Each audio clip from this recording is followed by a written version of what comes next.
survey for 2023-2024 farming season.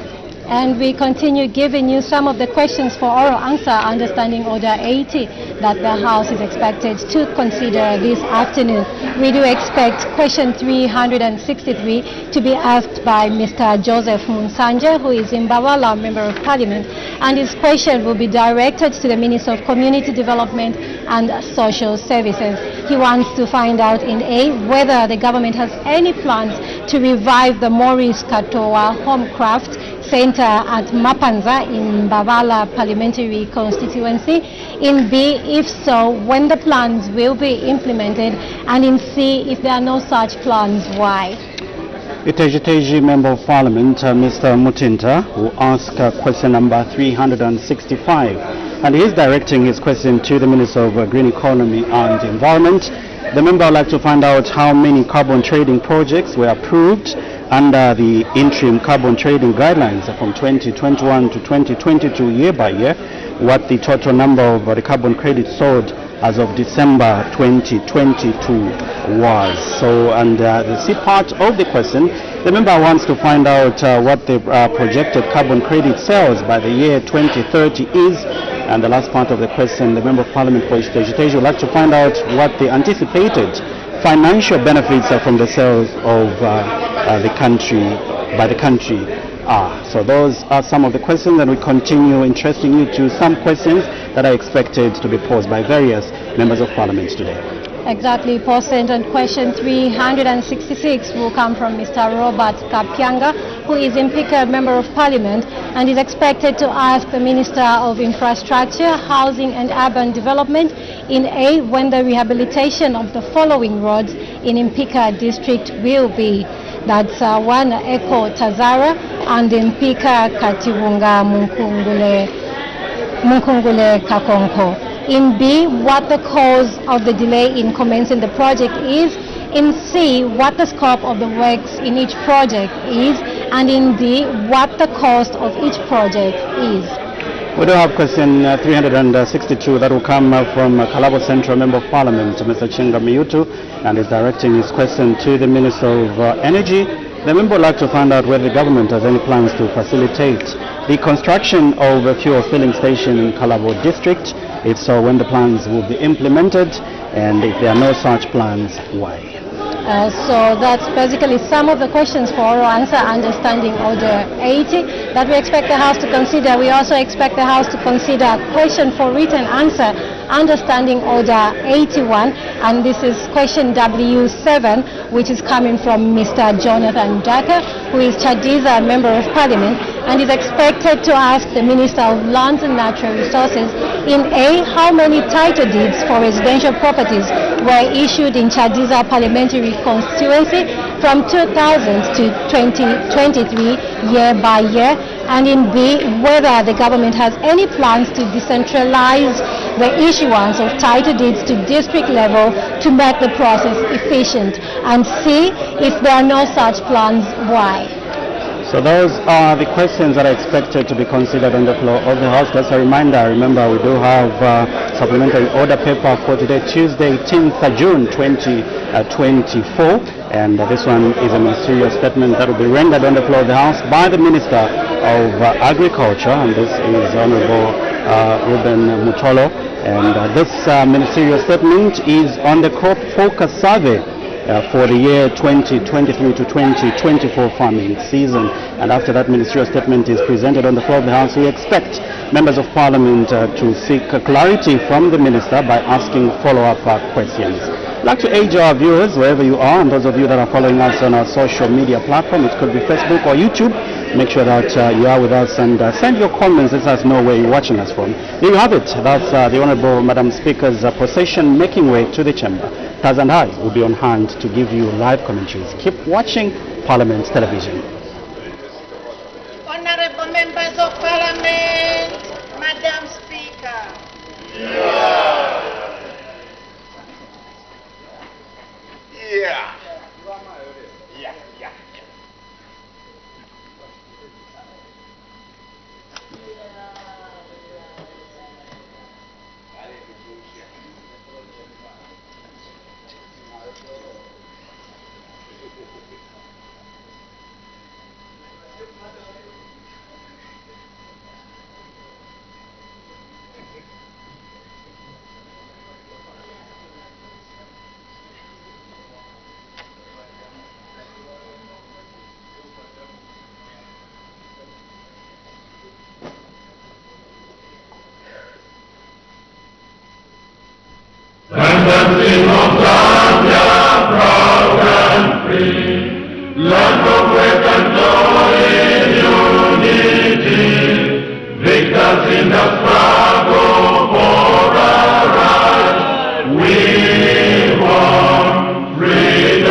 Let us all have people join as one, brothers under the sun, oh one, strong and free.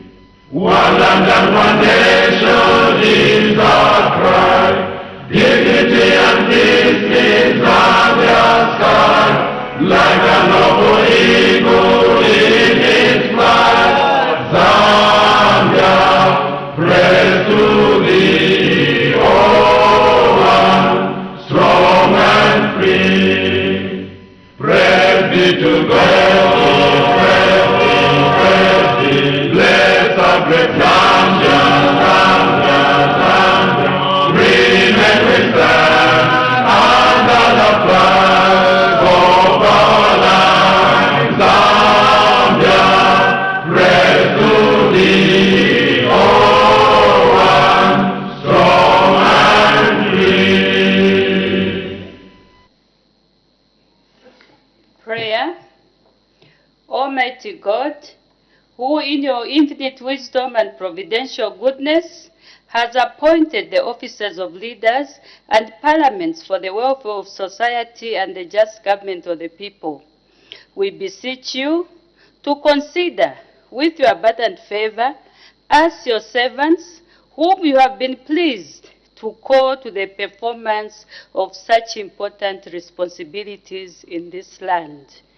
Let your blessing descend upon us here in Parliament assembled, and grant that we may, as in your presence, treat and consider all matters that shall come under our deliberation in so just and faithful a manner as to promote your honor and glory, and to advance the peace, prosperity, and welfare of our country and of those whose interests you have committed to our charge. Amen.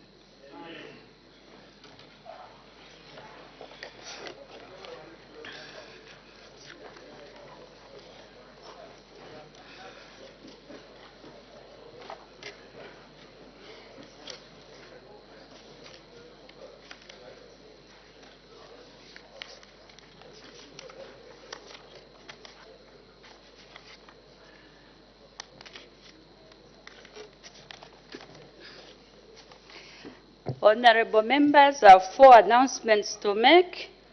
The first announcement. Honorable members, I have received communication to the effect that in the absence of our Honorable Vice President, who is attending to other government business, the Minister of Defense, Honorable Ambrose L. Lufuma, MP, has been appointed acting leader of government business in the House from today, 18th June 2024, until further notice. I thank you.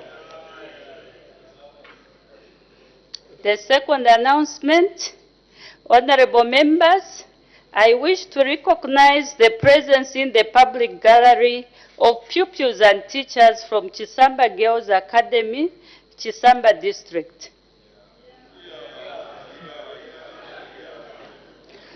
On behalf of the National Assembly of Zambia, I warmly welcome our visitors in our midst. I thank you. You may take your seat. The third announcement, honorable members, I wish to recognize the presence in the public gallery of pupils and teachers from Rumuno School in Rodspark, Lusaka District. On behalf of the National Assembly of Zambia, I warmly welcome our visitors in our midst. I thank you. You may take your seats. The last announcement, I wish to inform the House that in accordance with the provisions of Standing Order 176.3, I have made changes to the composition of 3 committees as follows. The first one, Parliamentary Reforms and Modernization Committee, Honorable Gregory Nkowani MP, to replace Ms. Chushi C. Kasanda MP. Number 2, Committee on Government Assurances, Ms. Chushi C. Kasanda MP, to replace Honorable Gregory Kowan MP. The third one, Committee on Energy, Water Development and Tourism, Mr. Stanley K. Kakubo MP to replace Honorable Gregory Kowani MP. I thank you.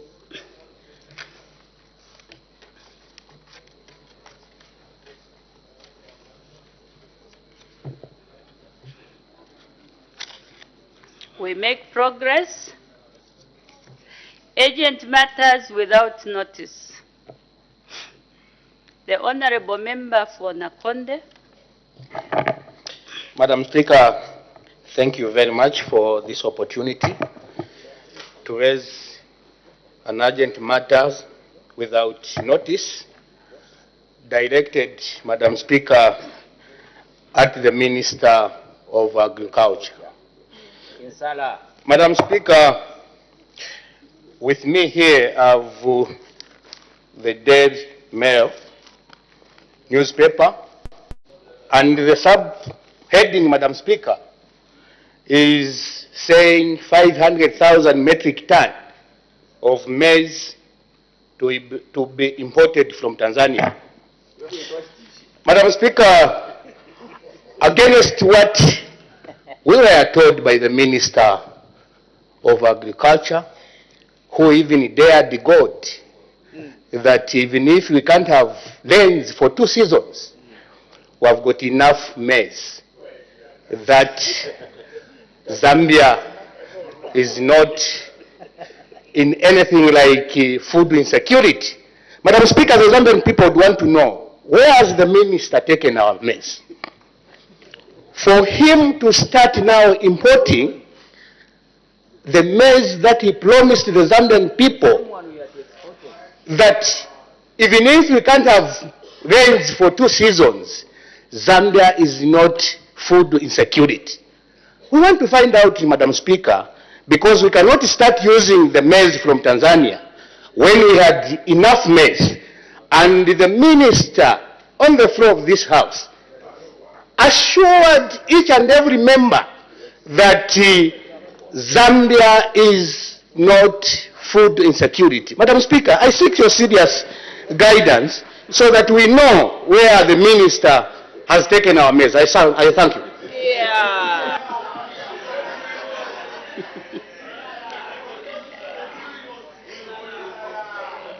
Thank you. All the honorable members.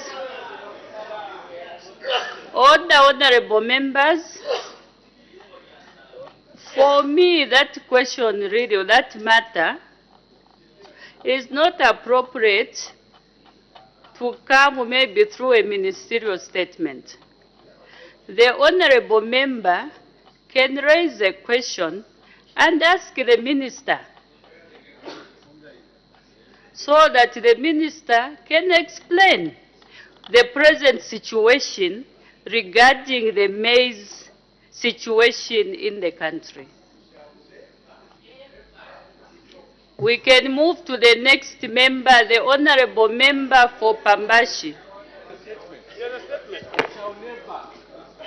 Honorable members, according to the new standing orders, we have to give the minister within 2 days to answer.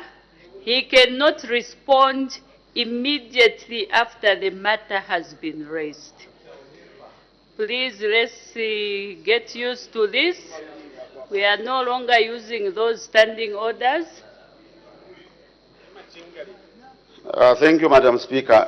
The Minister of Agriculture must acquaint himself with the new standing orders, so it was unnecessary for him to indicate. Honorable member for Pambashi, please don't do my job. Just raise your matter, thank you, your Madam agent Speaker. matter without notice. Thank you, Madam Speaker. My agent question without notice is directed to Minister of Finance. Madam Speaker, as you may be aware, Zambia is grappling with the difficulties of the exchange rate and the inadequacy, the foreign reserve and the foreign currency in Zambia. Madam Speaker, yesterday, Zambians woke up to a very surprising news in the newspaper where one of the minority shareholders in FQM did a very serious revelation that out of the $1 billion debt alleged to be defrauded by FQM, the Republic of Zambia was to lose $1 billion.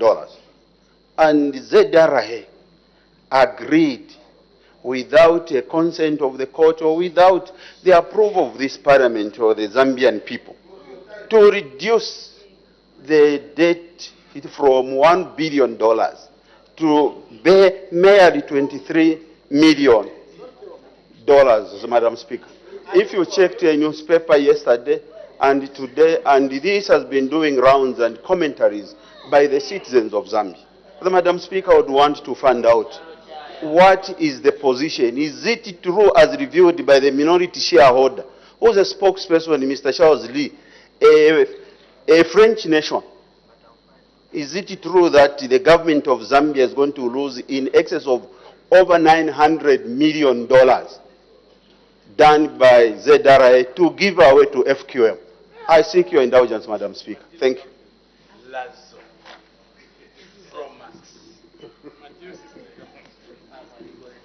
Do you have that newspaper, Honorable Member for Pambashi? No, I have it in the soft copy. It is everywhere. It is in all the newspapers, Madam Speaker. It's in the public domain.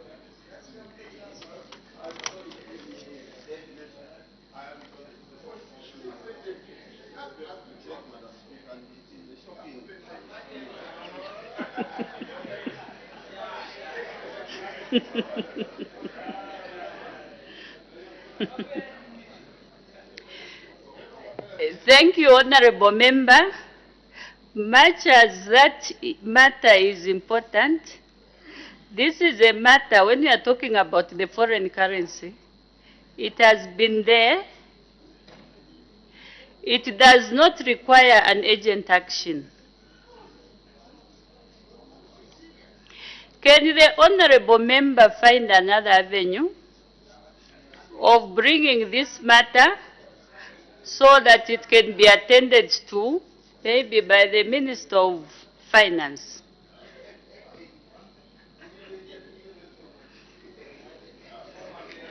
The Honorable Member Fonkana.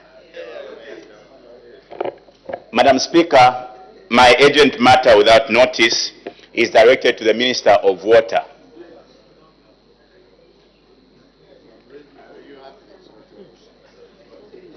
You may go ahead, Honorable Member. I was trying to wait for the Minister of Mines to finish.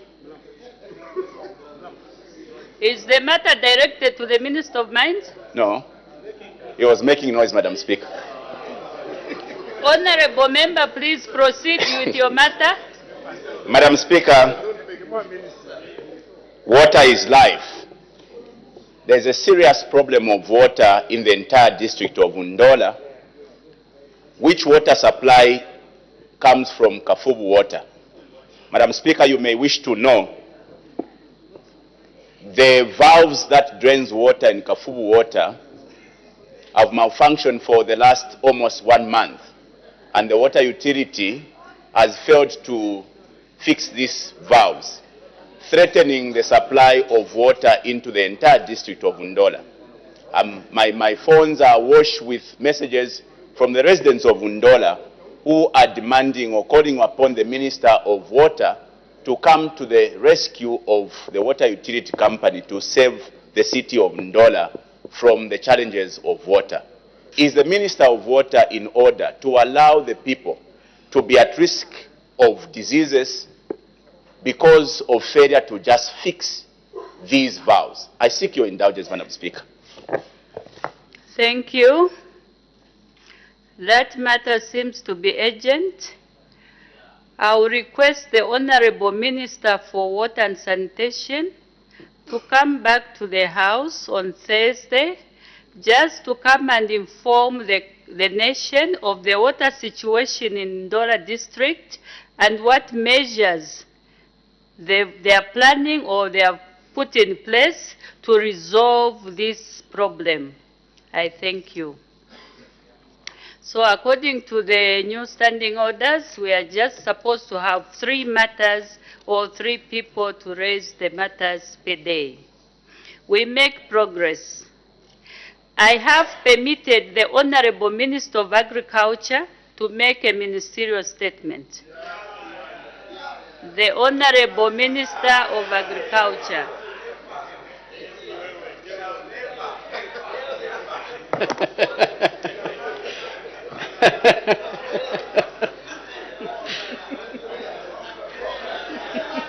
Thank you, Madam Speaker. Let me also thank my colleagues, especially on your left, Madam Speaker, for this lovely welcome. That love actually energizes me. Thank you, colleagues. Thank you. Madam Speaker, I thank you for giving me this opportunity to update this August House and the nation at large on the country's agricultural production estimates for the 2023-2024 agricultural season and the current food security situation for the 2024-25 marketing season. The announcement of the crop focus survey results gives us a clear picture of the national food security situation as we commence the 2023-24 crop marketing season. These estimates were produced through the crop forecasting survey, a collaborative effort between the Ministry of Agriculture and Zambia Statistics Agency, using, Madam Speaker, a universally accepted scientific methodology. These statistics are crucial in planning for our country's food and nutrition security. Madam Speaker, the 2023-24 agricultural season has been affected by a severe drought, which has significantly impacted on crop production. The El Niño weather phenomenon has reduced rainfall in many parts of southern Africa, including Zambia, affecting provinces such as the southern, western, eastern, central, Lusaka, Copperbelt, and northwestern. Regarding projected production figures, I would like to highlight the following key statistics. Maize for grain. Production is expected to decrease by 53.67% to 1,511,143,000 metric tons compared to last season's estimate of 3.3 million. Rice. Production is forecast at 24,566 metric tons, a reduction of 61% from last season's output of 62,680 metric tons. Cassava. Root production estimates have reduced by 30% to 3,127,778 metric tons to 4.5 million metric tons last season. Sorghum. Production is projected at 2,865 metric tons, a reduction of 58% from last season's output of 6,836 metric tons. Millet. Production estimates have reduced by 67% to 15,390 metric tons from last season's output of 46,753,000 metric tons. Sorry, Madam Speaker, let me repeat that. Millet. Production estimates have reduced by 67% to 15,390 metric tons from last season's output of 46,753 metric tons. Wheat. Production estimates show a reduction of 28% to 198,886 metric tons from last season's estimate of 277,492,000 metric tons. Irish potatoes. Production indicate a reduction of 47% to 34,153 metric tons from last season's output of 65,082 metric tons. Soybeans. Production is estimated at 169,700 metric tons, a reduction of 78% from last season's output of 760,067 metric tons. Sunflower. Production has reduced by 52% to 44,128 metric tons from last season's output of 91,607 metric tons. Madam Speaker, the reduction in production for most crops has resulted in a deficit in our national food balance sheet for cereals and tubers for the 2024-25 marketing season. Overall, the country has a total net deficit of 2,137,183 metric tons of maize equivalent. Madam Speaker, I'll repeat this. The country has a total net deficit of 2,137,183 metric tons of maize equivalent. Madam Speaker, when we add maize, rice, sorghum, all the crops that I've mentioned, we put them together and put them in the equivalent of maize, and they give us that deficit in maize equivalent. Madam Speaker, you may wish to note that this situation is not only peculiar to Zambia, but the entire Southern African region has been negatively affected by the El Nino weather conditions. As a result, all the countries in Southern Africa have recorded reduction in maize production, except in East Africa, Tanzania, which has recorded an increase in maize production. Madam Speaker, you might want to know that Tanzania receives 2 rainfalls, and therefore they cultivate twice naturally. In response to the drought situation, the government has developed and is implementing a national drought response plan. The plan is being implemented at 3 main levels, namely immediate humanitarian assistance, restoration of production capacity, and building resilience for the future. Under the humanitarian assistance, government is distributing relief maize through the Disaster Management and Mitigation Unit, the Ministry of Community Development and Social Services, and other cooperating partners.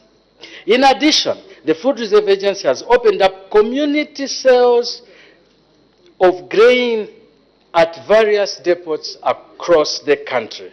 Regarding the restoration of productive capacity, government is implementing various measures to ensure that farmers who suffered heavy losses remain in business by providing various packages of support such as affordable credit, access to training in climate-smart agriculture, and facilitation of payout by the insurance companies to the farmers under the Farmer Input Support Program. Madam Speaker, in order to build resilience to climate shocks, we are committed to rolling out irrigation and to build capacity of our farmers in various climate-smart agriculture by timely provision of inputs, credit, and provision of climate-resilient varieties of crops. Madam Speaker, other measures put in place to ensure that our citizens have access to adequate food supplies for the 2024-2025 marketing season and beyond include the following. Number 1, purchasing strategic commodities from the 2023-24 harvests to replenish the food strategic reserves. The Food Reserve Agency is procuring the early maize at $350 per ton and rain-fed maize at Zambia kwacha 6,600 per ton, which translates, Madam Speaker, to 330 kwacha per bag of every 50 kg maize. 2, facilitating the importation of white non-GMO maize to provide relief and support to drought-affected households. This will enable the Food Reserve Agency to enhance community sales to create easy access of the staple crop to affected households. Number 3, encouraging and facilitating maize and other food imports by the private sector to cover the deficit. Government has since suspended import duty on maize imports. Then the other point is engaging farmers and farmer entities to produce winter and early maize to cover the deficit in the 2024-2025 marketing season and build up strategic food reserves. A total of 300,000 metric tons is targeted under the winter and early maize program. Reforming the Farmer Support Input Program, FISIP, by migrating to 74 districts to e-voucher mode in order to give farmers more flexibility on the type of inputs they can access in the face of climate variability. And finally, Madam Speaker, expanding the products of the Sustainable Agriculture Financing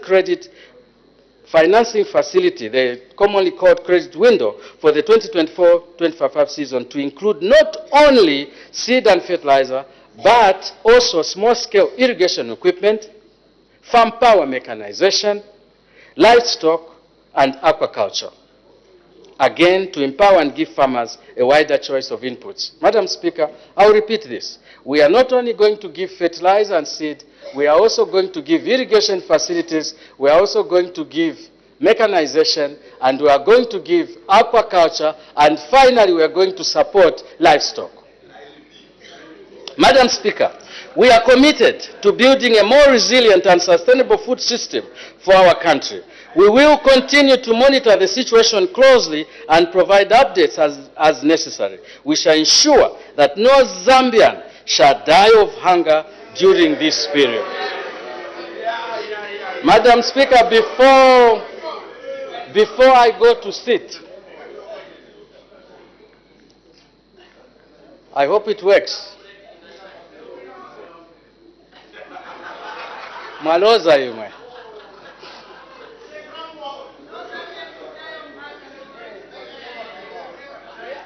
Order, honorable members. Good. It is finally working. I've got a few slides to show the House.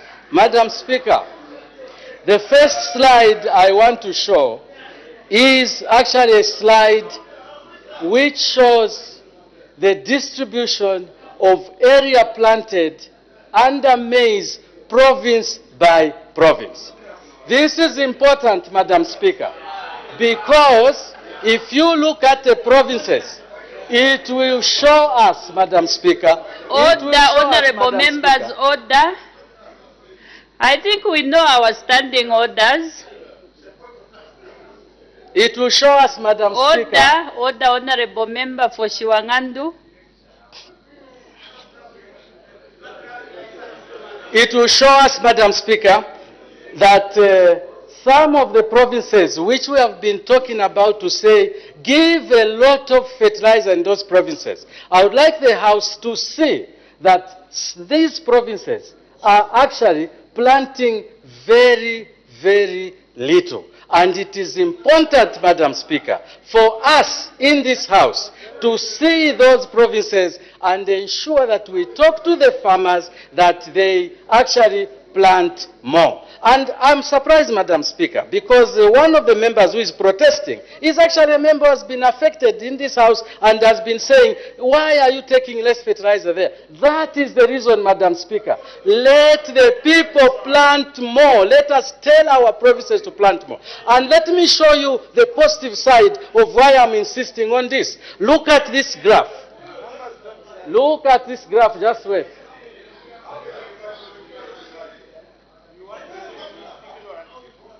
That's the problem.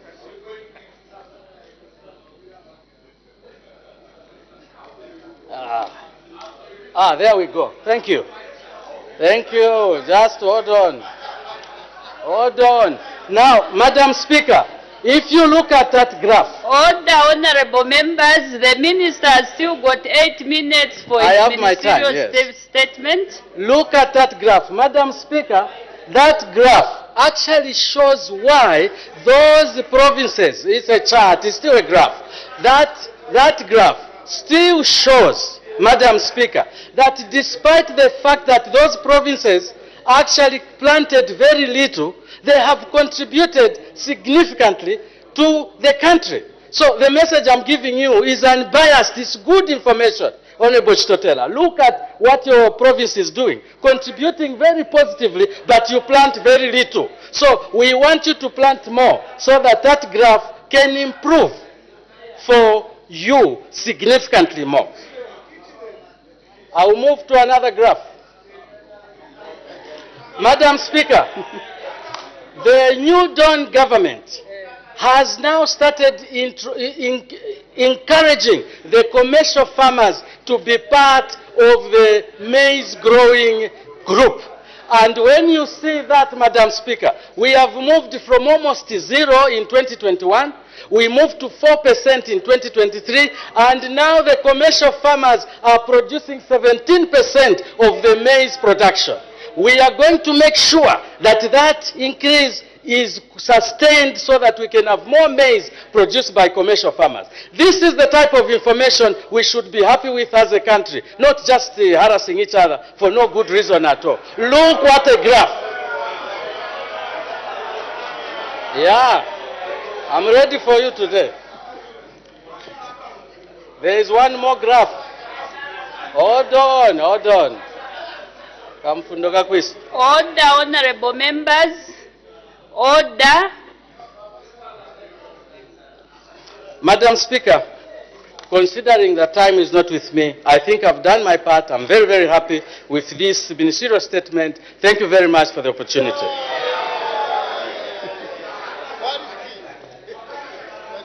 Thank you, Honorable Minister of Agriculture. Honorable members are now free to ask questions on points of clarifications on the ministerial statement. The Honorable Member for Pambashi. Thank you, Madam Speaker. Madam Speaker, I have always emphasized, and I want to speak to the executive and the president. There are 3 F's that we don't play with: food, fertilizer, and fuel. These are security matters. I expect ministers assigned with this responsibility to pay due diligence to details and to concerns of the citizen. If you have the minister jumping and lying, he doesn't deserve the Honorable Member for Pambashi. Order, Honorable Member, order. The Honorable Member for Pambashi is going to withdraw the word the minister jumping here and there, because we're expecting a question, a follow-up question from the Honorable Member for Pambashi. Can you please withdraw the word? Lie, I withdraw, but I want to emphasize, Madam Speaker, these 3 F's are security matters since independence. And a critical must be paid, the critical thinking and analysis must be paid to these 3 F's because it affects everybody. Whether you are the executive or you are the opposition, we all get affected. Madam Speaker, the minister has given us a pie chart, and I am interested in the region I come from, Luapula province. I was touring Kawambwa and Pambashi in particular. Madam Speaker, how do you expect, I want the minister to answer, how does he expect Luapula to grow more maize when you give them little fertilizer? And then you want them to produce more. In what science is that? And then you come and call them, they don't grow maize, tabalima. How do you expect them to lima if you don't support them with the input? Madam Speaker, let's be serious. Honorable Member for Pambashi, I think we've gotten your question. No, I haven't asked the question, Madam Can Speaker. you go straight to your question then, instead of debating, because you are now debating. What is your question, Honorable Member? There are a lot of members who want to ask questions. My question is, Minister, in 2015, one of your predecessors, Honorable Given Rubinda, was given the weather pattern and decided to say, during the Kaunda time and the Chiluba and the Erimwanawasi, the southern region of Zambia was called the maize belt. That now the rain has shifted to the northern part of Zambia. Let's create the maize belt to the northern part of Zambia. And the minister then, Given Rubinda, deliberately heavily supported the northern part of Zambia. That's how we saw a bumper harvest. For the continuous 3-4 harvests, why did you change that good policy that was meant to feed the whole country? I thank you, Madam Speaker. The Honorable Minister of Agriculture. Thank you, Madam Speaker. Madam Speaker, I stood to give a ministerial statement and ask that we encourage the Northern Circuit, Luapula, Northern, Muchinga, parts of Eastern, parts of Northwestern, where the rainfall pattern is good. I actually am pleading with you as honorable members that we encourage the people in those areas to cultivate more. That was my statement, and that was the reason why I brought these graphs and charts, so that we can encourage the people in those areas to grow more. Madam Speaker, we have a farm block in Lunte. We have a farm block in Kawambwa. We have a farm block in Mchinga. What we need to do is to encourage the locals to cultivate, to change a little bit and start cultivating maize. Yes, Madam Speaker, we have got a cultural position. Some of those areas are fishing areas. But what we are saying is because of the good weather, can we encourage the people there to cultivate? I mean, how best can a person responsible for agriculture talk to an esteemed and very cultured group like the people who are in this house? I am pleading with you to tell the people in our constituencies, in Luapula, in Mchinga, and in Northern Province, to cultivate maize because that's where the season is. I was showing the contribution. We are contributing heavily to the food position in this country. Let us enhance so that we can take more fertilizer. You don't start it the other way. That's an inverse relationship. You start by cultivating the government to come and support you. I think that's the way we do things. Madam Speaker, I thank you. Thank you. The Honorable Member for Nalolo. Thank you very much, Madam Speaker. Honorable Minister, thank you for your ministerial statement. Honorable Madam Speaker, to the Minister, in the 2022 budget, you talked about changing FISIP to CASIP, FISIP to Comprehensive Agriculture Support Program. That was in the 2022 budget. It never happened, Honorable Minister. 2023, the same pronouncement came, FISIP to CASIP, with now pronouncement of introducing extension service support to farmers so that you can ring-fence beneficiaries of fertilizer, not to sell to briefcase farmers, briefcase buyers, but to government. I don't know, Honorable Minister, if those extension officers have been recruited. What challenges are you having to implement or transition from FISIP to CASIP for the last 2 years? Thank you, Madam Speaker. The Honorable Minister of Agriculture. Thank you very much, Madam Speaker.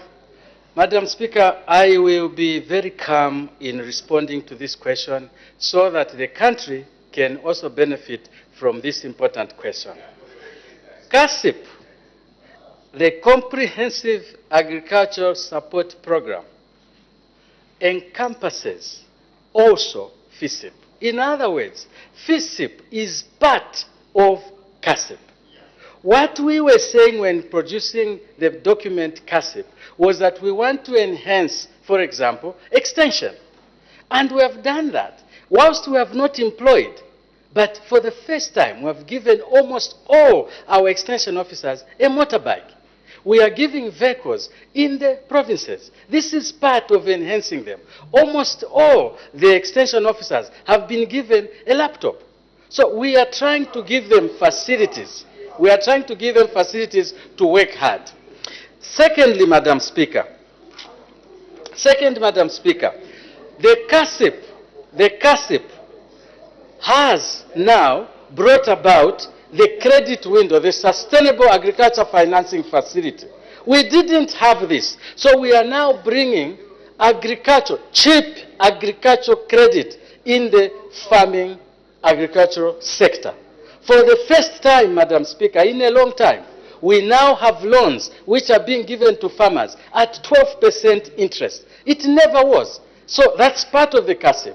And today, I was mentioning here that we are now increasing from one particular product to 5 products. We were giving just fertilizer and seed under FISIP, but now we are giving irrigation equipment. We are giving farm power, which is you can buy cattle and plows, etc., for animal drought, but you can also buy a handheld tractor. You can also buy a 4-wheeler tractor so that you can make agriculture a little bit more exciting for the young ones. The 4th product we are giving is aquaculture financing. If you want to keep fish in ponds, we are giving money for that. And finally, the 5th product is actually livestock. If you want to keep sheep, cattle, rabbits, chickens, etc., we are now providing funds. And these are things which are there. That is part of the CASIP. Madam Speaker, I thank you. Thank you. The Honorable Member for Chiengi. Thank you so much, Madam Speaker, for affording me this important opportunity. Madam Speaker, through you, Honorable Minister, you've talked of the new credit window where you're going to give farmers, even for mechanization. Madam Speaker, let me just also declare interest. I'm one of the farmers who collected the credit window, which has a lot of loophole, can I say, not teething problems. Madam Speaker, this credit window, which the minister is talking about, it has become a white elephant for people in Chiengi, because to access this credit window, they need to have some kind of an asset that they should, what do we call it? Collateral, yes, collateral asset, in order for them to get this. Now, looking at the FISIP, there are few people who are able to access the imports. In Chiengi, people were even sharing seeds, even fertilizer. It's the reason most of them, their maize was, stunted, because they couldn't get the farm imports. Now, my question, Madam Speaker, what is this government doing in order to make it possible for the people of Chiengi, for the people even of Nalolo, for the people of Gwembe, those farmers, peasant farmers, not commercial farmers, to access the credit window without a collateral? I thank you, Madam Speaker. The Honorable Minister of Agriculture. Thank you, Madam Speaker, and I would like to thank the Honorable Member for Chiengi for that very, very good question. Madam Speaker, the Sustainable Agriculture Financing Facility, the credit window, has no collateral requirement. No collateral requirement. And I'm happy that the Honorable Member says that she was a beneficiary of the credit window. I wonder what collateral she gave. And if it is a white elephant, I wonder how she got it. So, as it is, Madam Speaker, one, we gave out at a very late time. We started late, but we gave out to more than 10,000 farmers last season. So it is not a white elephant. Number two, I want to repeat, there is no collateral requirement. I said it here so many times. I would love to hear what collateral the Honorable Member gave. Then finally, Madam Speaker, the issue of people sharing FISIP fertilizer and seed, we have said over and over again, it is not what the government intends to do. But when we give a farmer fertilizer and they want to share among us themselves in a cooperative or with a relative or whatever, it is beyond our control. But by doing that, they are making a mistake. They will not get the benefit of the fertilizer and seed that they get. Thank you. And in all fairness, without looking back and pointing fingers at each other, this is not a new phenomenon. I have been in the opposition before, and I have seen fertilizer being shared. Fortunately, I never stood and blamed anyone, because I knew that it was not a government policy. It is not the first time that people are sharing fertilizer. I have my colleague here, former Minister of Agriculture. He can testify that farmers always share these things. Madam Speaker, I thank you. Honorable members, let us not debate the questions. This is an interesting topic. We want to get as many members of Parliament to ask questions. So please, can we summarize our questions so that we give chance to other members? The Honorable Member for Kabwe Central.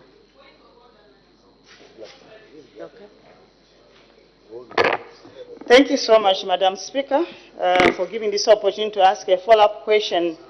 Madam Speaker, I want to say people of Zambia, actually Kabwe, are ready to participate in the irrigation of maize.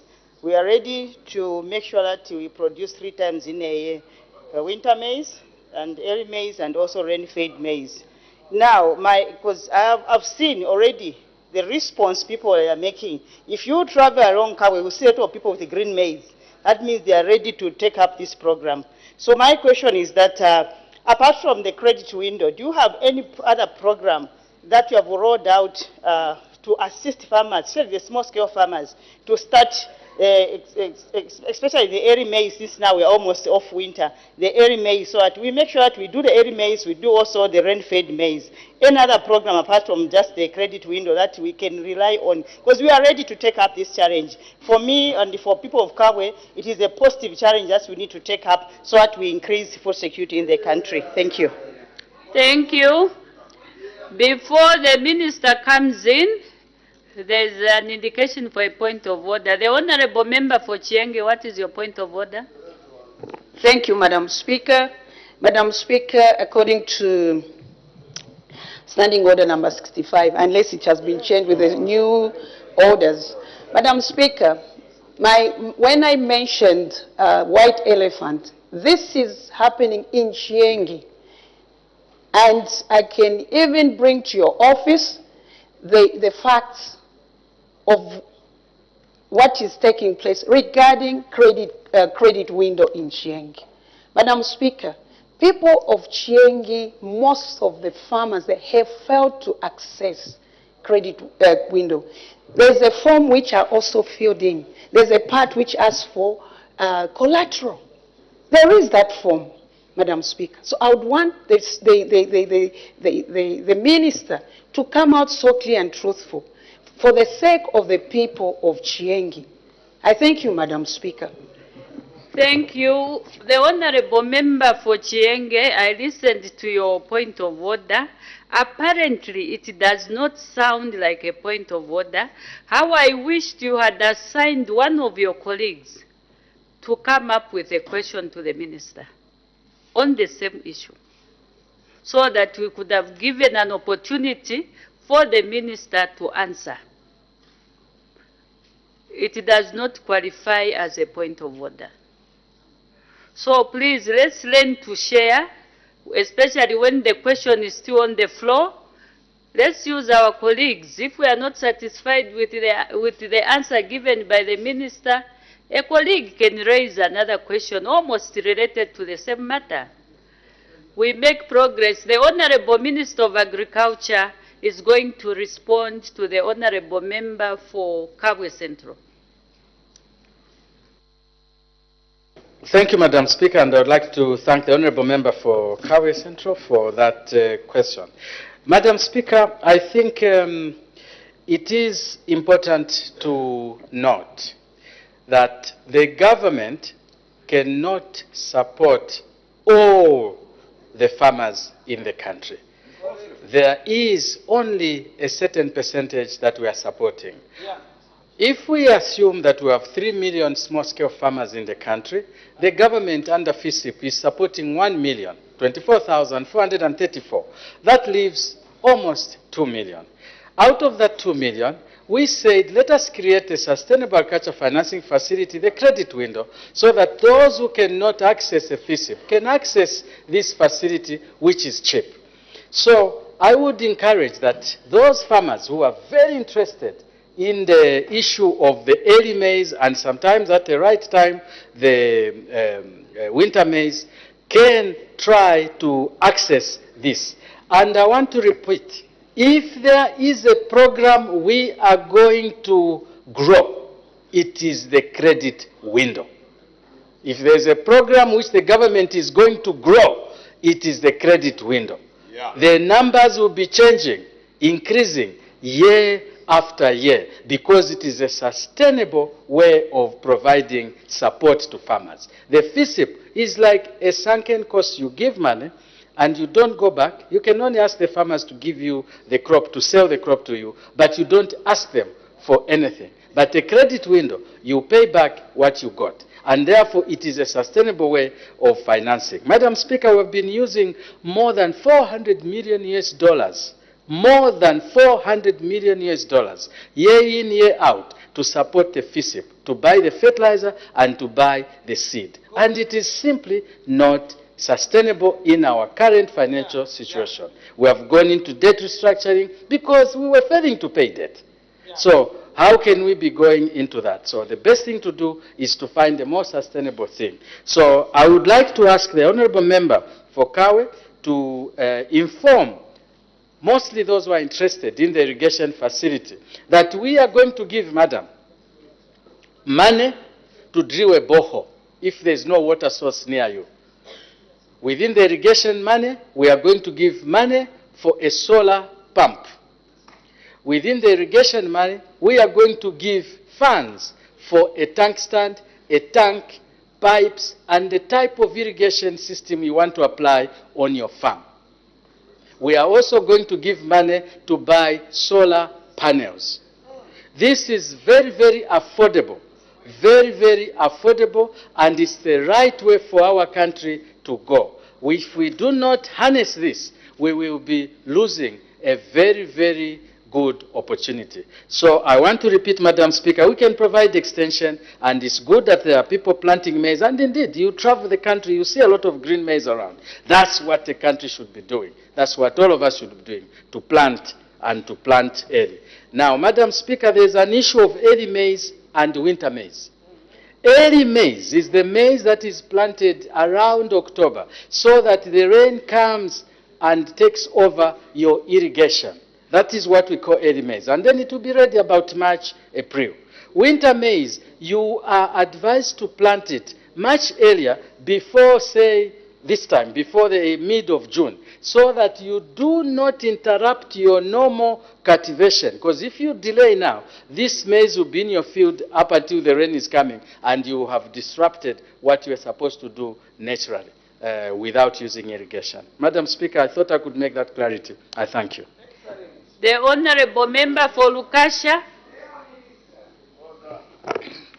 The point of order, is it bending or? Yes, Madam Speaker. After the Honorable Member for Lukasha is already on the floor. Much appreciated, Madam Speaker. Honourable Minister, last farming season, farmers experienced a lot of problems accessing loans that were introduced. The problems were so much that by March this year, some of them had not even accessed those loans. And when we inquired, we established that the problem was because, suggestively, there was only one computer terminal at the Ministry of Finance that was being used to authorize the loans countrywide.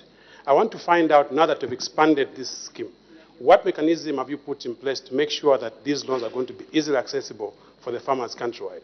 Thank you, Madam Speaker. There's an indication for a point of order. The Honorable Member for Kasenengwa, what is your point of order? Thank you very much, Madam Speaker, for the opportunity to raise on a point of order. Pursuant to Standing Order 71.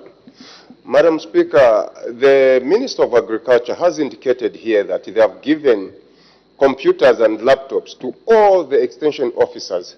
When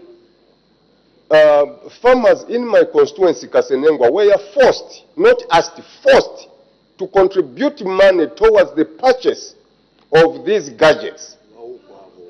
How come the minister here is saying farmers, these officers were given by government? So who is not telling the truth, or who is stealing from the people? Doing what? Stealing?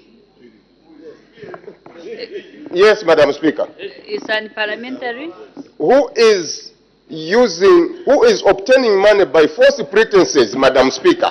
Because the farmers I even have a proof here where I had a long conversation with the Secretary General of these camp officers and extension officers, Mr. Ponde, over the same matter, where farmers in Kasenengwa were forced and threatened that if you do not contribute, you will not be considered for FISIP.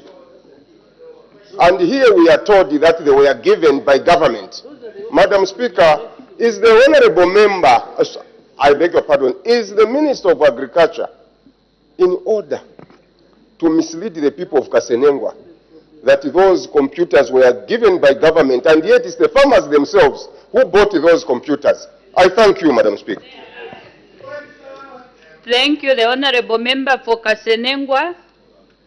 This is a matter which the presiding officer cannot determine whether it's true or not. Since the minister is still on the floor, the minister, being the head of the ministry, will clarify that matter so that the Honorable Member for Kasenengwa is cleared. The Honorable Minister for Agriculture, please respond to the question and also make that clarification that has been raised by the Honorable Member for Kasenengwa. Thank you, Madam Speaker. I'll make it very simple for the Honorable Member for Kasenengwa. Madam Speaker, there is no government policy that starts engaging citizens to contribute to procure government assets. I therefore would be very happy to know who in Kasenengwa is doing that, unless they had agreed on their own to do that. But otherwise, there is no government policy which allows that. Madam Speaker, I thank you. The question that was raised by the Honorable Member for Lukasha. I don't know if you still remember the question. It would help if I am guided so that I do not confuse. There were so many points of orders I could make a mistake. The Honorable Member for Lukasha, you may repeat yourself. Thank you, Madam Speaker. For the sake of my twin brother, I can repeat the question. Honourable Minister, the problems that they had last year was accessing these loans, because it was suggested to the farmers that there was only one computer terminal at the Ministry of Mines that was being used to authorize the loans countrywide. What I wanted to find out is, now that we've expanded the deployment of these loans, and it's not only financing, it is now equipment and other things, what mechanism has government put in place to make sure that these loans will be easily accessible by farmers in this season? Thank you, Madam Speaker. The Honorable Minister of Agriculture. Thank you, Madam Speaker, and a very, very true position. We did have a couple of technical issues with the network which we were using. Madam Speaker, it is for that reason that we want to start as early as possible this whole process, so that we isolate, if any, such problems well before we start giving the loan. So, yes, it is actually Ziami's platform which created a bit of a problem. We sit with them very frequently, and they have assured us that they have improved, and they will improve on the system. Madam Speaker, it was for that reason that last year, despite the fact that it was quite late, we insisted to start the program, because we wanted to see the teething problems so that this year we can start on a good note. So I agree with you. We are working on that, and I'm hoping that it will not be there. Ziamis people have actually given us assurance that we will not have difficulties this season. I thank you. Thank you. We hear the voice from the independent. The Honorable Member for Nkana. Thank you, Madam Speaker. Honorable Minister of Agriculture, you are a good disciple of the President, because now you've brought graphs into Parliament. Honorable Minister, we are not your enemies. We are your colleagues and partners in development. Things that we've raised before, and I remember vividly where you were sitting when you told us that you shall never, ever stop the export of millet. That time we had noted that there was going to be a problem. So we want you from the onset to know that when we raise these questions, we are not your enemy, but partners. And you must pay attention to these issues people are raising. Madam Speaker, the government has created a window for those who cannot be supported through the FISIP program to access loans. The pie chart or the Venn diagram you've shown there has now given a picture of how provinces are faring. If you look at Southern, 2% tells you that the challenge was real in terms of rainfall. But you know that there were farmers in Southern Province that got supported through these same loans. And they expected to pay. Honorable Minister, what is government going to do to cushion those farmers who would have been supported through the credit window, obtained loans from the banks, but because of nature, they are unable to pay because they did not have harvest? What is government going to do to cushion those? I thank you, Madam Speaker. The Honorable Minister of Agriculture. Thank you, Madam Speaker, and let me thank the Honorable Member for being calm and straight to the point. I also want to thank him for his kind words, for calling me a good disciple of the President, and that actually when issues are raised, it's not because we are enemies, but we would like to improve the situation. We are colleagues and partners. Indeed, we are one government. Madam Speaker, I will repeat. Zambia's New Dawn government, the policy on exports is very clear. It's very, very clear. We are going to have open border policy for exports. However, Madam Speaker, if there is a drought, honestly speaking, even if you are a very confused person, would you allow your maize to go out when you have a shortage? No. So this is a mere suspension. But in terms of the export, we shall never, ever change the policy. I want to repeat that, openly so. But if there's a problem, of course, we will suspend the position. And that's what has happened. I think it is a normal position. Yeah. Now, to answer your question, Madam Speaker, the Honourable Member raises very pertinent and important issues. There are two categories of farmers. We have got farmers who got FISIP, who were beneficiaries on the FISIP. Those are covered by an insurance policy. So the insurance will pay those. Then there is a second category of farmers, those who are under the credit window, at least in areas where it works, where it's not a white elephant. Now, in those areas, what we have done is that it is the banks who are insured. So because the banks are insured, they are not going to go for the farmers to ask them to pay. So the farmer loses nothing. What the farmer suffers is the lack of food, and that is where the government comes in with 3 facilities. 1, the community cells. 2, food for work. 3, the cash resource, the social security. And that is how people will make sure that they do not die of hunger. Madam Speaker, I thank you. The Honourable Member for Mwembeshi. Madam Speaker, Honourable Minister, last year, Central Province had an issue of the e-voucher.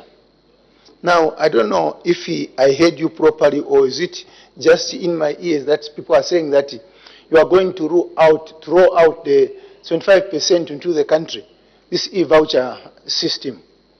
On what basis are they going to roll it from the ministry side when people in Central Province, like in my area in Shiyunji, this thing had a lot of problems?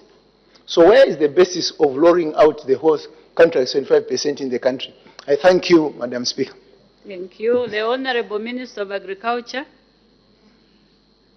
Thank you, Madam Speaker. I think from the onset, let me indicate that I'm going to come with a ministerial statement on the e-voucher so that this Honourable House can get a very clear understanding, know the districts, know the areas where the e-voucher is going to be covered. Because indeed, it is 74 districts out of the 116 districts where we are going to roll out the e-voucher.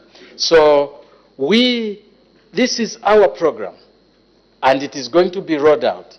It was a program which we indicated that we'll roll it stage by stage. We should have done 34 districts, 74 districts, and 100% the following year. Last year we only did 17 districts, but this year we have taken what we should have done 74. What we will do is to enhance the system, to start early, so that we do not have the problems that we had. Very soon I'm going to have a national meeting with all fertilizer suppliers, all agro dealers, so that we can have them positioned early enough. When well managed, the e-voucher is actually a better, rugged system to use. But when poorly managed, it is actually a spell for doom. So we will try very hard to do the right thing with the cooperation from the honorable members in this House and Zambians at large. We are hopeful that it will work out very well and farmers will be happy. The e-voucher takes out the sicknesses of the weaknesses of the FISIP, where people get fertilizer and go to sell them. People get inputs for other purposes. It allows an individual to get what they want, to go and plant what they want. So it is actually, Madam Speaker, a system which is better, but we need to manage it together as a country. We need to manage the e-voucher. I thank you. Thank you. Since there are more members on the list, we'll add 10 minutes. The honorable member for Mukushi South. Thank you, Madam Speaker. Honorable Minister, you have indicated that the production levels of maize countrywide has reduced. And I know that the major contributors on the national food security are the peasant farmers. And Rwano is one of those that house a lot of peasant farmers.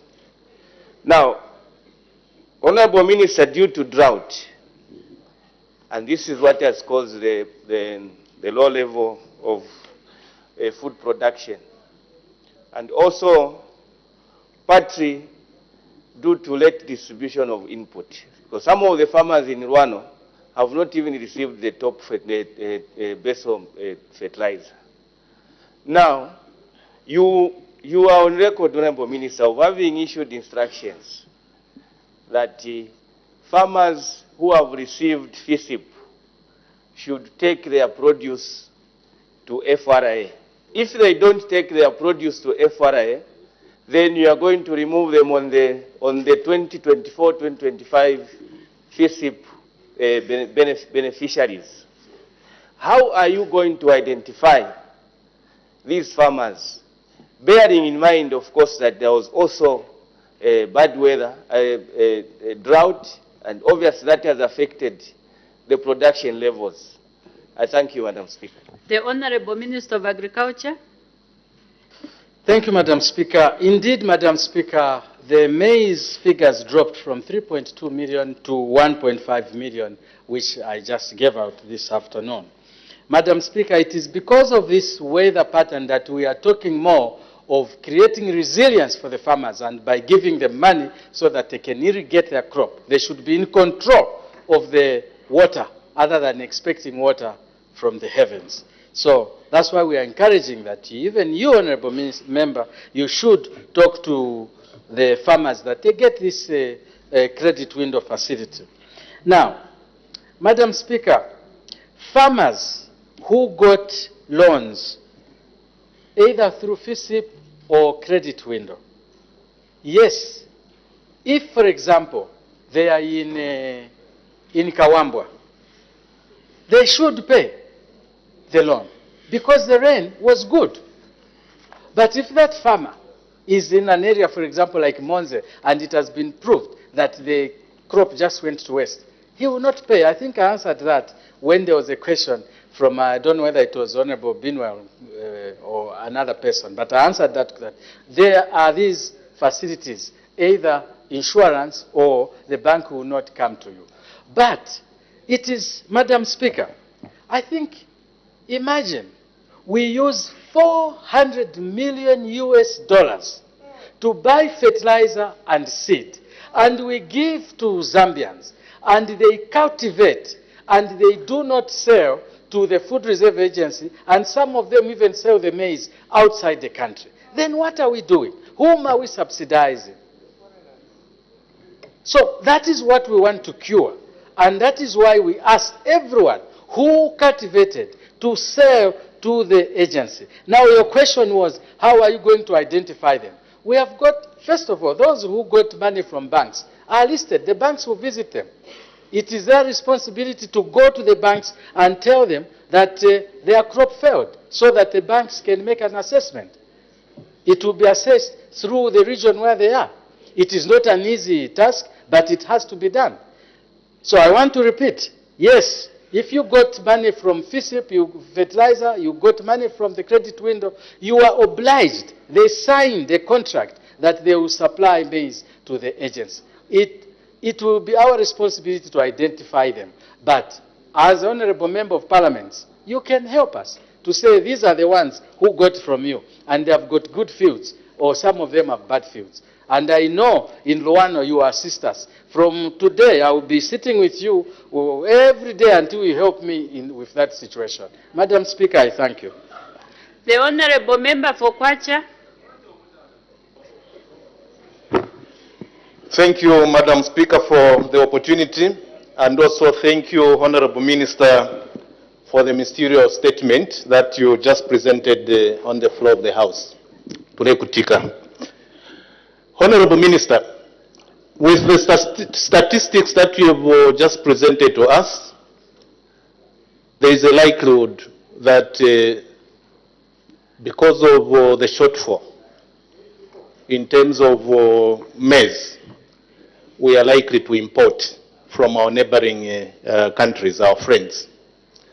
I would like you to give a statement on the GMOs.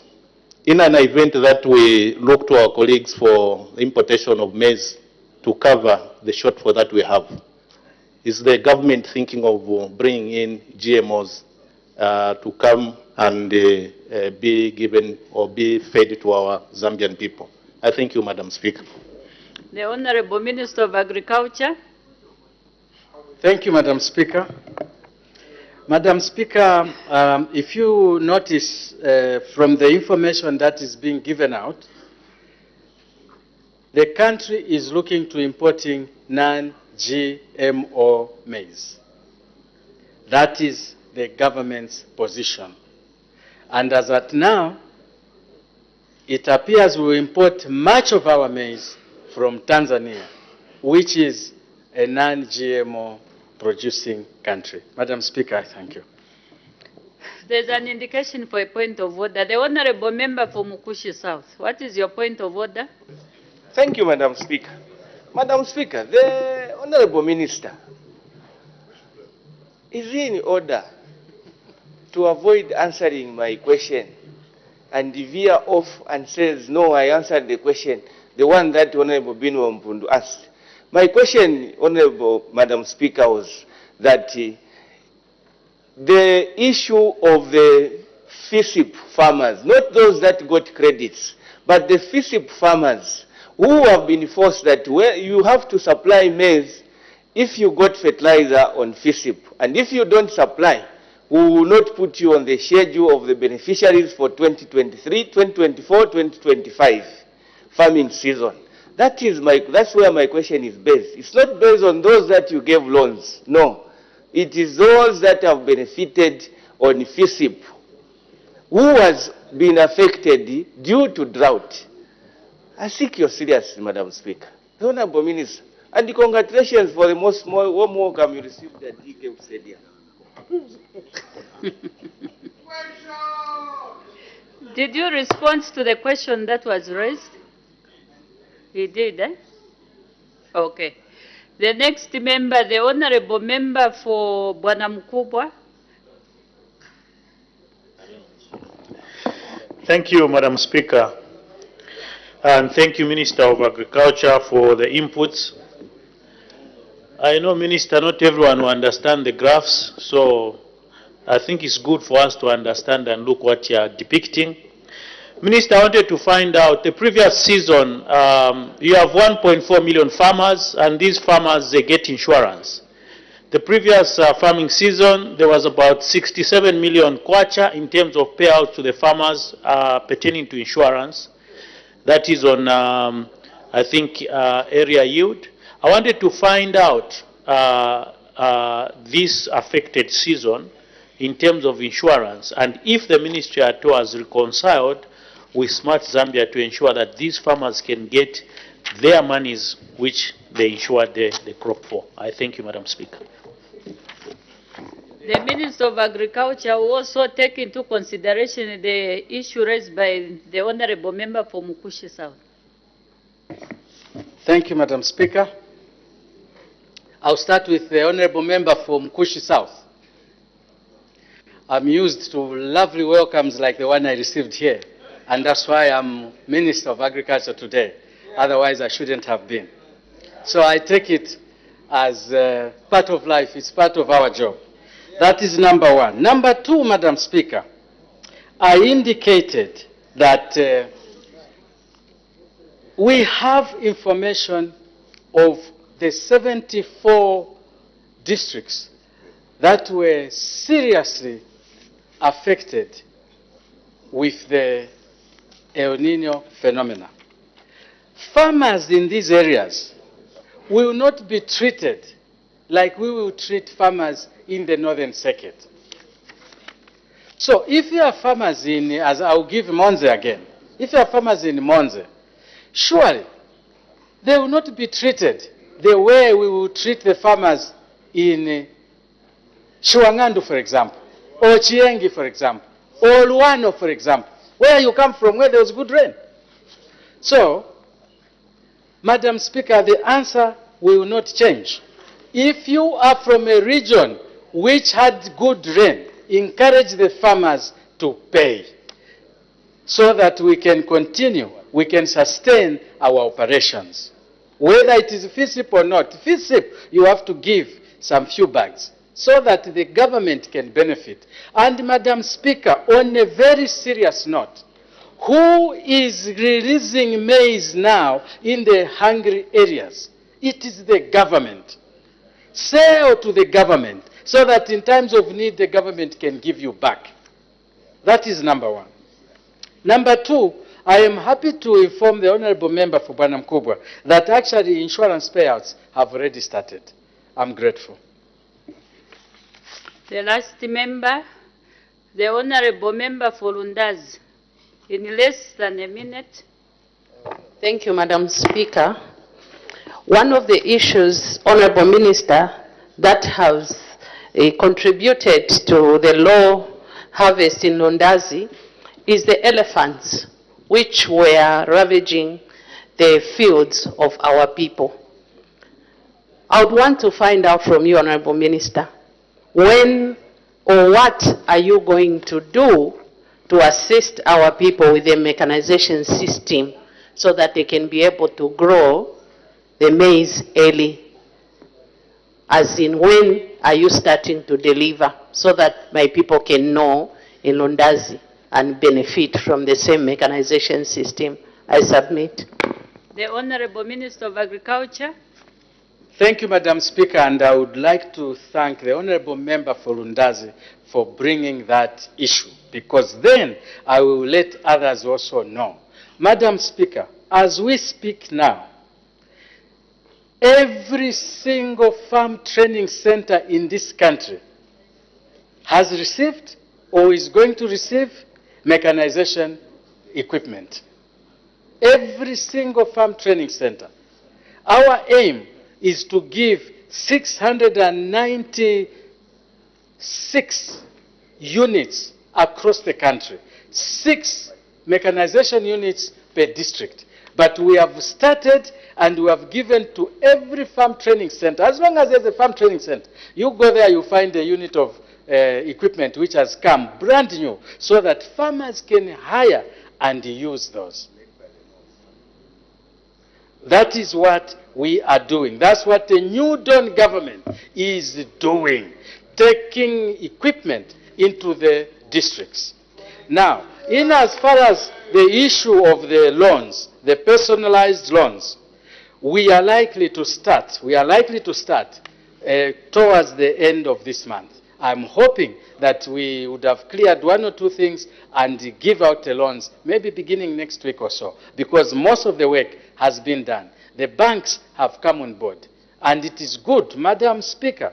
The confidence that the private sector has in your government is amazing.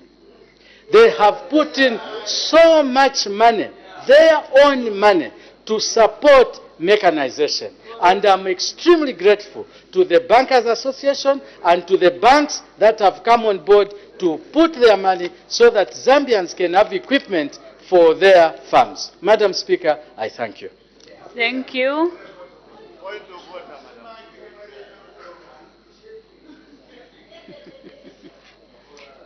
There's an indication for a point of order. The Honorable Member for Rufubu, what is your point of order? Thank you,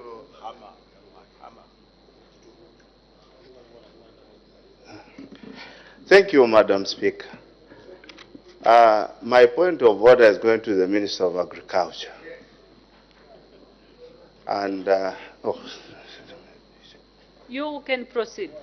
Thank you, Madam Speaker. Is the Honorable Minister in order to finish the ministerial statement and answering all the questions without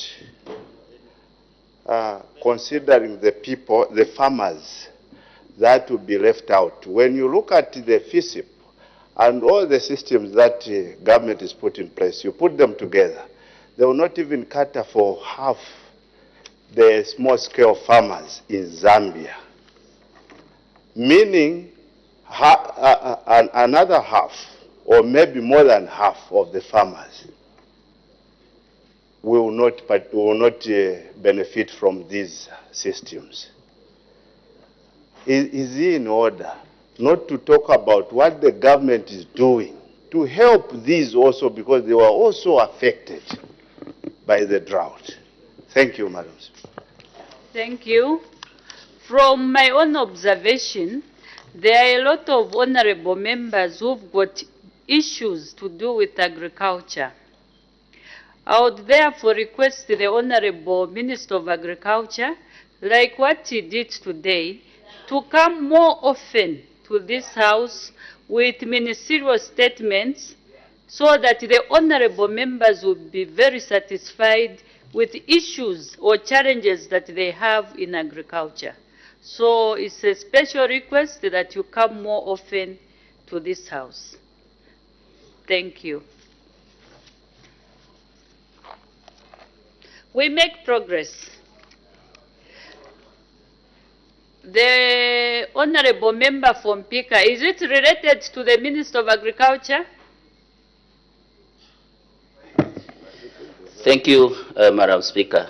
Indeed, it's related to the Minister of Agriculture. Madam Speaker. I think I've already guided. This is a burning one, Madam Speaker. No, I think I've already guided to say the honorable members, they've got a lot of issues.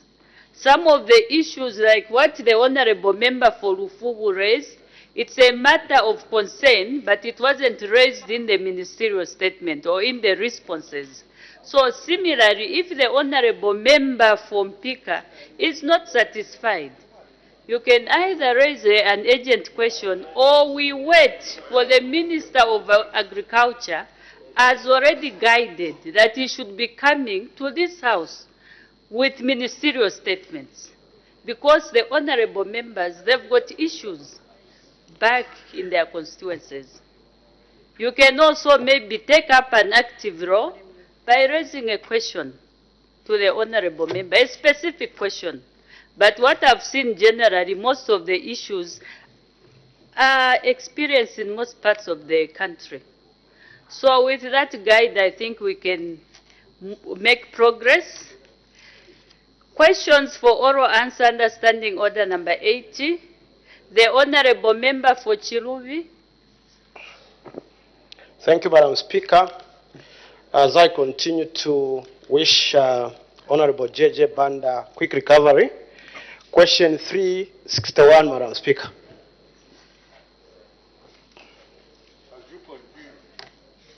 The Honorable Minister of Mines and Minerals Development.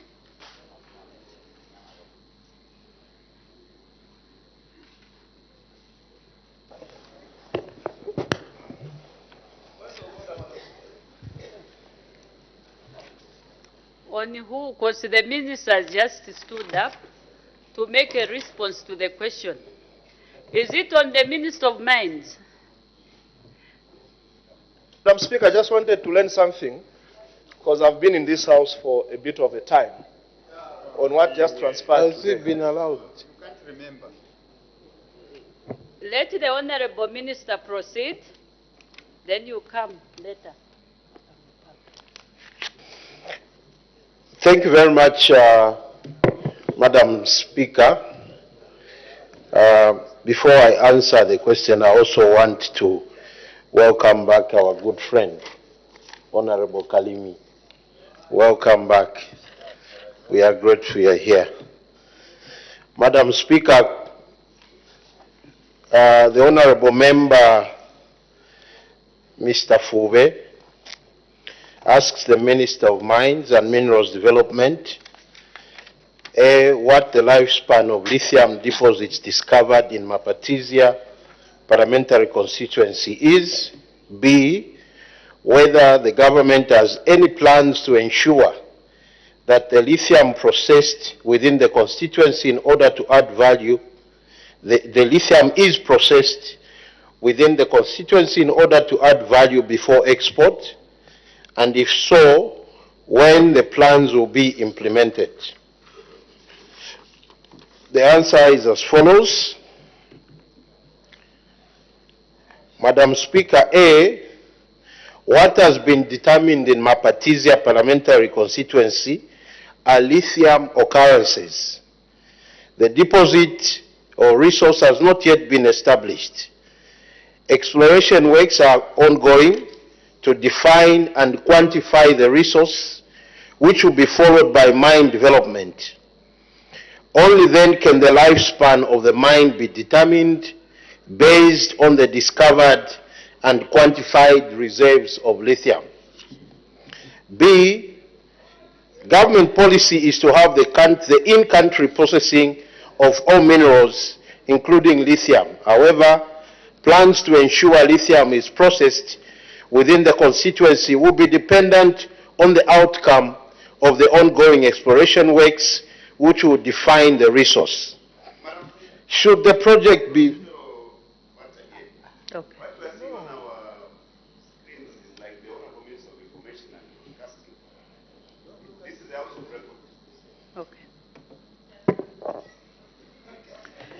Thank you for that observation. I think it has been corrected. B, the government policy is to have in-country processing of minerals, including lithium. However, plans to ensure lithium is processed within the constituency will be dependent on the outcome of the ongoing exploration works, which will define the resource. Should the project be viable and the mine is developed in Mapatizia, government will ensure that the lithium is processed in-country prior to export. C, the plans will be implemented once the resource is defined and quantified and commercial exploitation of the lithium has commenced. I thank you, Madam Speaker. Thank you. Before we take supplementary questions, the Honorable Member for Chitambo. Madam Speaker, I'm so grateful. I know this is a house of procedure, and we always put what we do on record. Madam Speaker, two things happened today on the session when the Minister of Agriculture presented the ministerial statement. Number one, I'm here to learn, Madam Speaker. Number one, the Minister made his presentation on TV, on our screens. I would like to know which standing orders he used to broadcast that. And secondly, Madam Speaker, the whole session on that ministerial statement, what was on the screens was the pie chart. Even when members were asking questions, the system was not changing to broadcast a member that was asking questions. Is it that because the standing orders have changed, that now, right now as I'm speaking, I'm the one who's on the screen? But at that session, or in that session, it was only the pie chart that was on the screen. is it a problem that we had with our system there, or it was just a mistake somewhere, or it was just deliberately that the pie chart was to remain there for reference sake? I seek your reading, Madam Speaker. Thank you so much, Honorable Member for Chitambo. The presentation on the TV, we took it as part of the ministerial statement. In fact, the Honorable Minister of Agriculture had gotten permission from the Office of the Clerk and the Speaker whether he could include that presentation on TV as part of the ministerial statement. So permission was given to him. That's why he was able to present whatever he had on the TV. However, when one is presenting, I think reference has to be made to the presentation at hand. If a question is on any presentation that was shown, definitely that question is supposed to be married to the presentation. The pie chart was not supposed to be there throughout, especially if the question on the floor of the House was not connected to the pie chart. It was supposed to be connected to the other presentation that was done on TV. That is the correct way of answering to a presentation. So maybe an error should have occurred, but my guide is that you answer and show the right presentation as the minister was responding. So that is my response to that point of order. Supplementary questions? The Honorable Member for Kamfinsa. Thank you very much, Madam Speaker. Speaker, the statement or the response that has been provided by the Minister of Mines relates to a very, very important mineral, which is lithium. I think by now, those that are interested in alternative ways of supplying power to their homes are aware that lithium batteries are probably the most reliable batteries to use if you are going to buy an inverter to do minor supply to your residency. Now, given that importance, Madam Speaker, the importance of lithium in lithium batteries as well as other industrial uses, the response that the Minister has given indicates that we still have scanty information. We are not sure whether we have lithium in Mapatizia or any other part of the country. My question, therefore, to the Minister of Mines. Honorable Minister, the question is about adding value to our resource. And you can only add value to a resource which you've discovered. Don't we have the technology at this stage, Honorable Minister, to establish whether we have lithium in Mapatizia or any other part of the country? Because obviously, lithium can't just be in one portion of the country. There must be deposits somewhere else lying. So we don't have the technology as a country to establish at this stage whether we have lithium or not. Madam Speaker, I thank you. The Honorable Minister of Mines and Minerals. Thank you very much, Madam Speaker, and thank you, Honorable Member of Kamfinsa, for that question. Madam Speaker, what I said was what we have now are occurrences of lithium, but what we want is now to define. Because when you have an occurrence, Madam Speaker, when something occurs, it means that it is there. That's what the word means in English. So, when it is there, before you set up a mine, you have to understand the extent of that occurrence, whether it reaches there or it reaches there. Then now, after the resource is defined, now you do a mine, the science of mining. So we have occurrences, and that is why when you go to Mapatizia today, we are busy exploring and defining the resource. So we know that there is lithium. But we have to define it. Where does it begin? Where does it end? So that when we do a mine, my honorable member is an engineer, he knows that if you don't do your mine properly, you may end up throwing what is valuable to yourselves because you may mine it as waste. But if you know the extent and where it is sitting, you now set up a mine, it will tell you that your shaft, if it's an underground mine, your shaft will be here. If it's an open cast mine, how are you going to be doing the ramping? Because then you know the occurrence of what you are looking for. As additional information, I think that the country is aware that this government has signed an exploration agreement, a mapping agreement with a company, and we are going to map this whole country. As we had promised, that contract has been signed and will soon be launching the mapping of the entire country. I thank you, Madam Speaker. The Honorable Member for Kankoyo. I thank you, Madam Speaker. Allow me first to congratulate the Minister of Mines over the progress being made on KCM. I'll be at the court tomorrow to ensure that I attend that session. Job well done, Minister of Mines. Lithium remains one of the critical minerals we need, like Honorable Kangombe has put it. When you look at the time it took for COVID to discover the mineral deposits at Mungomba, it's less than 12 months.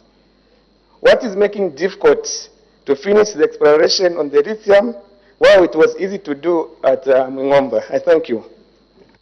The Honorable Minister of Mines and Minerals Development. Thank you, Honorable Member, and thank you for the accolades you've given for what we are doing with other mines. I think the question that you've asked is very similar. There is nothing difficult. Like I said, we are now defining the resource. Defining meaning we are, maybe I use another word, we are mapping it, knowing that, oh, there is lithium here, where is the extent, how does it, meander, or how is it formed, how has it formed, wherever it has been discovered. So the issue really is not that there is no technology or we are taking time. We have to define the resource, and resource definition is not something that takes a day. It will take a bit of time, and we are not saying it's going to take forever, but we have to do the right thing in the time that the technology that is being used will actually require. I thank you, Madam Speaker. The Honorable Member for Chirubi. Thank you, Madam Speaker. The Minister in his first attempt indicated that there are only occurrences of lithium in Mapatizia, and exploration is going on, and they want to establish. Then later on, he has answered to say that there is lithium, but they just want to map where it is. So I'm asking, sir, I want to find out what is the difference between occurrence and discovery of a mineral called lithium. The Honorable Minister of Mines and Minerals Development. Thank you very much, Madam Speaker. I don't know whether I will become a teacher of English or not. Occurrence is occurrence, Madam Speaker. It has occurred, meaning it's there. Thank you, Madam Speaker. The Honorable Member for Kantanshi. Thank you very much, Madam Speaker. Also, let me start by welcoming Honorable Kalimi, but also to thank government on its decision to recall 100 megawatts of power. I think, Honorable Minister, that's the way to go. Then, then now we can comfortably say that we will not have a haphazard approach of solar for ministries, solar for institutions. I think let's just do this methodically because it will cost us a lot of money. Honorable Minister, your responses are very interesting, but I wanted to find out, are you aware that lithium is being exported? Because ZRA is on record of having actually intercepted trucks carrying lithium, but in the documentation it's stating silica. which, Madam Speaker, I recently learned that silica actually is what is used, is an ingredient that you use to actually create solar panels. Thank you. The Honorable Minister of Mines and Minerals Development. Thank you very much, Madam Speaker, and thank you, Honorable Member, for that very important question. Zambia has a lot of leakages, some of them copper, gold, and this is what this government is now addressing, to stop these leakages, one of which is lithium, and that's why that truck was intercepted. Because when it occurs, people can be digging in the bush where we haven't done the discoveries. Because I'll tell you what, as long as we don't map this country, as long as we don't know what this nation is sitting on, such things are going to occur. But are we doing anything about it? Yes. And that's why we are going to map the whole country. Now we are going to know as a nation what we are sitting on and where it is. And that will now help us to police any misbehavior around the mining sector. I thank you, Madam Speaker. The Honorable Member for Chirubi. Madam Speaker, though the mapping, if we follow the different mineral books at the Ministry of Mines, the mapping has been done several years, but all the same, maybe this is a different mapping. I would want to find out which company is doing exploration in Mapatija constituency. Which company has been given to do exploration in Mapatija constituency? The Honorable Minister of Mines and Minerals Development. Thank you, Madam Speaker. And Honorable Member, that is a different question. If you want that, I can come back again and answer and give you the different companies that are doing that. I thank you, Madam Speaker. Thank you. The Honorable Member for Chirubi, you don't need to maybe to just stand up just like that. I think we've got standing orders. When you are given the floor, you stand and to speak. Thank you. Thank you. The Honorable Member for Pemba. Thank you so much, Madam Speaker. I would like to find out the duration for this exploration, since this mineral is something that is very important for the people of Mapatisia, especially if the processing is set there. Thank you. Thank you. Maybe before the Minister comes in, there is an indication for a point of order. The Honorable Member for Chirubi, what is your point of order? Madam Speaker, the Minister in his answering, he said there are occurrences of lithium in Mapatisia. Meanwhile, exploration is going on. But now that I've asked a question on which company, the Minister would be in a position to know which company is doing exploration, since exploration is going on. So is the Minister in order to say that he can come another day when exploration is already going on in Mapatisia to come and tell us the company that is exploring? The Honorable Member for Chirubi, I think your question was straightforward. And if the Minister says he doesn't have the answer now, no matter how many times we ask him about that same question, he won't be able to give us an answer. I think that is the more reason he says he has to go back to his office, check, get the answer, and then come and tell you. So as at now, he hasn't got an answer. That is what he has told us. There's nothing that we can do. The Honorable Minister of Mines and Minerals Development. Madam Speaker, I'll seek your indulgence that the question be repeated because I was, I think, disturbed by my colleague this side. May the Honorable Member repeat? The Honorable Member for Pemba. The question, Madam Speaker, is on the duration. When are we expecting this process of exploration and marking coming to an end? The Honorable Minister of Mines and Minerals Development. Madam Speaker, unless I look at the, thank you very much, Honorable Member, that is important because our people are actually anxious. I know that Mapatisia, Madam Speaker, if we don't do the lithium issues quickly, our people there are agitating because it's one of the key things they feel they can benefit from. And also as a government, we want to take advantage of the green transition because lithium is on high demand, and that's why we want to do it correctly.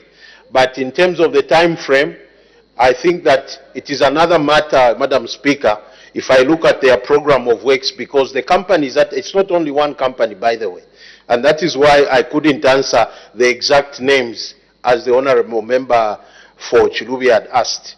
I can bring a list of those companies that are doing that, and also the program of works, how they have lined them up. We are hoping that by the end of the year we can have exactly, when these operations can start. I thank you, Madam Speaker.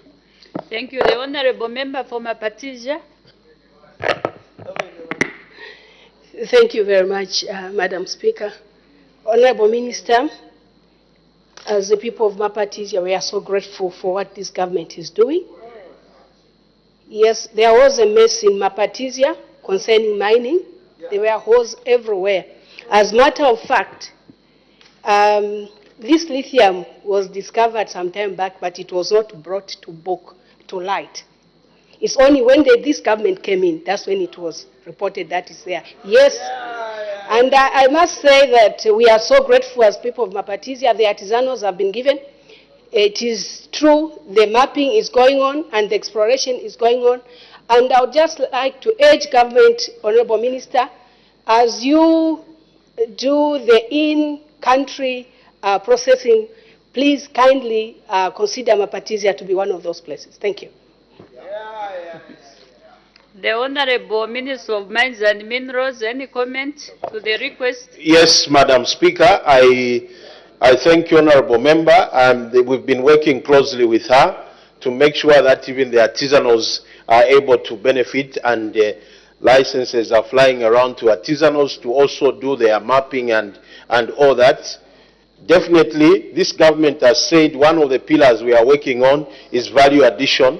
As a matter of fact, Madam Speaker, Cabinet last week approved a special purpose vehicle that will now be dealing in mineral trading and value addition and partnering with our locals. So that is being taken care of, and we want the mine in Mapatisia to be a nucleus for development around that area. I thank you, Madam Speaker. Thank you.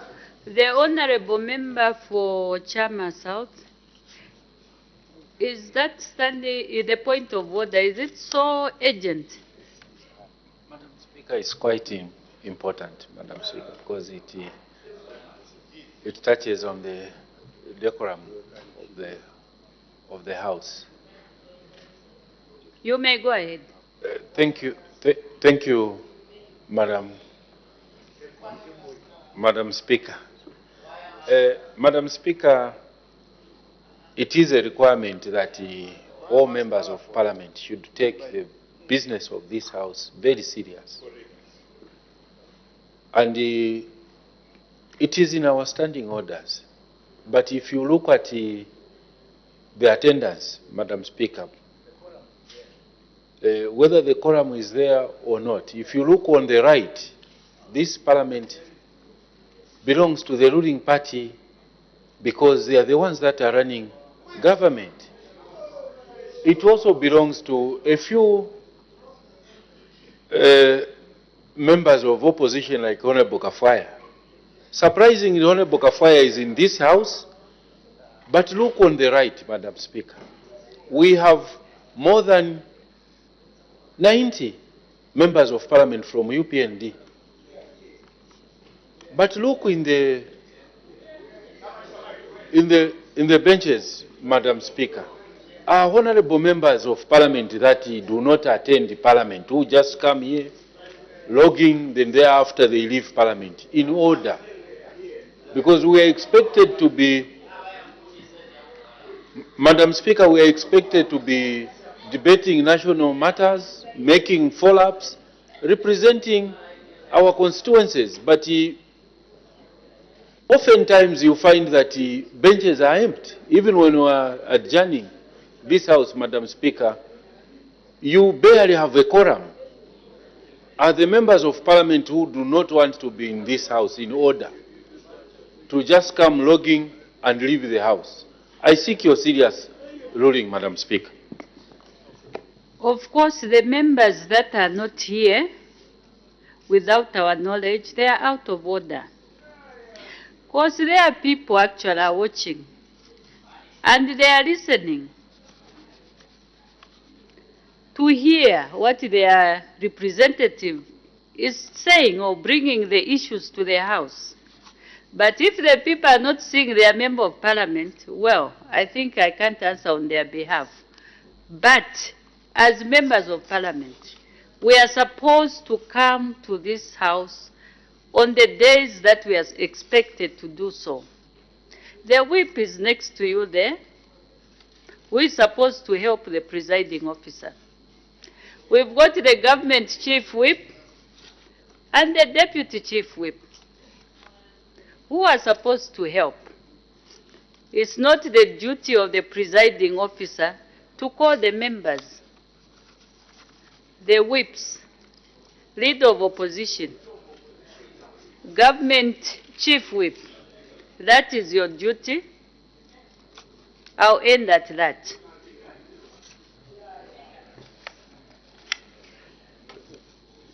Where were we?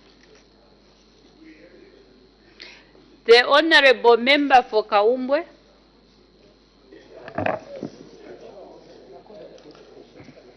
Thank you, Madam Speaker, for allowing me an opportunity to ask a follow-up question to the Minister of Mines. The programs, the activities that have been confirmed in Mapatizia relating to lithium are like occurrences, also exploration, and right now, mapping is ongoing. What conditions, what other conditions is government waiting to actually legalize the trading of lithium? Trading of lithium in the sense like to issue mining permits as well as export permits, price determination and so on. Because, Minister, lithium right now is a high value mineral and it is used in the technology for lithium batteries whose actually the contribution to energy gadgets is very high. However, the more time we wait, we take long to legalize the trading of lithium, we are going to lose the value of this lithium because there are a lot of other mineral products that are on research to be used in the production of batteries, which will replace the lithium. So we are going to lose the opportunity. What just is because the of this. question, honorable member? So the question is when or what conditions are this government expected to fulfill before opening up trading routes for lithium? The Honorable Minister of Mines and Minerals Development. Madam Speaker, thank you very much, and I thank the honorable member. I am trying to avoid to open up because when somebody asks that what is the delay in giving mining permits, when you give a license to explore, that's a mining permit, by the way.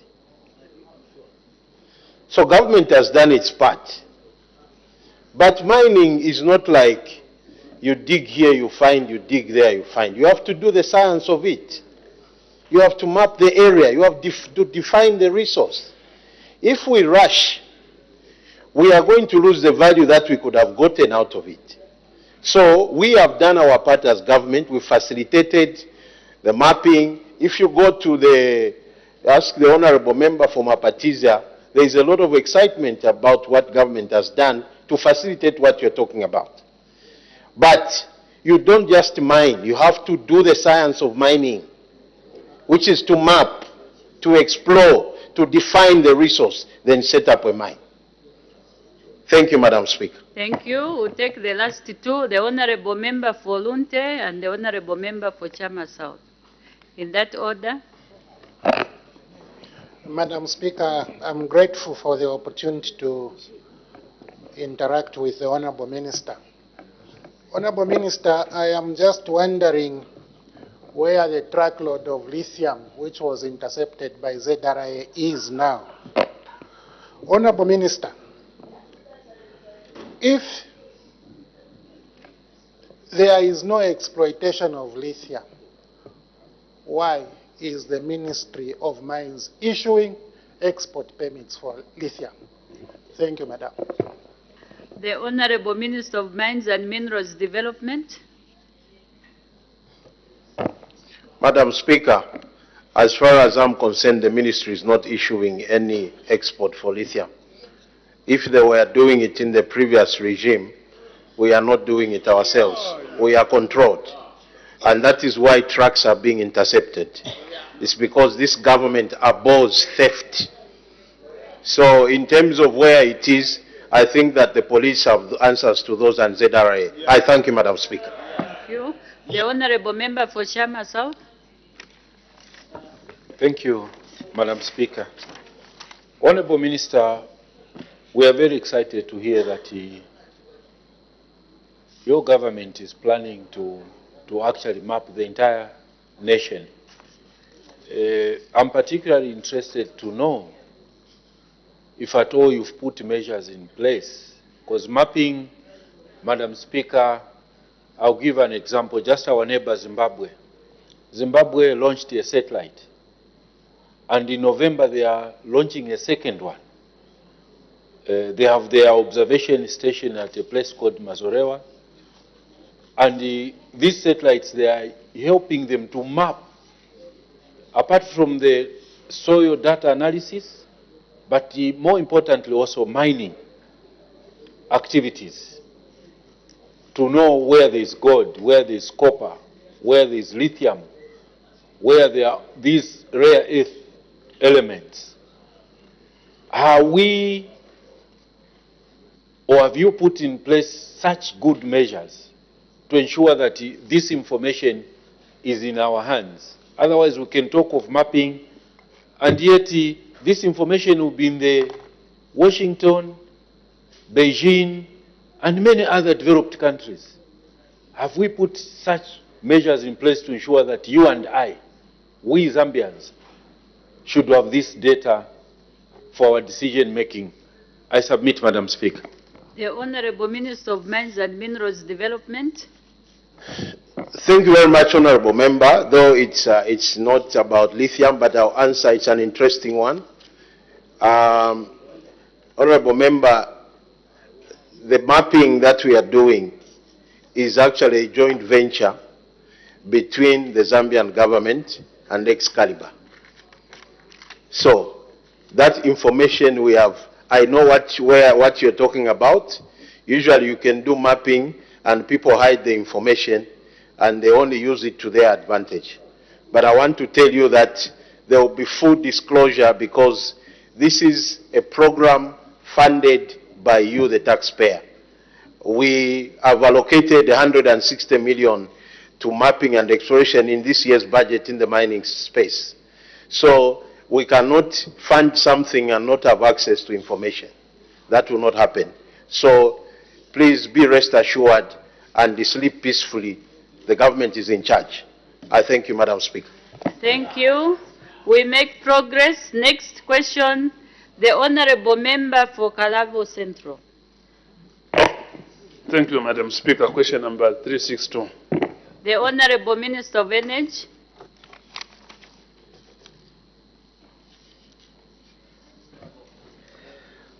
Thank you, Madam Speaker. Mr. C. Muyitu, Member of Parliament for Kalabo Central Parliamentary Constituency, is asking the Minister of Energy 3 questions. A, whether the government has any plans to facilitate the construction of a fuel filling station in Kalabo district. B, if so, when the plans will be implemented.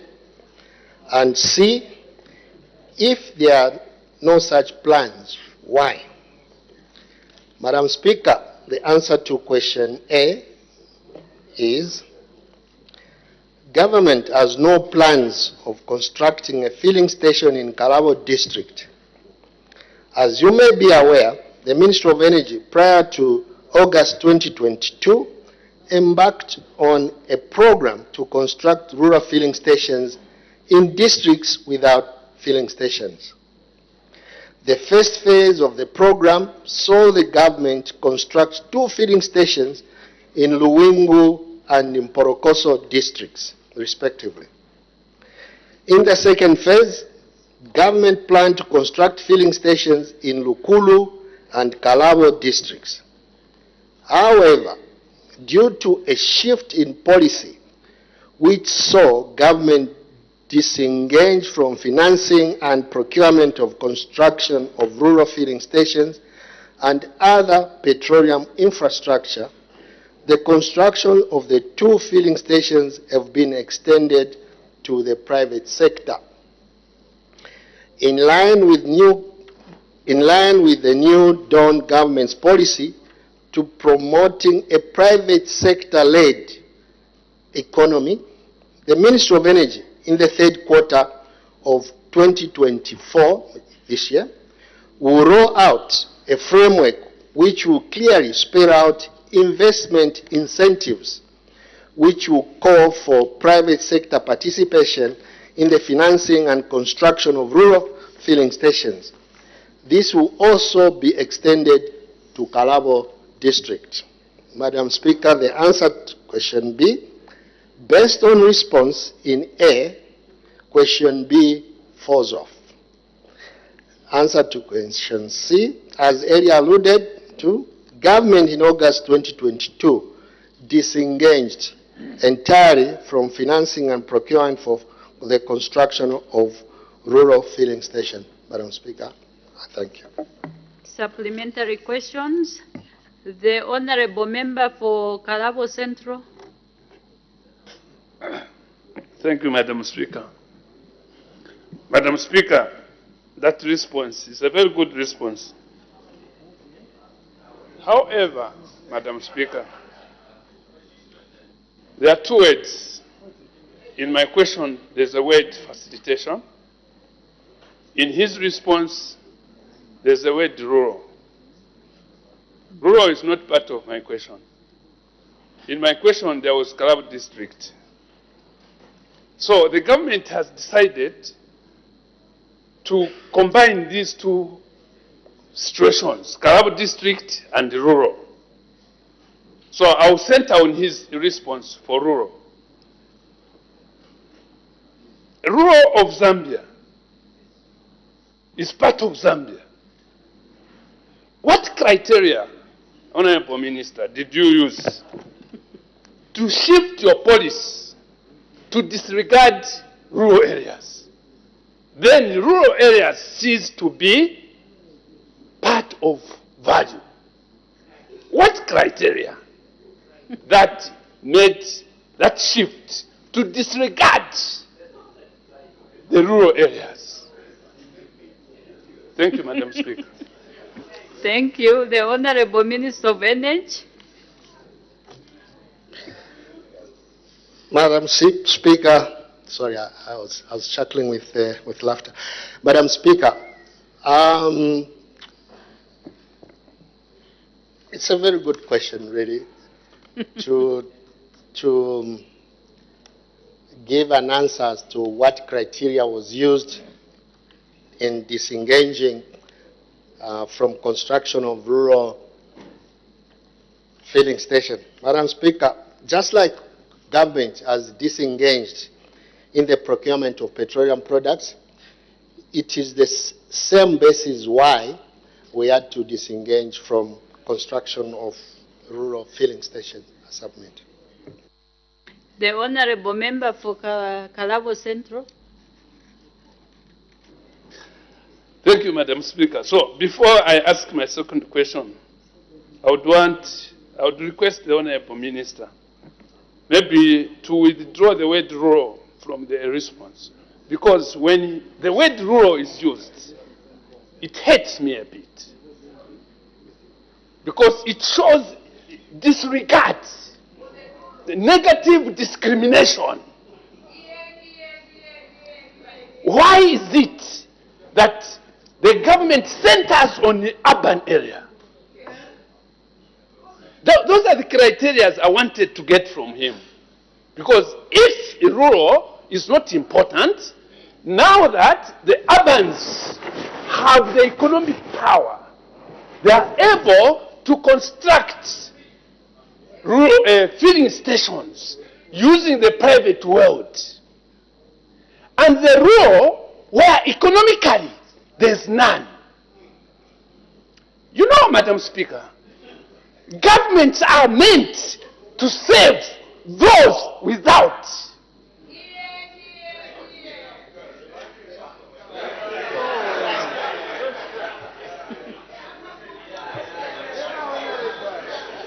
Are you through, Honorable Member?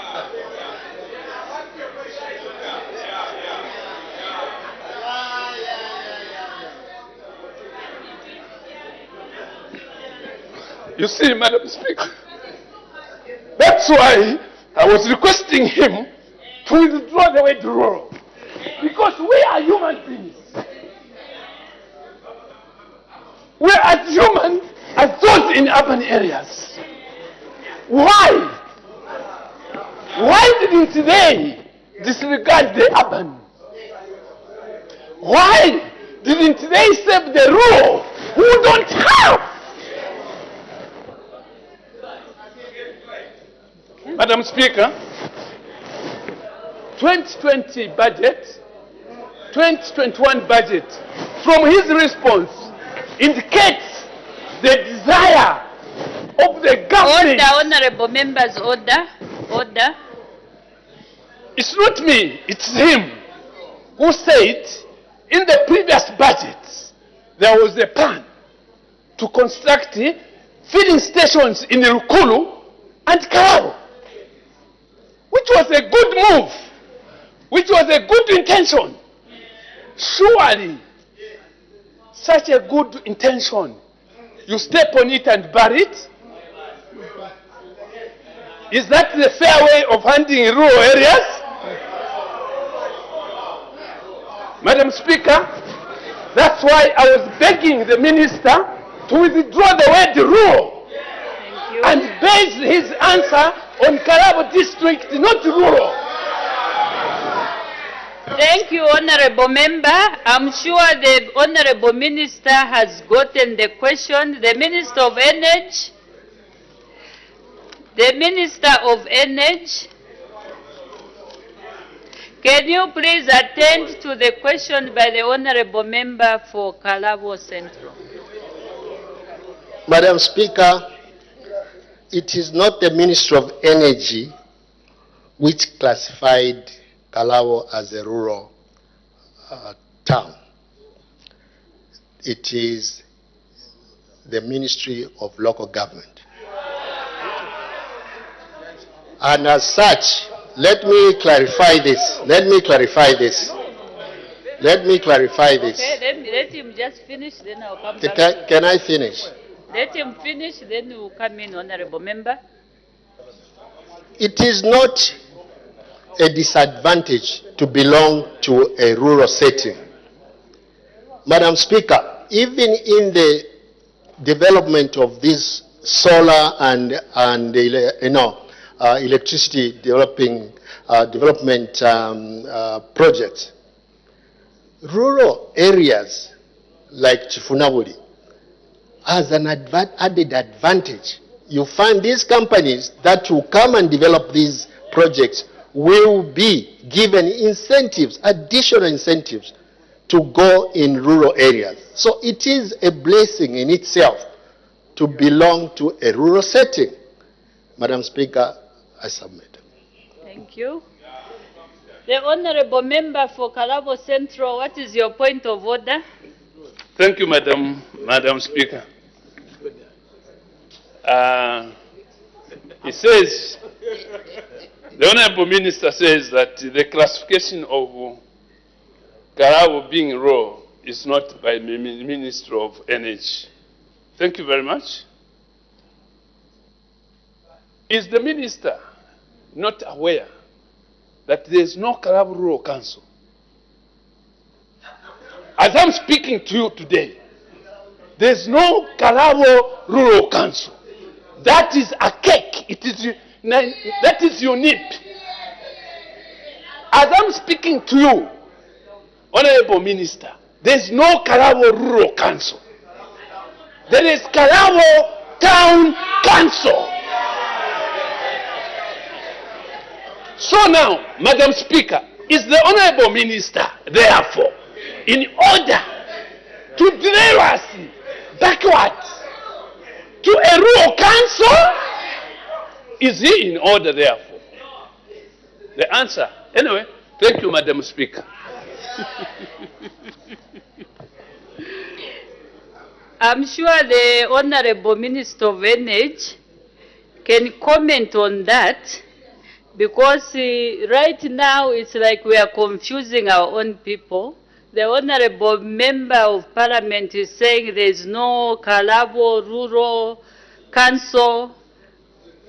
I think let's stick to one language that won't confuse the people out there. So the Honorable Minister, please just touch on that as you respond to a question that is coming from the Honorable Member for Kafinsa. Point of order, Madam Speaker. Thank you, Madam Speaker. Madam Speaker, I want to first of all sympathize with the Member of Parliament for Kalabo. And as I sympathize with him, I note that from the statement issued by the Minister, there was already a plan to put up a filling station in Kalabo. And I suspect that those intentions were already pronounced to the members of the public. What will happen if the private sector do not invest in Kalabo? I thank you, Madam Speaker. Thank you. As the time is 16:40 hours, I suspend business for 20 minutes. Thank you very much for still watching Parliament Television. The House has taken a 20-minute break, and on the floor of the House was Kamfinsa Member of Parliament, Mr. Christopher Kangombe, who had just finished posing his supplementary question to the Minister of Energy. And so when business resumes after the break, we do expect the Minister of Energy to respond to the question. And just now, we take a look at some of the business that has been considered from the time business resumed at 14:30. When business resumed at 14:30, Madam Speaker did make 3 announcements.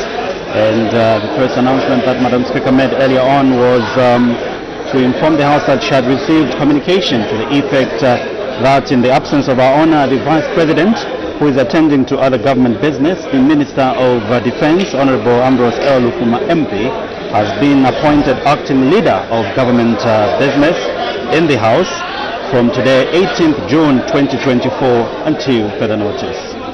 Thereafter, Madam First Deputy Speaker recognized the presence in the public gallery of pupils and teachers from Chisamba Girls Academy, Chisamba District, and Madam First Deputy Speaker, on behalf of the National Assembly of Zambia, warmly welcomed the visitors. Thereafter, Madam First Deputy Speaker also recognized the presence in the public gallery of pupils and teachers from Lumuno School in Rhodes Park, Lusaka District. Madam First Deputy Speaker, on behalf of the National Assembly of Zambia, warmly welcomed the visitors. The other announcement that Madam Speaker made was to inform the House that in accordance with the provisions of Standing Order 176.3, she had made changes to the composition of 3 committees as follows.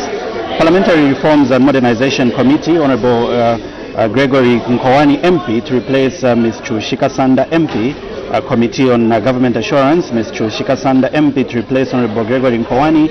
And the last committee is Committee on Energy, Water Development and Tourism, Mr. Stanley K. Kakobo MP to replace Honourable Gregory Nkowani MP. Exactly, Paulson, and also a ministerial statement was rendered by the Minister of Agriculture, and this was on the crop forecast for the year 2023 to 2024. We will give you the details of this ministerial statement at a later stage. Still to come after the break, the House will continue considering questions for oral answer, and later on we expect notice of motion. Ms. Nakaponda, who is deputy chairperson of the Committee on Health, Community Development and Social Services, urging the House to adopt a report of the Committee on Health, Community Development and Social Services on the ratification of the International Convention over the East, Central and Southern Africa Health Community for the third session of the 13th National Assembly. This document was laid on the table of the House on Wednesday, 12th June 2024. So this motion is also expected to be considered, Taza. And so just now we did take a break. Do join us on the other side and keep watching Parliament Television.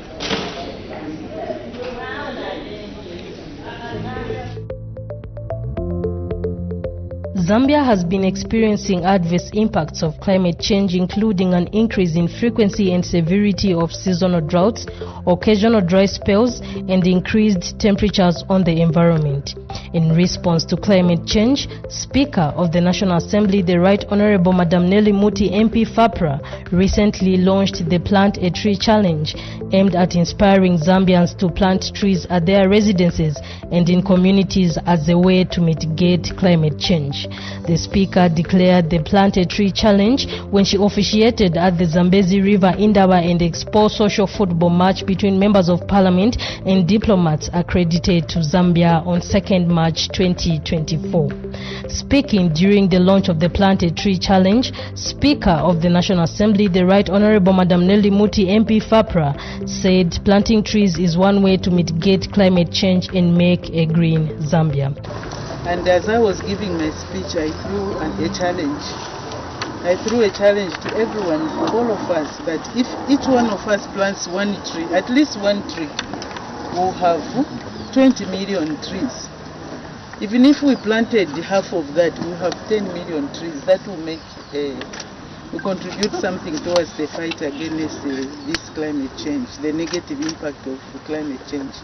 So that's why I decided today to come and start that challenge. We are calling it hashtag Speakers Plant a Tree Challenge. So if we can all put on social media, I can start by throwing to all of us here. If each one of us just goes and plants one tree, we'll be able to at least contribute to the fight against this climate change. It's not easy. This is just part of my field. I have another field in Kauma where I've planted at least 100 hectares of maize and soya beans and sunflower. But all that, I don't think I'll be able to recover what I invested in that because of the drought. So we should now plant trees. Instead of cutting trees to make charcoal, let's find alternative alternative ways of cooking. Now people are talking about the mbahulas, they are using ethanol and other things to cook. So let's go that way. In terms of income generating for people who are doing charcoal, there are so many activities where people can generate income. We don't have to resort to cutting trees. Even these young children here, I'm sure they know why we have to plant trees. Do you know why we are planting trees? To save the whole planet too. Yes, good. So we have to plant, starting from you. At this tender age, we need to teach them to start planting trees. Executive Member for Zambian Parliamentary Caucus on Environment and Climate Change, Mr. George Kandafula, who is also a Member of Parliament for Serenje Central, called for collective action towards environmental preservation. Because you have got a heart for the environment. And maybe before I go further, let me just further say that we are a group from the Parliamentary Caucus on Environment and Climate Change. So we said, no, let us support Madam Speaker for the noble cause which she has done, where we have to have that hashtag of plant a tree per citizens of Zambia. Just as you alluded to, looking at 20 million people, and if we were to plant a tree, indeed, we can change Zambia.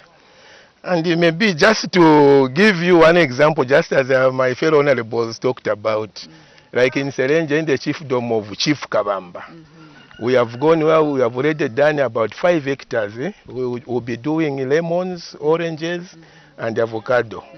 Reason is probably, in the near future, as these trees grow up, people might be sneaking in and cutting them so that they even make again charcoal. But now, looking at the fruits, we said, no, let's go the fruit because it will be giving them one money, and then they will have at least the food on the table. Besides that, all I can say is this message, will even take it to our caucus so that each and every member is educated. After the launch of the Plant a Tree Challenge, some executive members of the Zambian Parliamentary Caucus on Environment and Climate Change commended Madam Speaker for such a great move. To start with, I want to thank the Honorable Speaker for the initiative she came up with in trying by all means to protect the environment. I'm here at her farm where we started her project of planting trees. I must say, indeed, it is very important for all Zambians, even at a family level, to consider this project, which is actually meant to restore the environment. The climate change is one thing that is so serious. I come from Pemba constituency in Southern Province, where we have seen the effect of the climate change. As we speak right now, the whole constituency, we have a serious drought, and the people, they don't have food. Currently, we are actually depending on government in terms of the relief. And this is a serious signal that we need to take this project so serious. Because if we don't, it will be very difficult for us to survive when it comes to farming. We cannot afford, as a consequence, to have every farmer migrating to the northern block, northwestern, and Wapula or Copper Belt. This is where most of our people are actually migrating because of the climate change. And I want to call upon the community members out there that are fond of cutting trees to make charcoal. That this is no time to cut trees, but to plant trees. So let us all ensure that we at least plant trees wherever we feel trees can be planted. As Madam Speaker has demonstrated, that we are indeed supposed to take it upon ourselves that we plant some trees and protect the environment. These rains we are seeing coming and going, if we don't have the environment that is actually good for us, we will definitely have no rains for the next 2 or maybe a decade of some kind. So we want to encourage our people, like I indicated earlier on, that our chiefs, Chief Mulungwe, Chief Chitina, and Chief Shaivila, they are all champions in tea planting. By fostering a sense of stewardship and responsibility for our environment, we can inspire collective action and drive much desired positive change.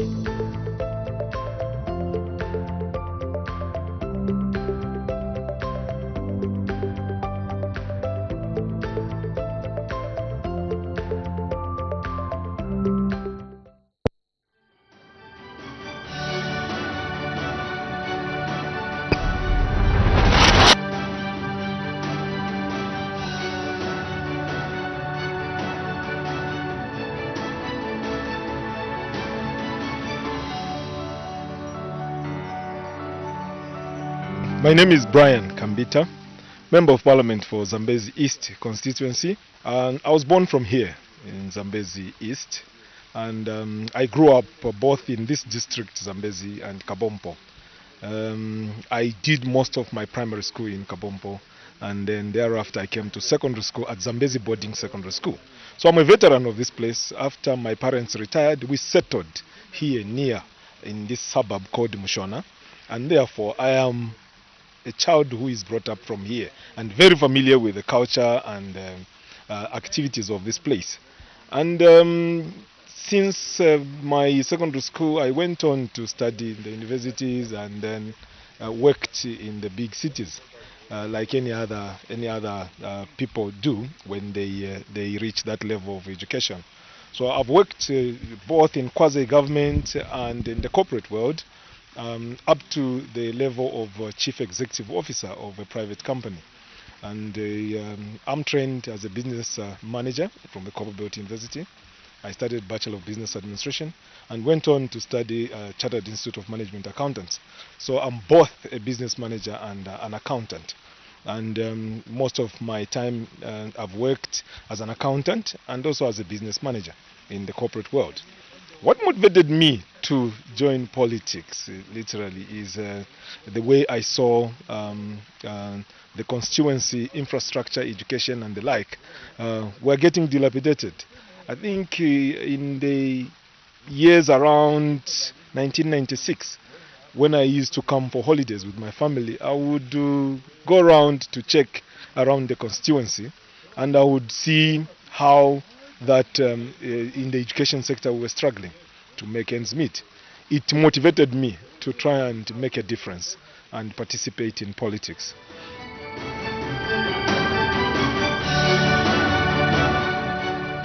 This is Zambezi East. Zambezi district is divided into two constituencies, which are divided by this very big river here, Zambezi River. On the western bank is a constituency called Zambezi West. On the eastern side is the constituency that I represent in Parliament, Zambezi East. Zambezi East has got 10 wards. It's divided into 10 wards: Zambezi Central, Chitokoloki Ward, Mpidi Ward, Luitadi Lwatembo Ward, Lunkunyi Ward, Nyakulenga Ward, Dipalata Ward.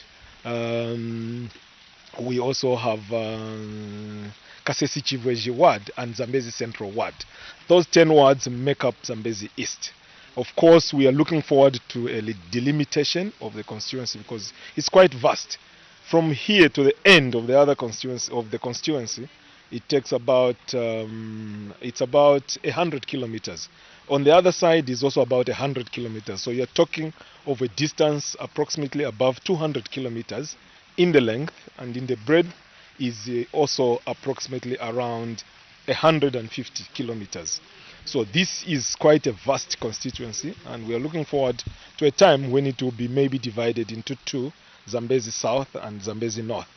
And that will help us actually reach out to most of these places. However, even before that, we feel that it will be very important to delimitate some of the big wards, especially PD ward, which is quite vast. It's almost like a constituency. It's a very vast ward, and we have challenges sometimes reaching out to all the parts of the ward.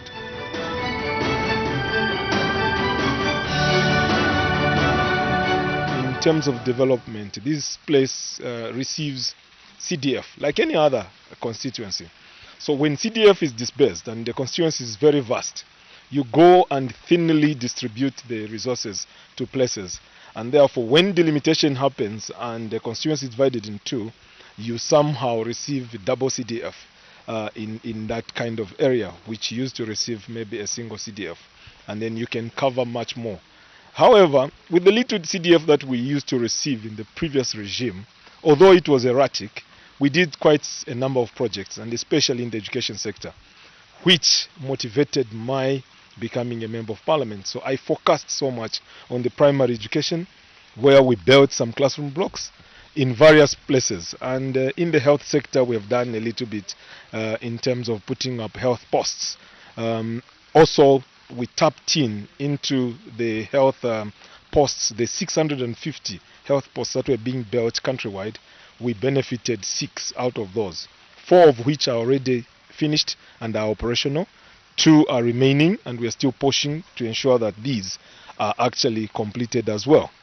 Going forward, of course, with the enhanced CDF at 25.7 million, we want to continue focusing on the education sector. That's where the need is prime. And we are lucky, government has embarked on recruitment of teachers, which will complement our agenda of ensuring that there's quality education in the rural areas. With teachers around, employed by government, and then we build more infrastructure in the rural areas, we expect the standard of education to be enhanced in those areas.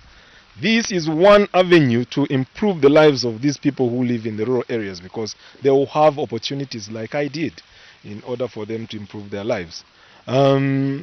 In other development agendas, of course, there is more resources coming in for empowerment. We've asked our people to form clubs, cooperatives, and the like, and in groupings which can help them improve their lives.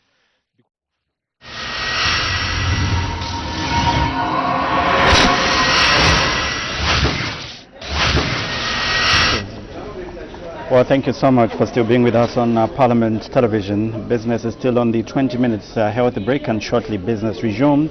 And at the time business was interrupted for that health break, the House was considering question 362, which was asked by Mr. Chinga Miutu, Kalabo Central Member of Parliament, directing the question to the Minister of Energy. The member wanted to find out whether the government has any plans to facilitate the construction of a fuel filling station in Kalabo District.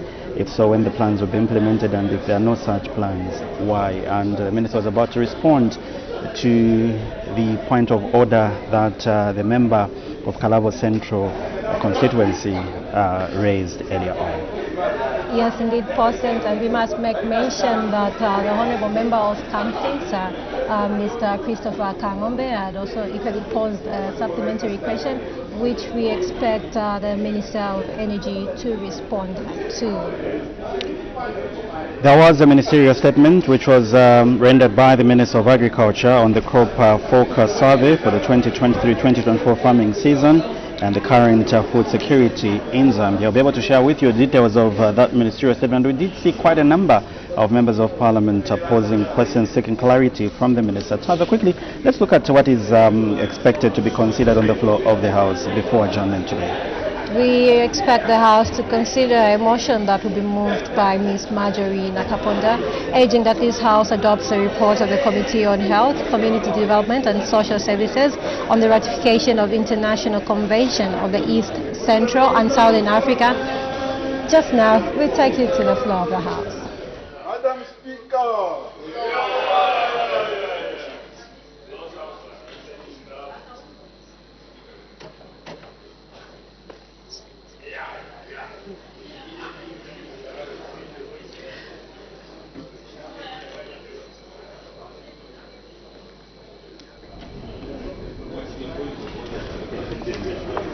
Bells are still ringing. The quorum is not present. It is a requirement that 1/3 of members of Parliament need to be present for any business to be transacted on the floor of the House. And like I was stating earlier, President, we do expect the House to consider a motion that will be moved by Ms. Marjorie Nakaponda, urging that this House adopts the report of the Committee on Health, Community Development and Social Services on the ratification of the International Convention of the East, Central and Southern African Health Community for the third session of the 13th National Assembly, laid on the table of the House on Wednesday, 12 June 2024. We still have about 4 questions to be considered on the floor of the House, and 1 question for written answer, Understanding Order 81, and this one will come from Mr. J. Daka, Chadiza Member of Parliament, and the question is directed to the Minister of Lands and Natural Resources. The member wants to find out how many title deeds for residential properties were issued in Chadiza Parliamentary constituency from 2000 to 2023. When business was suspended, the House was considering the question for oral answer number 362 on the order paper, and the Honourable Member for Kamfisa had just finished asking a follow-up question. May the Honourable Minister of Energy respond.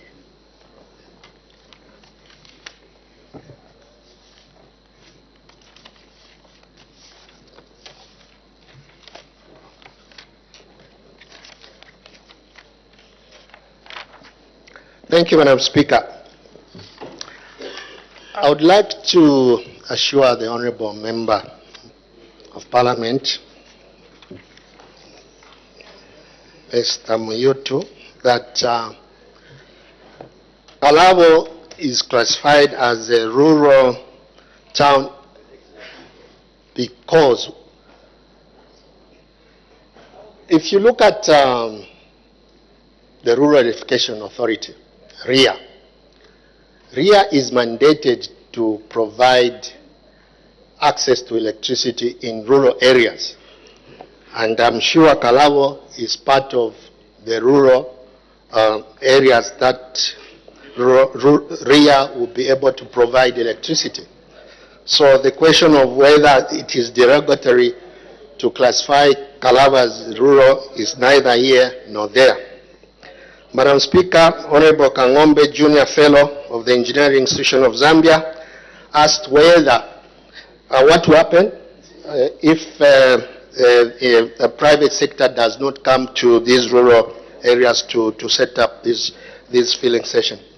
Madam Speaker, rural areas are growth centers. As we attract more business to these areas, industries will move to these rural areas because there is a lot of incentive this government is providing. And as such, the requirement for fuel will increase in no time, I submit. Thank you.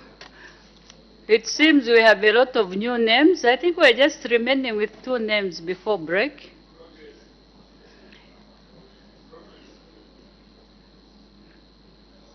I'll take the last 2.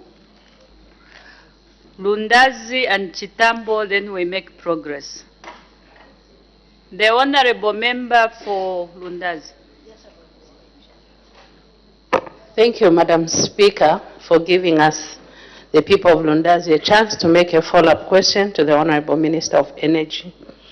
Honorable Minister, every corner in Lusaka today has a service station or a fueling station. Houses are being broken, and the next day you find there's a fueling station. Has the New Dawn government got any plans to stop some of those who always want to take filling stations in places which are already developed and divert them to go into rural areas such as Kalabo and Mwase in Lundazi? I submit. The Honorable Minister of Energy.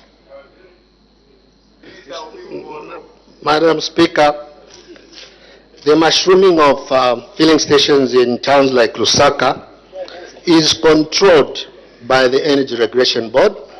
I'm sure before you are given a license to set up a filling station or trading, you have to go through the processes that the ERB has set up. Madam Speaker, this is a private-led sector industry. As I said earlier, that with the growth in rural areas, due to companies moving into areas where they can get more incentives, we will be able to see private-led filling station.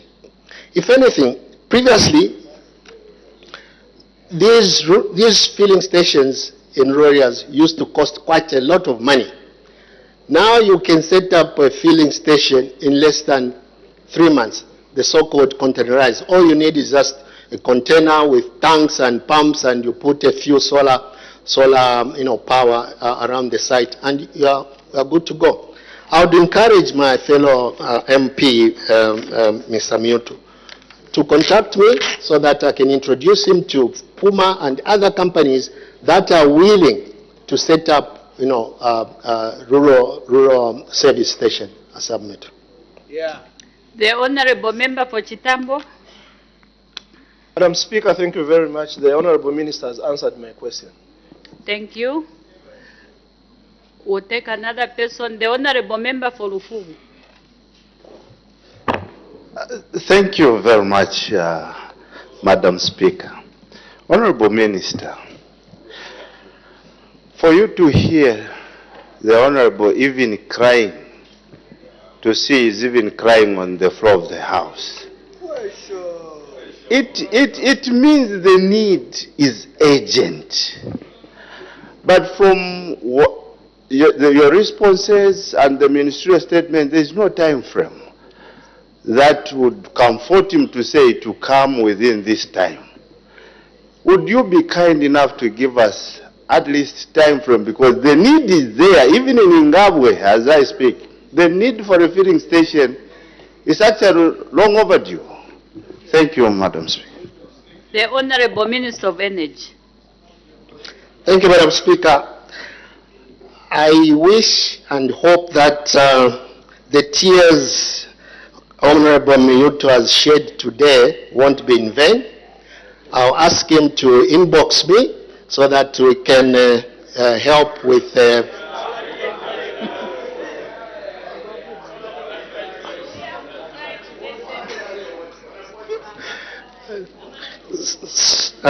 same applies to the honorable member for Lufugo.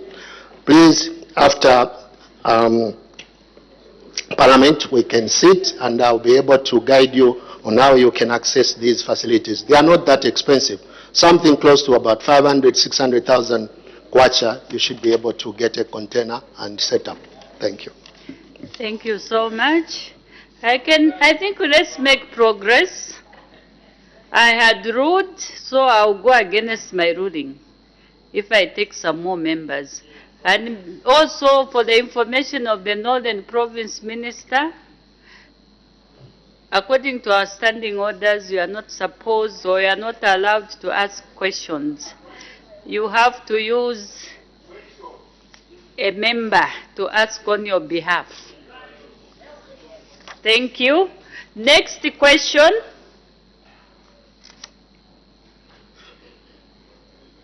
There's a point of order. The Honorable Member for Shiwangandu, what is your point of order? Thank you so much, Madam Speaker, for allowing me to raise this very important point of order. Madam Speaker, this is the House of Procedure. The reason why we list questions for oral answers and we list those questions for written responses is for a purpose. The questions that are listed for oral answers are meant for the public out there. And in this case, the Honorable MP for Kalabo Central had a question listed on the order paper, and the minister responsible for energy is supposed to give responses here on the floor so that it can go to government assurances record. Is the minister responsible for energy, Madam Speaker, in order to change the rules here, and that now it should take people to cry in order for him to respond to their needs?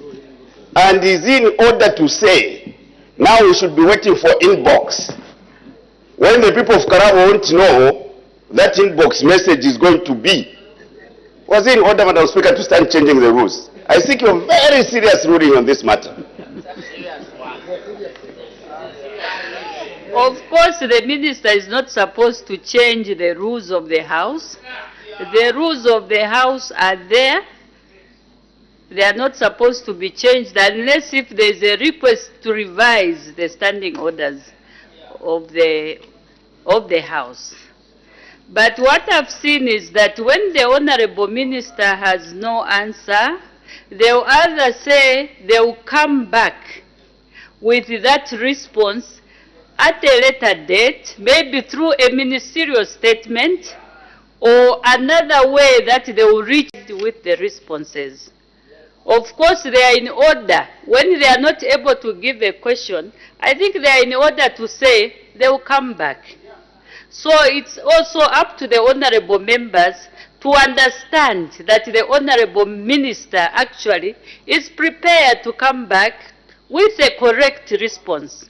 Because if the honorable minister just gives a response for the sake of answering, maybe it's not even correct, already that will be a mistake.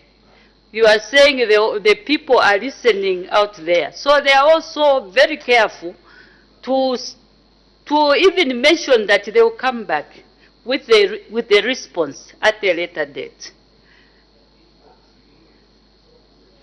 And we've also heard that there are usually some invitations. It's also allowed. The minister can invite the honorable member to the office. It's up to the honorable member to agree or not. Because what is important, let's have a response that we are going to take to our people. That is very, very important.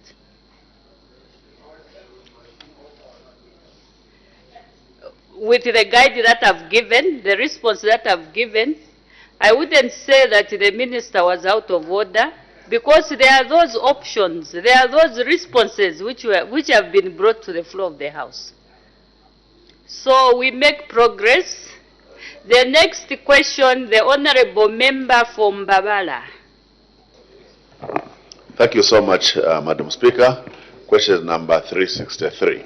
The Honorable Minister of Community Development and Social Services.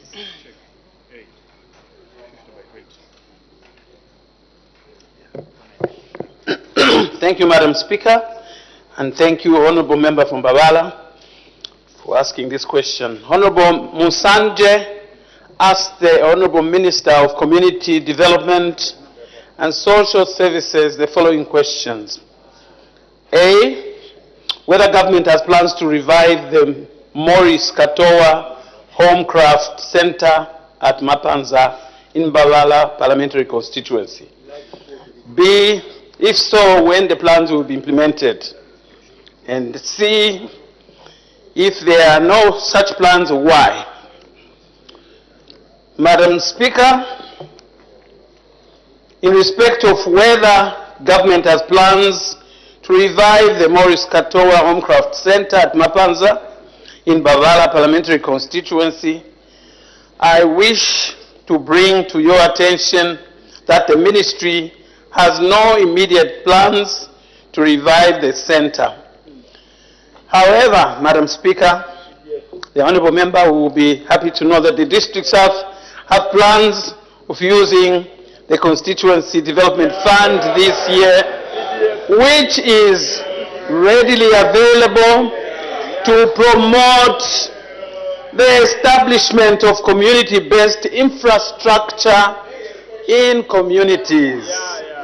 B, in view of the first question, it falls off. In C, Madam Speaker, in terms of why the ministry has no such plans, the ministry currently does not have adequate financial and human resources to revive the center. It is, however, the desire of the ministry to progressively renovate skills training centers so that these facilities are brought at as close as possible to the communities in all districts, and as such, the ministry will prioritize reviving skills centers across the country once resources are available. I submit, Madam Speaker. Thank you. Supplementary questions. The Honourable Member from Babala. Thank you so much, Honorable Minister, for that response. Basically, there is an opportunity, actually, with what you have responded, using the skilled based resource centers and the like being in the constituencies. I consider this as a low-hanging fruit for the Ministry of Community Development.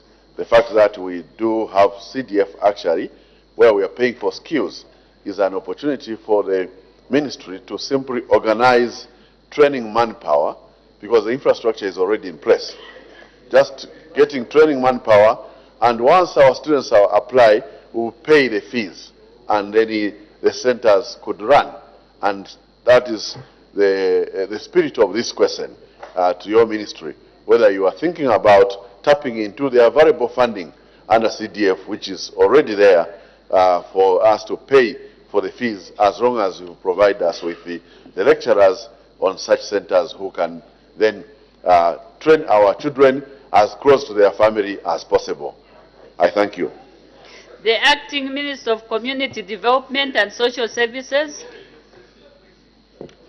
Thank you, Madam Speaker, and thank you, Honourable Member from Babala, for your understanding of your visionary and progressive government's innovative ways that are in place to respond to the various development interventions that our communities so desire.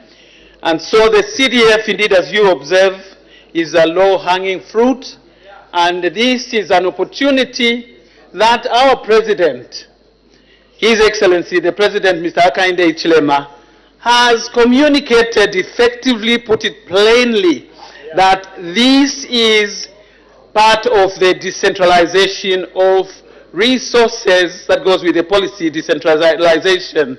So this is a place where every constituency out there in the country should look to for innovative interventions, be it what we are already doing that comes through the CDF committee, be it other innovations that you as Member of Parliament and others in the community can pass on to the WDC. I know there are some who are constructing different types of facilities, training facilities, and other development interventions. So indeed, the home craft centers are a kind of training center, skills training center that is focused on this particular aspect of food processing. That's what it actually is, food processing skills. So you should feel free, Honorable Member, to tap into this resource so that we promote the value addition policy of the New Dawn administration. I submit. Thank you. Next question, the Honorable Member for Chitambo. Question 364, Madam Speaker. The Honorable Minister of Infrastructure, Housing and Urban Development.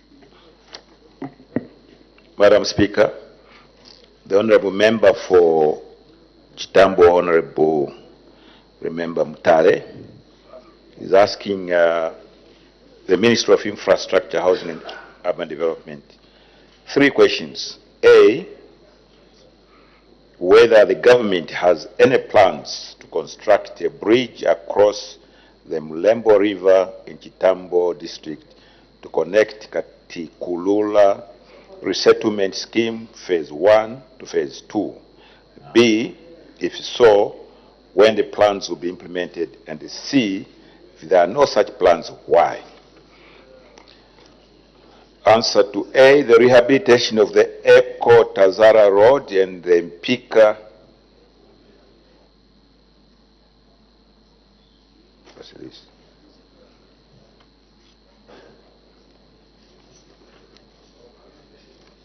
It's not wrong answer. Will commence once the Treasury secures the required funds. The rehabilitation of the roads has been delayed due to funding challenges. The scope of the works required, Madam Speaker, I think given... We are actually talking about a bridge across the Mlembo River in Chitambo constituency.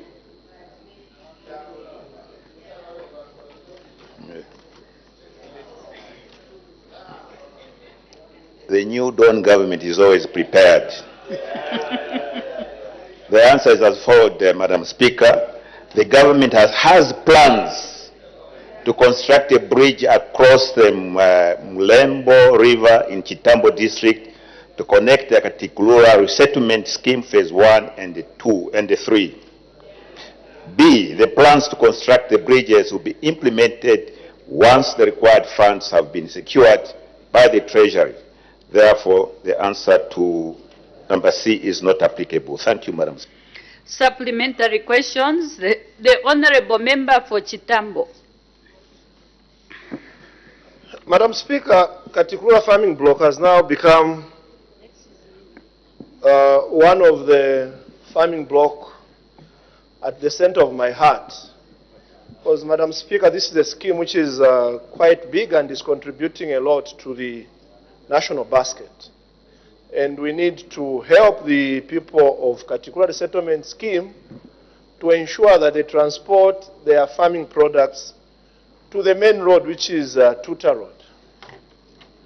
Madam Speaker, hearing to that answer, or listening quietly to that answer, and knowing that the minister can find a way of helping the people of Katikulura who are in Chitambo, what interventions can the minister help us with now that CDF already was allocated to those things I mentioned the other day I rose on the floor of the House?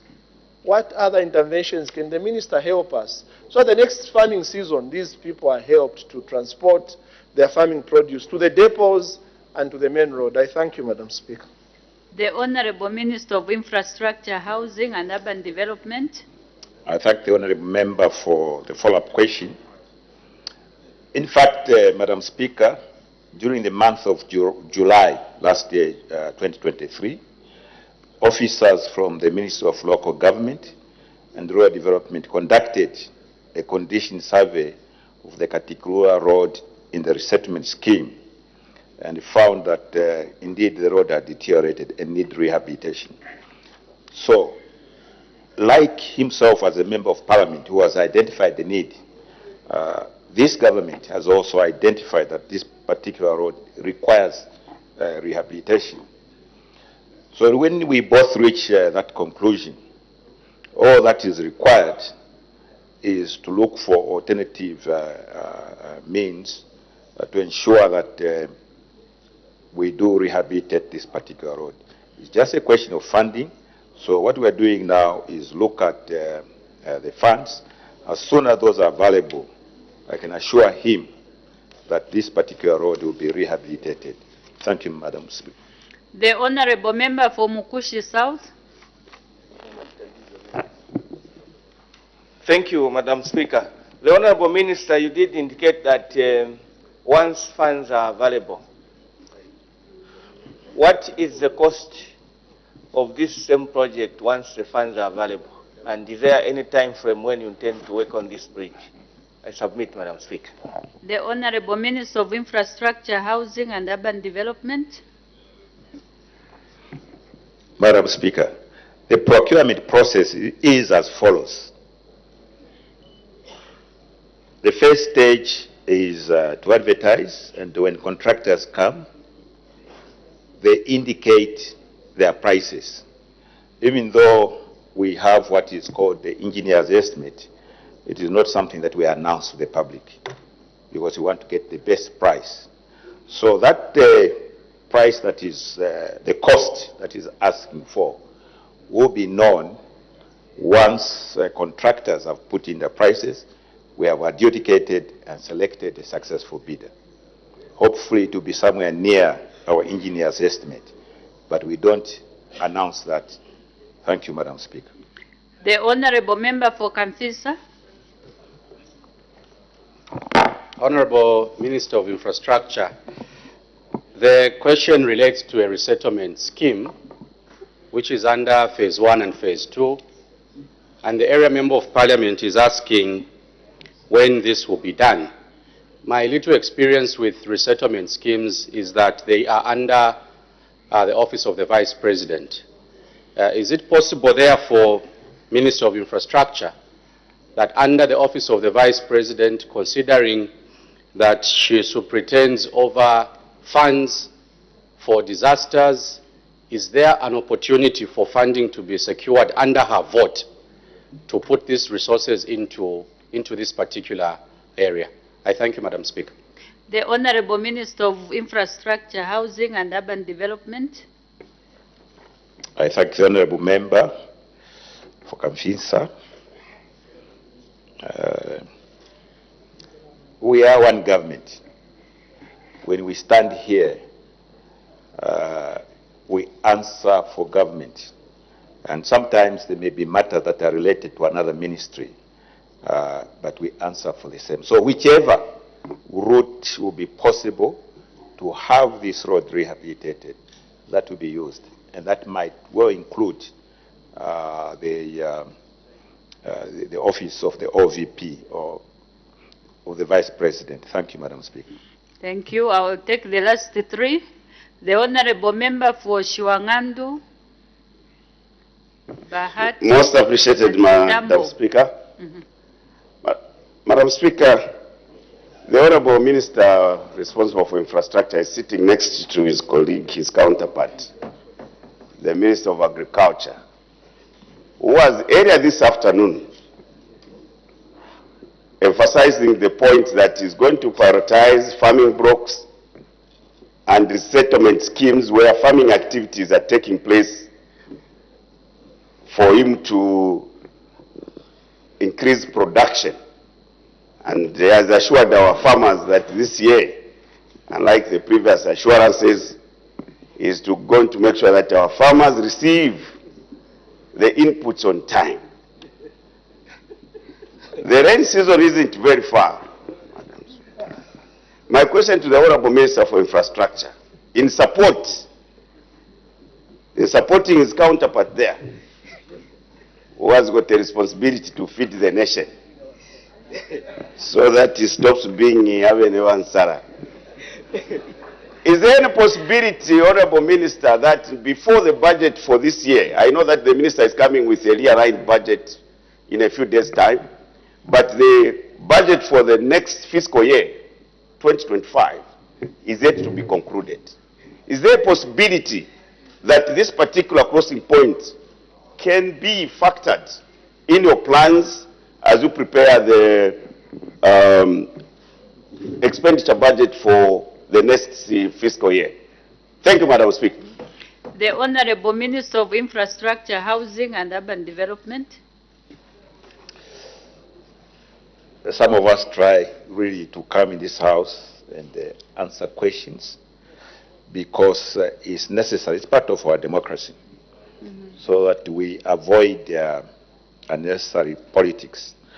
When the honorable member has raised this question, it's because his constituents need this particular facility. And that is why I've agreed fully with the honorable member from Kamfisa, who has suggested a way, and I've said, as a government working as one, we shall look at all possibilities. Now, those possibilities might well yield a result. And if that does yield a result, we shall ensure that our citizens in this particular location are serviced. Thank you, Madam Speaker. The Honorable Member for Chitambo. Madam Speaker, I'm very much aware that the ministry is sitting on acro bridges, and these acro bridges are in Zambia. And I know that the minister, using his discretion, and this farming block being a very important part of Chitambo and the nation, surely is he able to consider one acro bridge and allocate to the people of Katikulula for them to have a crossing point? I thank you, Madam Speaker. The Honorable Minister of Infrastructure, Housing and Urban Development. Madam Speaker, thank you very much for the follow-up question. Unfortunately, I think I've stated on the floor of this House many times, yeah, there may appear to be a solution, these acro bridges, but these were site-specific. That's the terminology we use. They were ordered during the previous administration for specific sites. In other words, people came and they looked at specific sites that were allocated by the previous government and went back to the United States of America and produced those according to the measurements that they got for specific sites. So therefore, we avoid moving them away from those sites that were identified by our colleagues who are here. Because first of all, if it's said 40-something meters, you can't take it to another place which is 53 meters, and so on. So the acro bridges as they are now are not a solution to crossing points that were not catered for in the allocation of the acro bridges that we have. So we have to look at other ways of creating a bridge at that particular crossing point. Thank you, Madam Speaker. The Honorable Member for Bahati. Thank you so much, Madam Speaker. Madam Speaker, we appreciate the response from the Minister, and it's good to hear that the acro bridges are site-specific, as the Minister put it earlier. Minister, are we able to modify these acro bridges, dismantle them, redesign smaller bridges so that you can, give to an area like Chitambo, and so many other constituencies which has challenges of crossing points. Thank you, Madam Speaker. The Honorable Minister of Infrastructure, Housing and Urban Development. Madam Speaker, yes, in essence, these are engineering structures where it was 60 meters. It can be cut to put at a location which is 40 meters. Or you can get two bridges and join them and do something that is 80 meters. So with that, most of these acro bridges were allocated to members of parliament who are on the opposite side now. So I want some to come and volunteer to surrender, most of them, to surrender the acro bridge so we can then allocate to that. We would gladly do that. But it would be, as government, to be very reluctant to go to Bahati, if there was a bridge allocated to Bahati, to remove a bridge from there and take it elsewhere.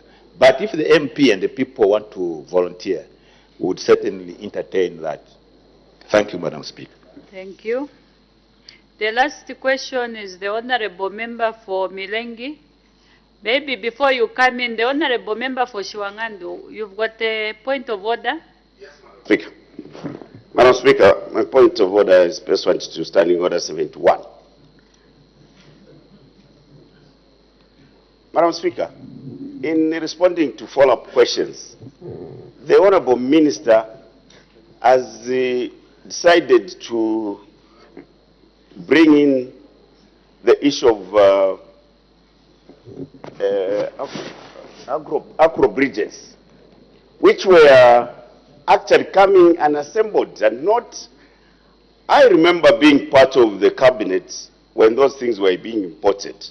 Yeah. And I wish Honorable Chitotela was here. Honorable Minister, sometimes it's important to just be sincere. Government is a going concern. Where those bridges, Madam Speaker, those bridges were not procured for specific crossing points. They were procured so that they could be assembled for need areas. Is here. Government is a going concern. Is the Honorable Minister in order to insinuate that the bridges were only ordered for the people on this side of the house now, when he can't lay anything on the floor to verify his claims? Madam Speaker, we expect Honorable Ministers to give appropriate responses factually without creating innuendos in this August House, because what they respond to goes on the government assurance record. Is it in order, Madam Speaker, to casually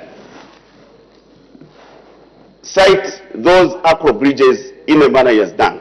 I think a very serious ruling, Madam Speaker, before I invite Honorable Chitotela to give the correct record of what transpired. The Honorable Member for Shiwangandu, as you were bringing in the point of order, you started with one issue and ended up with another issue. But we are told in our standing orders that we are supposed to be very precise. What is it that has been breached? That specific item that has been breached.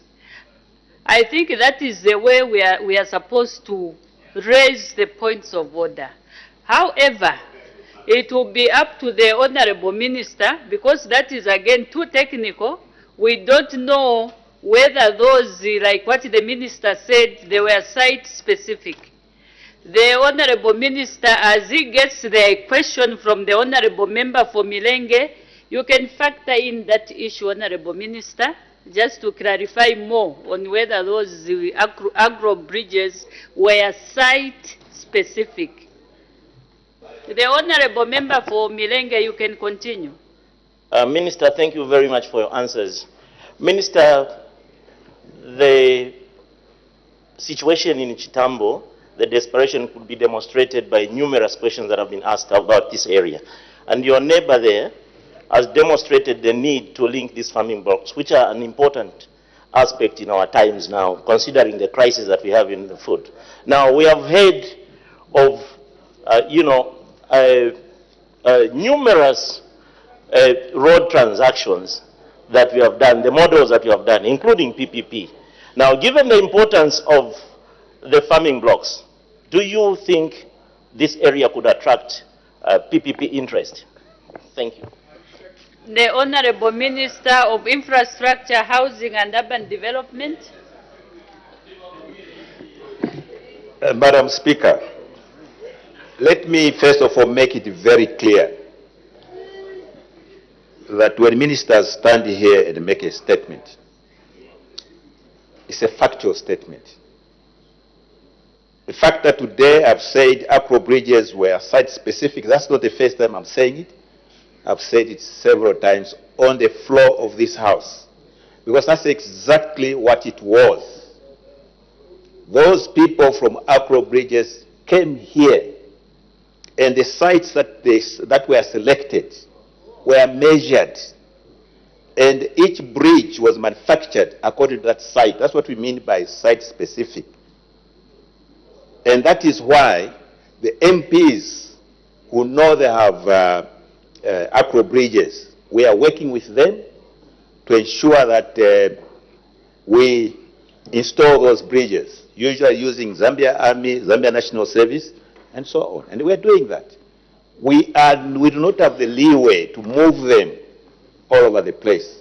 Otherwise, it would probably be more need areas where we could move these. So I don't know whether the former Minister of Home Affairs, former Minister of Local Government was in charge of Acro bridges, but if he was probably not aware of the technical details. Now we are aware. In terms of whether we can use PPP, PPP are based on volumes of traffic so that the people who construct these things can make their money. For a bridge in a resettlement scheme, I stand to be guided, but I do not think, Honorable Member for Mirenge, that it would qualify for a PPP project. However, I know that the Honorable Member is a very rich man, because I do read to see how many rich people there are in the country. And I see his name there. I would welcome him to propose to put that bridge as a PPP so that he can be making the money himself. Thank you, Madam Speaker. Thank you. We move on to the next question. The Honorable Member for Itesteji. Thank you so much, Madam Speaker. Question number 365.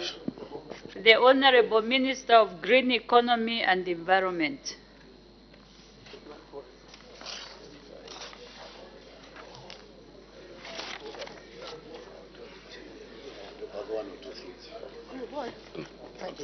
Thank you, Madam Speaker.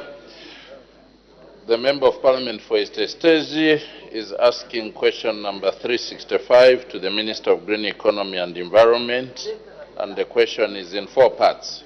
Order, honorable members. Let's give room to the Honorable Minister to respond.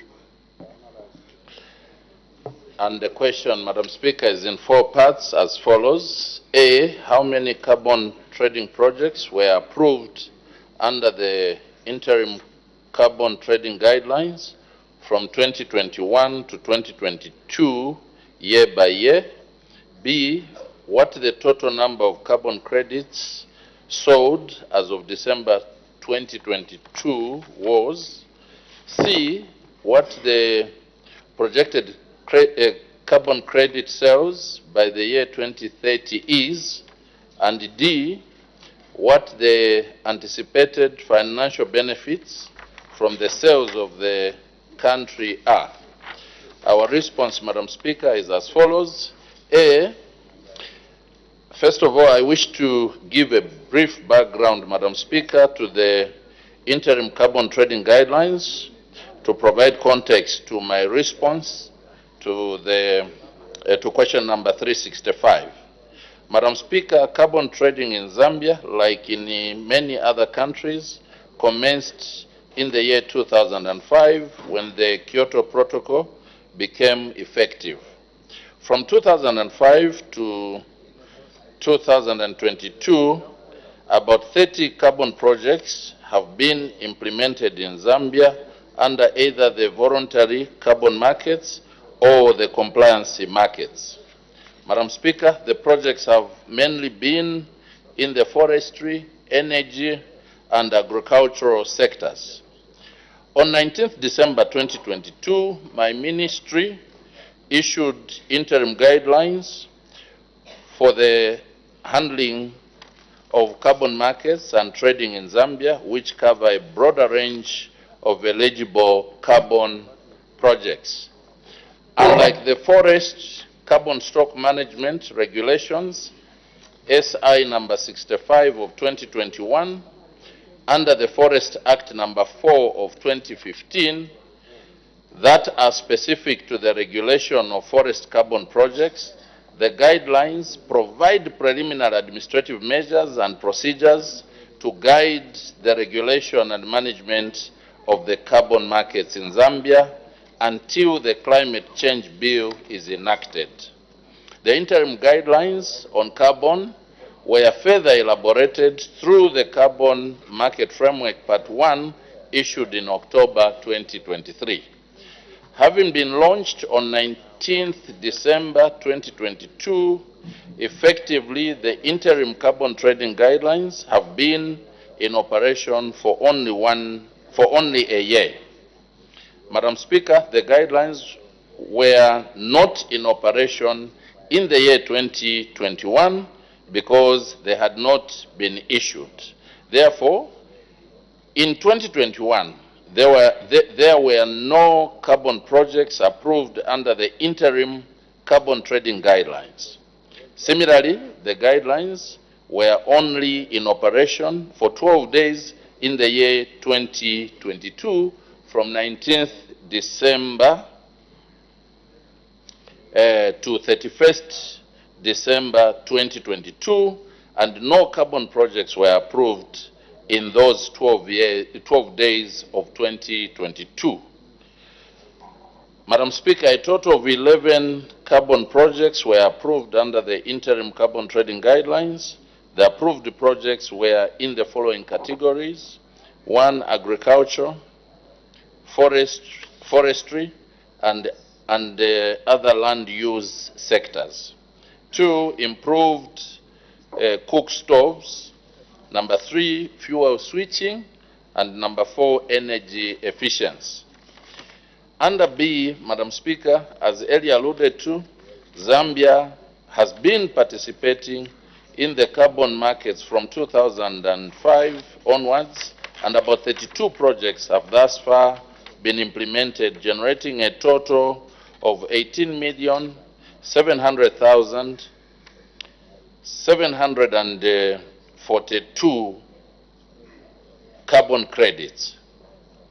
The carbon credits have been sold largely under the voluntary carbon markets to multinational corporations that wished to offset their carbon emissions in their jurisdictions. However, under the interim carbon trading guidelines that my office, through my predecessor, launched in December 2022, there are no carbon credits that have been sold. Under C, Madam Speaker, the carbon credit sales by the year 2030 is projected at 40 million tons. This projection is based on data that has been gathered by my ministry from both ongoing and pipeline projects, either being implemented or expected to be implemented by the government and the private sector during this period. The key interventions that will contribute to the over 40 million tons of carbon credits will include the Eastern Province Jurisdictional Sustainable Landscape Program, which my ministry is spearheading and will commence implementing this year. This program is aimed at reducing emissions from the land sector while simultaneously improving rural livelihoods and encompasses just over 5 million hectares of land in Eastern Province. The Eastern Province Jurisdictional Sustainable Landscape Program is expected to generate about 29 million tons of carbon credits by 2030. Additionally, my ministry is executing the Supporting Preparedness for Article 6 Cooperation, also known as SPARC program, whose objective is to bolster Zambia's ambitions in utilizing cooperative approaches to carbon markets as defined in Article 6 of the Paris Agreement. Through the program, my ministry is working with the private sector. Will generate a pipeline of projects in various sectors, including energy, forestry, waste, and agriculture, that will contribute more than 5 million tons of carbon credits. The rest of the carbon credits will be generated by other private sector entities that will operate in various parts of the country, but not under the two interventions as I have outlined. This, Madam Speaker, is therefore how the total of 40 million carbon credits expected to be generated up to 2030 will be broken down. Under D, based on the total of over 40 million carbon credits that are expected to be generated in the period up to 2030, and using conservative average selling price of $10 per carbon credit, it is expected that the financial benefit to Zambia will be more than $400 million in revenue from the sales of carbon credits. When you subtract the investment and operating cost of the carbon projects, you get the bottom line or net income, which would be shared among the project operators and the communities, including the traditional establishment and the government. Government, through my ministry, has provided guidance on the benefit sharing plan for carbon projects to ensure equitable distribution of benefits accruing from carbon projects, which will protect communities from unfair tendencies by the project operators. The Zambia Integrated Forest Landscape Project, Madam Speaker, a carbon project government is implementing in Eastern Province, and its successor, the Eastern Province Jurisdictional Sustainable Landscape Program, which I earlier alluded to, has developed a benefit sharing model distributing financial benefits emanating from carbon projects in the following manner. 1, 15% to be allocated to the government, including the operations of the project implementation unit. 2, 30% to be assigned to the project operators or private sector entities implementing the project. And 3, 55% to be allocated to the communities. Madam Speaker, besides the financial benefits, carbon projects also provide livelihoods benefits through support to alternative livelihoods to communities, including crop and livestock farming, agriculture or beekeeping, aquaculture, and agro-processing. It is expected that over 1 million households will benefit from alternative livelihoods from carbon projects by the year 2030. Our other benefits, Madam Speaker, that are anticipated to accrue to communities participating in carbon projects, including health through clean cooking from improved cook stoves projects and improved education outcomes arising from increased incomes for households to their children to school. Madam Speaker, the carbon projects also incorporate environmental conservation efforts which have contributed to the protection of biodiversity and ecosystems. This leads to improved environmental conditions for both local communities and the country. Last, Madam Speaker, but not the least, carbon projects provide capacity building initiatives which empower communities to better manage natural resources and participate in sustainable practices. I thank you, Madam Speaker. Thank you. That was a comprehensive response.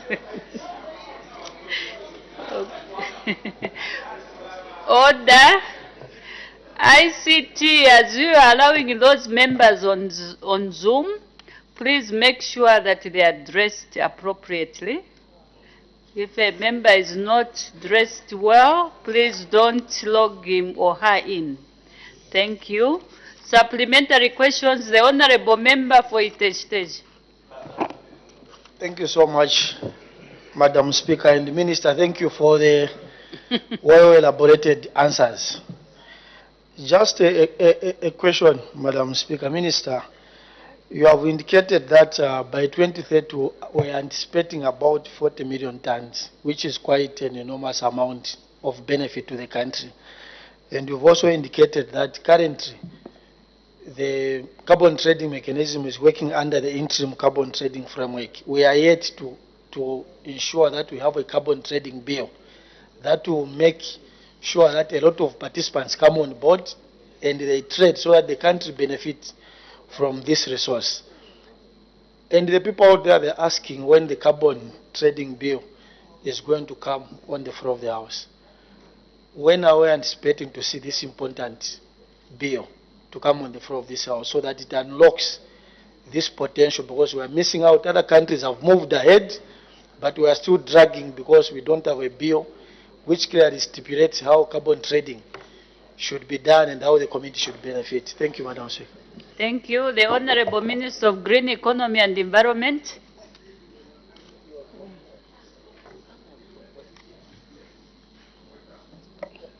Thank you, Madam Speaker. And I want to thank the Member of Parliament for Itej for that good supplementary question. Madam Speaker, I want to assure the Member of Parliament for Itej that the said bill is going through some consultations and we have made some progress. And all things being equal, we are working around bringing this bill hopefully during this meeting. And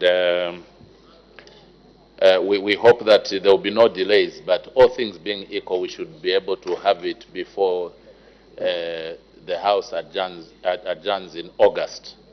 So the consultations have really advanced, and we hope that we can clear the remaining stages and bring it to the House. Thank you, Madam Speaker.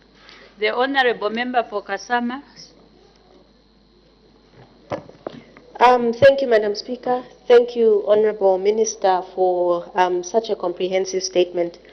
Honorable Minister, if I heard correctly, currently there's no carbon credits that have been sold as of today, and as it stands, 30 licenses have been issued.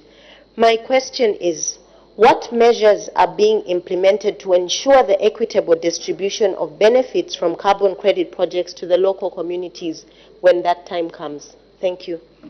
The Honorable Minister of Green Economy and Environment.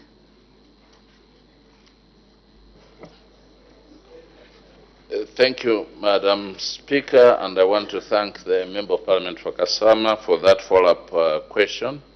Madam Speaker, as indicated, my ministry put up guidelines, and we have also put modalities that have ensured that we protect the would-be beneficiaries and also guide them in terms of how they will benefit from the proceeds. So far, what we are using will be the guidelines that the ministry has provided. And we are also mindful, Madam Speaker, that in the communities where these projects will be undertaken, we are very mindful that there could be some possibilities of people being taken advantage of. There could be chances of other people abusing our local people, including the traditional establishments. And this is why we've put guidelines to ensure that no one is taken advantage of and that they benefit to what they are entitled to benefit. So the guidelines have been put there, and the ministry will be watching to ensure that we work with various layers of leadership, including the traditional leadership, in ensuring that people are protected from their accrued benefits. Thank you, Madam Speaker. The Honorable Member for Kamfinsa. Madam Speaker, the farmers in Kamfinsa constituency are interested in this conversation. The farmers in Katoka, Mema, Mwekera have been following this conversation and have taken the liberty to indicate to them the benefits that will come with carbon credits. Unfortunately, Madam Speaker, we already have this project running in Eastern Province where the value of the carbon credits is only $10 per ton. Now, if the price is $10 a ton, Madam Speaker, the concern is the price not being attractive enough, because the whole idea of carbon credits, Madam Speaker, is to discourage people from doing charcoal burning and discourage them from doing practices that cannot bring value to the environment. Honorable Minister responsible for green economy, what are you doing to ensure that acceptable prices are offered for our farmers so that they could actually get more money from these carbon credits? Madam Speaker, I submit. The Honorable Minister of Green Economy and Environment. Thank you, Madam Speaker, and I want to thank the Member of Parliament for Kamfinsa for that follow-up question. Madam Speaker, so far what has been set up as a unit price is just a guiding price, and we hope that taking into account this very good point that we must ensure that we provide attractive prices that will make us meet the objective of this activity, to ensure that people are stopped from activities that are injuring climate. And we hope that as we go on, we could be reviewing and see whether we could provide more. But for now, this is what has been offered, Madam Speaker, and I think it might look small, but I think that we are starting from here. And let us see as we go on, resources allowing and also opportunities allowing, we could see how we could make some more, some revisions to what has been offered. Thank you, Madam Speaker. The Honorable Member for Nalolo. Thank you very much, Madam Speaker, and Honorable Minister. Thank you for your question. I followed keenly. You talked about the foreign carbon stock regulations, working hand in hand with the guidelines. Now, according to these guidelines and regulations, a designated director should approve an expression of interest within 30 days. And these regulations state that if there is no response of this expression of interest within 30 days, the application shall be deemed approved. Now, Honorable Minister, it seems with developers that most applications through your ministry do not get responses. So you have a lot of default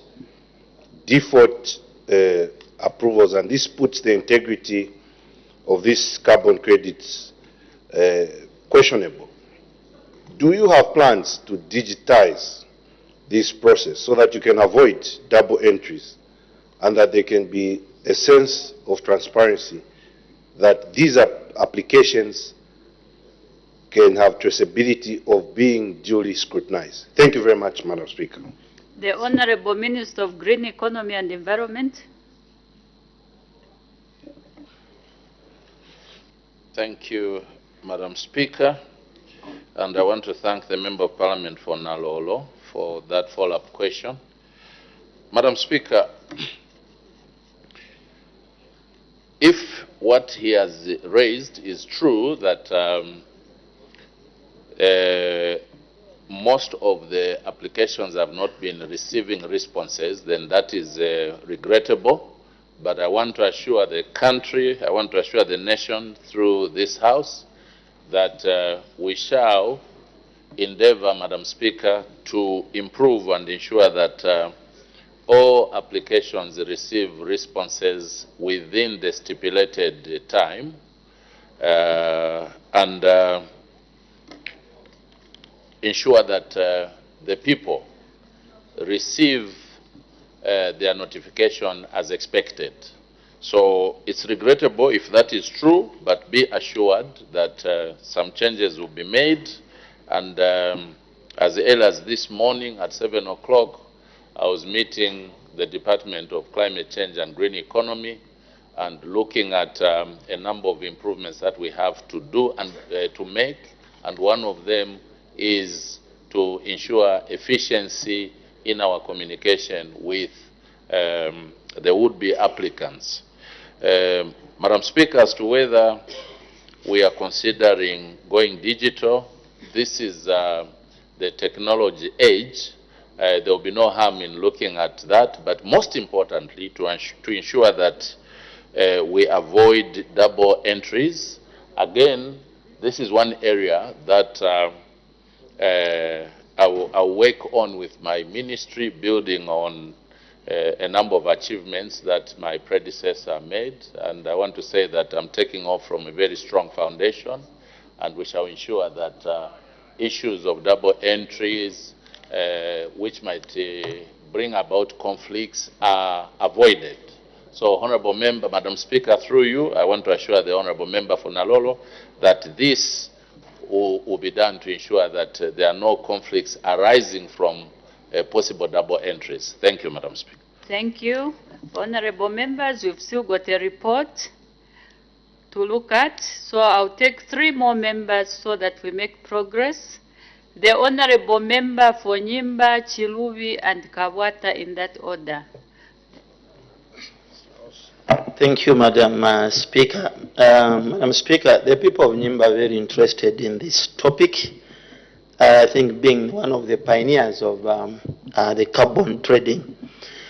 And they are also worried, Madam Speaker, listening from the answers from the minister that ZIFIL, again, they are going to take up this project in the Eastern Province. Yes, I understand this is a government project. It's government agents. And what they have done to the last project they've been managing for the last 15 years, it's a sad story.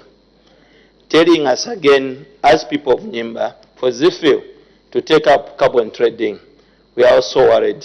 And the people, I don't think they'll be interested, unless the changes are done in that department. Now, looking at Nyimba, for example, Minister, we have 2 prayers in the carbon trading. And we've seen the new prayer may be doing better than the old prayer. Now the question is, when are we going to have, who audits this money? The money is given to the communities. It's the community money. It's money for the people. It's not money for the individual. So who does the audit on this money? Because the office of the Auditor General is not there, it's not in the picture. So who does the auditing of this money? Thank you so much. The Honorable Minister of Green Economy and Environment. Thank you, Madam Speaker. Just to say that I've taken note of the worries of the people of Nyimba, and I will have to check that, Madam Speaker, in terms of the aspect of audit as to who audits the money being collected from Nyimba, and I'll be able to revert to the Honorable Member of Parliament. Thank you, Madam Speaker. Thank you. The Honorable Member for Chirubi. Thank you, Madam Speaker. We have read in local and international media that government has signed a memorandum of understanding with a company called Blue Carbon. And one of the features in that memorandum of understanding is that this is supposed to occupy 10% of our land mass, or approximately 20 million acres of our land. And I think for us to realize, Madam Speaker, the benefit from carbon trading is the way we manage carbon projects. And the integrity of circulating information is key. Can the Minister share with the House some of the details of this agreement? The PF whip, you obstructed me. You passed in between somebody who was on the floor. Take note of it next time. The Honorable Minister of Green Economy and Environment. You can respond. Thank you, Madam Speaker. Madam Speaker, I've ably answered the questions that were put before me through my very comprehensive answer. And what I would not do as a Minister of Government is to go into speculation. Madam Speaker, just for the benefit of this House, that under carbon trade, no one is owning land which will be sold. So I think that I want to take that as a speculation, and the least I would want to do is to join the rank and file of speculators. Thank you, Madam Speaker. Thank you. The last question, the Honorable Member for Kabwata. Thank you very much, Madam Speaker. I think the two questions that were asked by the Member of Parliament for Kasama and the Member of Parliament for Kavinsa, I think they are questions that I feel we should also consider relooking at. The issue of carbon trading, number one, is that I think we haven't done so much sensitization to the communities that are benefiting, and also the issue of pricing is something that is of worry. Because if you look at other countries like Scotland and Rwanda, they're actually getting more than $10.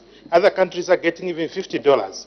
Now, I wanted to find out, because there are two players in Eastern Province that are actually involved in carbon market trading, and these are international companies. I wanted to find out whether you are going to put up a deliberate policy as your ministry to ensure that local companies actually can participate in this carbon trading market. Thank you. The Honorable Member for Chiruvi, the Minister didn't answer according to the way you wanted. What is your point of order? Madam Speaker, I think according to the former standing order, which was 65, now 71, language, I think is very important. And when we look at this, is this minister in order to call a memorandum of understanding, which his government signed, speculation, and calling me a speculator? I understand he's a new minister in that ministry, but I think he would have taken care of reading those things that he had found in the ministry than calling a member of parliament a speculator for a memorandum of understanding which was penned by the government. I think the minister should sober on that one. If he didn't read, it's not my problem. But Honorable Member, I think it's not fair the way you've put that statement to the minister to say you should read. If the answer that he gave you did not satisfy you, it's even better, like I've always advised to say, if you are not satisfied, Honorable Member, you can always pass on a question to your colleague so that the minister can respond. He's still on the floor. However, Minister, as you make the last response, can you please clarify about that MOU, which the Honorable Member for Chiruvi has brought in as a speculation? You can answer. You can respond to the Honorable Member for Kabwata. Thank you, Madam Speaker, and thank you for the guidance. Madam Speaker, I was very clear in my response that I will not refer to issues that are coming in form of speculation, because for me, I've presented a statement here, I've presented a response based on the questions that have been asked, but if my dear Member of Parliament for Chilubi feels that there's additional information that I must go and check, specifically to do with the said MOU he's talking about, I will be more than glad to go and check that. But I want to emphasize that I would rather stick to the responses that I've given rather than going out to be looking at the MOUs that I've not seen or which have not come to my attention.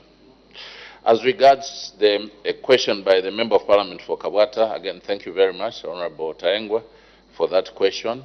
I want to assure you that the climate change bill, which will be coming to Parliament, as I earlier indicated, pretty soon, will address most of the concerns that you have raised, amplifying the questions of the other two members of Parliament. I think this bill will address all those concerns. Thank you, Madam Speaker. Thank you. We make progress. Next question, the Honorable Member from Pika. Thank you, Madam Speaker. Question number 366. The Honorable Minister of Infrastructure, Housing and Urban Development. Madam Speaker, the Honorable Member from Pika, Honorable Kapianga, is asking my ministry the following questions. A, when the rehabilitation of the following roads in Mpika district will commence? That is 1, Eko Tazara, 2, Mpika Katiunga, Mukungule Kakoko. B, what the cause of the delay in commencing the project is. C, what the scope of the works in each project is, and what the cost of the project is. The answers are as follows. A, the rehabilitation of the Eko Tazara Road and the Mpika Kativunga Mkungule Kakoko Road will commence once the Treasury secures the required funds. B, the rehabilitation of the roads has been delayed due to funding challenges. C, the scope of the works required on the Eko Tazara is rehabilitation, while the scope required on the Mpika Kativunga Mkungule Kakoko roads is upgrading to bituminous standard. The costs of the project will only be determined once contractors have been engaged. Madam Speaker, I thank you. Supplementary questions. The Honorable Member from Pika. Thank you so much, Madam Speaker, and thank you, Honorable Minister, for that response. Honorable Minister, the Mpika Kachivunga Mukungule Kakoko Road is an economic road for the people of Mukungule Chiefdom. It is the road that is connecting Mpika to North Luangwa National Park via Kativunga Mission. Right now, the road is impassable. Even the tourists come to contribute money to the Treasury, Honorable Minister, would not reach the national park because there is no road. My question, therefore, is, as you are trying to secure funds for the construction of that road, what measures would you put in place to ensure that at least it becomes possible for the residents of Kativunga, Mukungule, Chishala, Kakoko, and surrounding areas, as well as Mano Camp for the Department of National Parks and Wildlife? Madam Speaker, I thank you. The Honorable Minister of Infrastructure, Housing and Urban Development. Madam Speaker, let me give the Honorable Member a bit more information on the roads that he has asked about. Government, through the Road Development Agency, has commenced the works to upgrade, the bituminous standard, the Mpika Kativunga Mukungule Kakoko Road. Okay? The works were divided in lots for ease of implementation. And the works on Lot 1 were awarded to Messrs.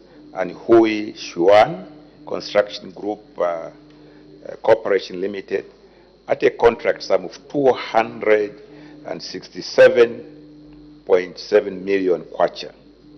However, the project was terminated with the progress works at 11.9% due to funding challenges. The works on Lot 2 were awarded to Messrs. China State Construction Engineering Corporation Limited at a contract sum of 236.7 million kwacha. The project was also terminated due to funding challenges with progress at 22.4%. New works on both lots will be procured once the Treasury has secured the required funds. The works on the Echo to Tazara were part of the project for the rehabilitation and upgrading of 25 kilometers urban roads in Mpika, which was being implemented through the Ministry of Local Government and Rural Development. The project for the rehabilitation and upgrading of 25 kilometers urban roads in Mpika was awarded to Messrs. China Henan International Corporation Group Company Limited at a contract sum of 267.7 million kwacha, and it was terminated with the progress at the 35% due to funding challenges. The gist of this answer is to show the willingness of the government to continue with these projects. The only limiting factor, Honorable Kapyanga, is availability of funds. However, government have pronounced themselves on the fact that we do not desire that any community be cut off. So, if there is any danger of communities being cut off, we can be informed so that some remedial measures can be taken, can be put in place. We are looking at funding the infrastructure sector in this country. Right now, the budget that we approved in this House at about 7 billion kwacha, if you remember, was not adequate to address all the needs of this country, including the ones that you have mentioned in your question. The disaster that has hit us, which is the drought, occasioning food shortages, occasioning electricity shortages, means that the Minister of Finance is yet to come back to this House with the alignment of the budget, which in a number of cases might see reductions in those already inadequate provisions. So let's work together where we can do something that can be done. Honorable Kapyanga, my office as minister is your office also as a citizen of this country, as a person who represents people. You are always welcome to come and sit so that we can discuss. But as of now, these are the limitations that we have. Thank you, Madam Speaker. Thank you. The Honorable Member for Nyimba. Thank you, Madam Speaker. Madam Speaker, I'm one of the disappointed members or a citizen of this country. Thanks to the Honorable Member from Mpika for bringing up this question. And as of today, we are not supposed to be talking about these projects. Thank you, Minister. You've given the background and what happened previously. Madam Speaker, you may wish to know that this road, areas 19, in the other life, the other life I lived, by 2013, 2012, this project started. Now, Minister of Works and Infrastructure, can you assure the people of Mpika and Nawalia, because the project started in Mpika, there was a road from Mpika to Nawalia, and the one Mpika to this place. Can you assure the people? Can you find a solution to them? Because why I'm standing here, Madam Speaker, is that this project was a legacy for the late President Michael Chirucha. I started this project, and I don't know my colleagues who remain in PF what really happened to this road. Because what really happened to this road? The honorable member for Nyimba, you cannot ask your colleagues because they are not able to answer you. You are putting a question to the honorable minister for infrastructure. Madam Speaker, I'm just upset because people are supposed to have worked on this road long time ago. Minister, the PF guys, the PF administration was supposed. I know a good number of them that knew, and there's one old man I used to be with in PF. The rest I knew, they don't even know me that I was part of PF. Now, Minister of Infrastructure, please, is it possible that we can come up with a solution?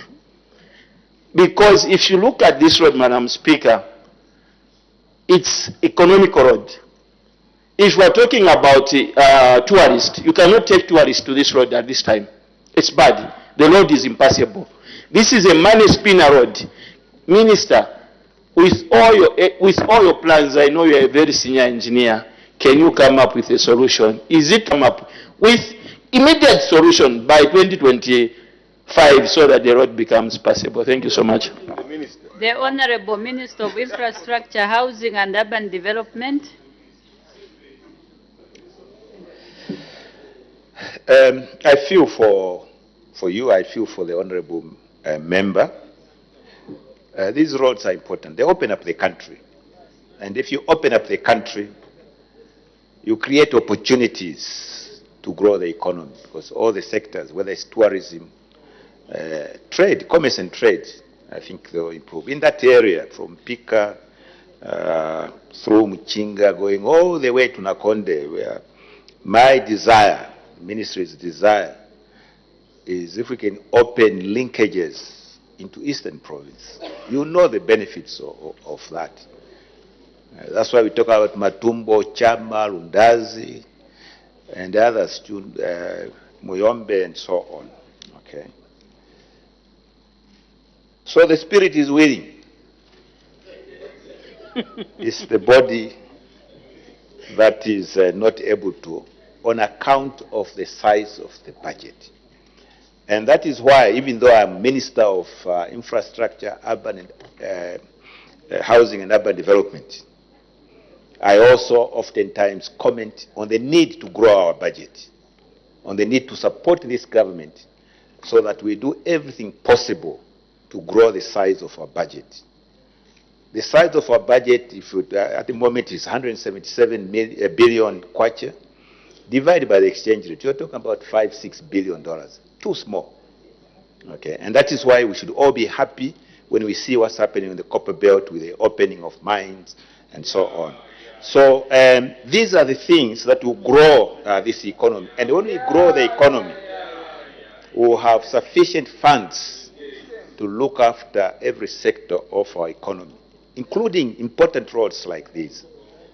So, Madam Speaker, the Honorable Member for Nyimba is making reference to me being a senior engineer and that I should work a miracle. The miracle is to advise all of us in this country to come together and have one purpose: to grow this economy.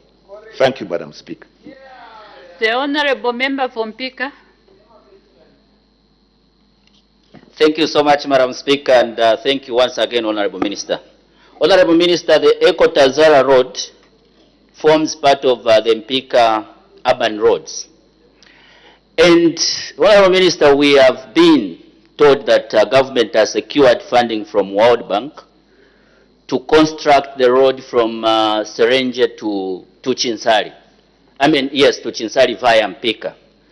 But there in Mpika, where the road is supposed to pass, there is what is already done. It's called the Mpika Dual Carriageway. Would your ministry consider diverting the amount of kilometers already done to urban roads? Honorable Minister, And Madam Speaker, I thank you. The Honorable Minister of Infrastructure, Housing and Urban Development. Thank you. And I'm fully aware of what has been done in Pika, including that beautiful dual carriageway and the street lights along it and so on. Is quite nice. Just a point of correction, Honourable Member. The funds secured from the World Bank through the Tracer project with respect to Serenje Mpika. Mpika to Chinsali, we are still looking for other means, possibly the remnants of the ADB on the Chinsali to Isoka to Nakonde Road. So we can't use that. The World Bank are very strict. If it was our own money, government money, we could vary the contract to allow construction in the town. But the World Bank money, they are always very specific. If they allow money for a specific from point A to point B, it's very difficult to vary it. So the answer to that is it's not possible, Honourable Member. Thank you. The Honourable Member for Shiwangandu. Thank you so much, Madam Speaker. Madam Speaker, let me first of all press it on record that we appreciate and commend the Honourable Minister for the patch-up works done between the stretch of Serenja and Mpika.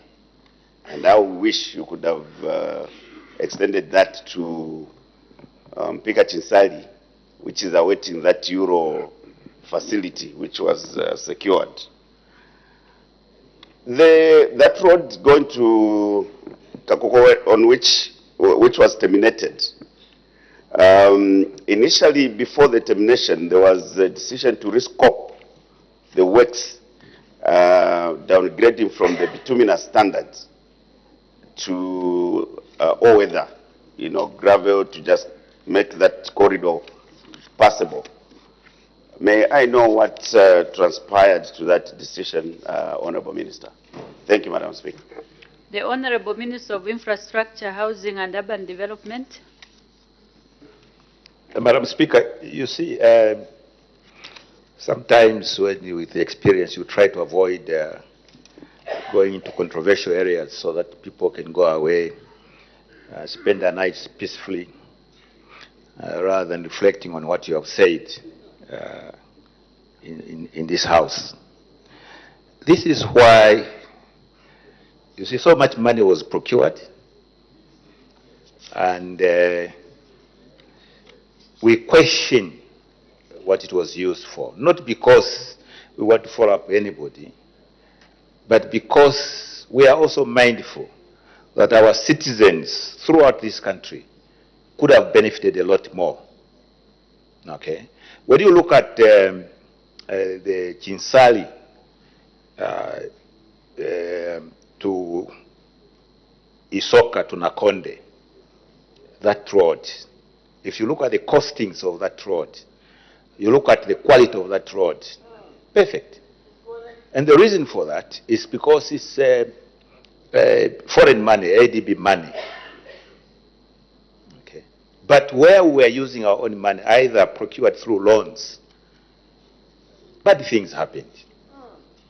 In the same area, Nakonde to Mbala, commissioned in 2017. Go on it. Isoka to Muyombe, go and drive on it. You see a disgraceful picture. Okay. And that is why when the President says, I think we need to really find out, not specifically for the ones who are there, but for us who are here, so that we don't repeat the same mistakes. Okay. We want everybody in the country to unite and say, yes, the country is spent, or this money was spent on behalf of the country. Where did it go? Where did the Euro bonds go? And so on. So that's why we're asking for things like that. Thank you, Madam Speaker. Last member, the Honourable Member for Nakonde. Madam Speaker, thank you very much. Madam Speaker. Please continue. Madam Speaker, the situation in Mpika district in terms of roads. is a liberation of what is prevailing in Mchinga province. Madam Speaker, most of the projects in Mchinga have been cancelled by this new Dawn administration. Would want to find out, Honorable Minister, why have you taken that route of cancelling a lot of projects, especially roads in Mchinga province, even including in the Mpika district? I thank you, Madam Speaker. The Honorable Minister of Infrastructure, Housing and Urban Development. I've tried this afternoon to avoid going into that area. Okay. This government did not sit, at no time did this government sit and single out Mchinga and cancel projects from there. The idea of suspending some of these contracts arose out of financial considerations. Your government, Honorable Member for Nakonde, gave a lot of contracts unsupported by budgetary allocations. You know that. Already, even this week, there is a report from the Auditor General which makes specific reference to that. That had to be managed because once those contracts were given and the government unable to pay, they were accumulating interest charges and the penalties, which meant that the figure was going higher and higher. The contractors themselves were disadvantaged because they didn't have money to carry out their work. That was purely a matter for managing the finances, and all your colleagues, either side of the house, where projects had been procured, they were attest to the fact that these were put on hold. It's not just Mchinga. So I resent that particular reference. And that is why even earlier, when we were talking about acro bridges, I avoided mentioning where these were allocated. But I can tell you, Southern Province was left out on acro bridges, Western Province was left out, Copper Belt was left out because these are in rural areas, Lusaka Province was left out because these are in rural areas. So, this is what was happening, but we want to be equitous in the way we allocate.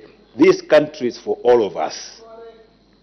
If I, as Minister of Infrastructure, starve Mpulungu of projects, one day I'll find myself in Mpulungu, I'll be on bad roads because I starved there. So that's not the way the new Dawn government works. We consider this country as one. Thank you, Madam Speaker. Thank you. Honorable members, we are behind time. We have to look at the report.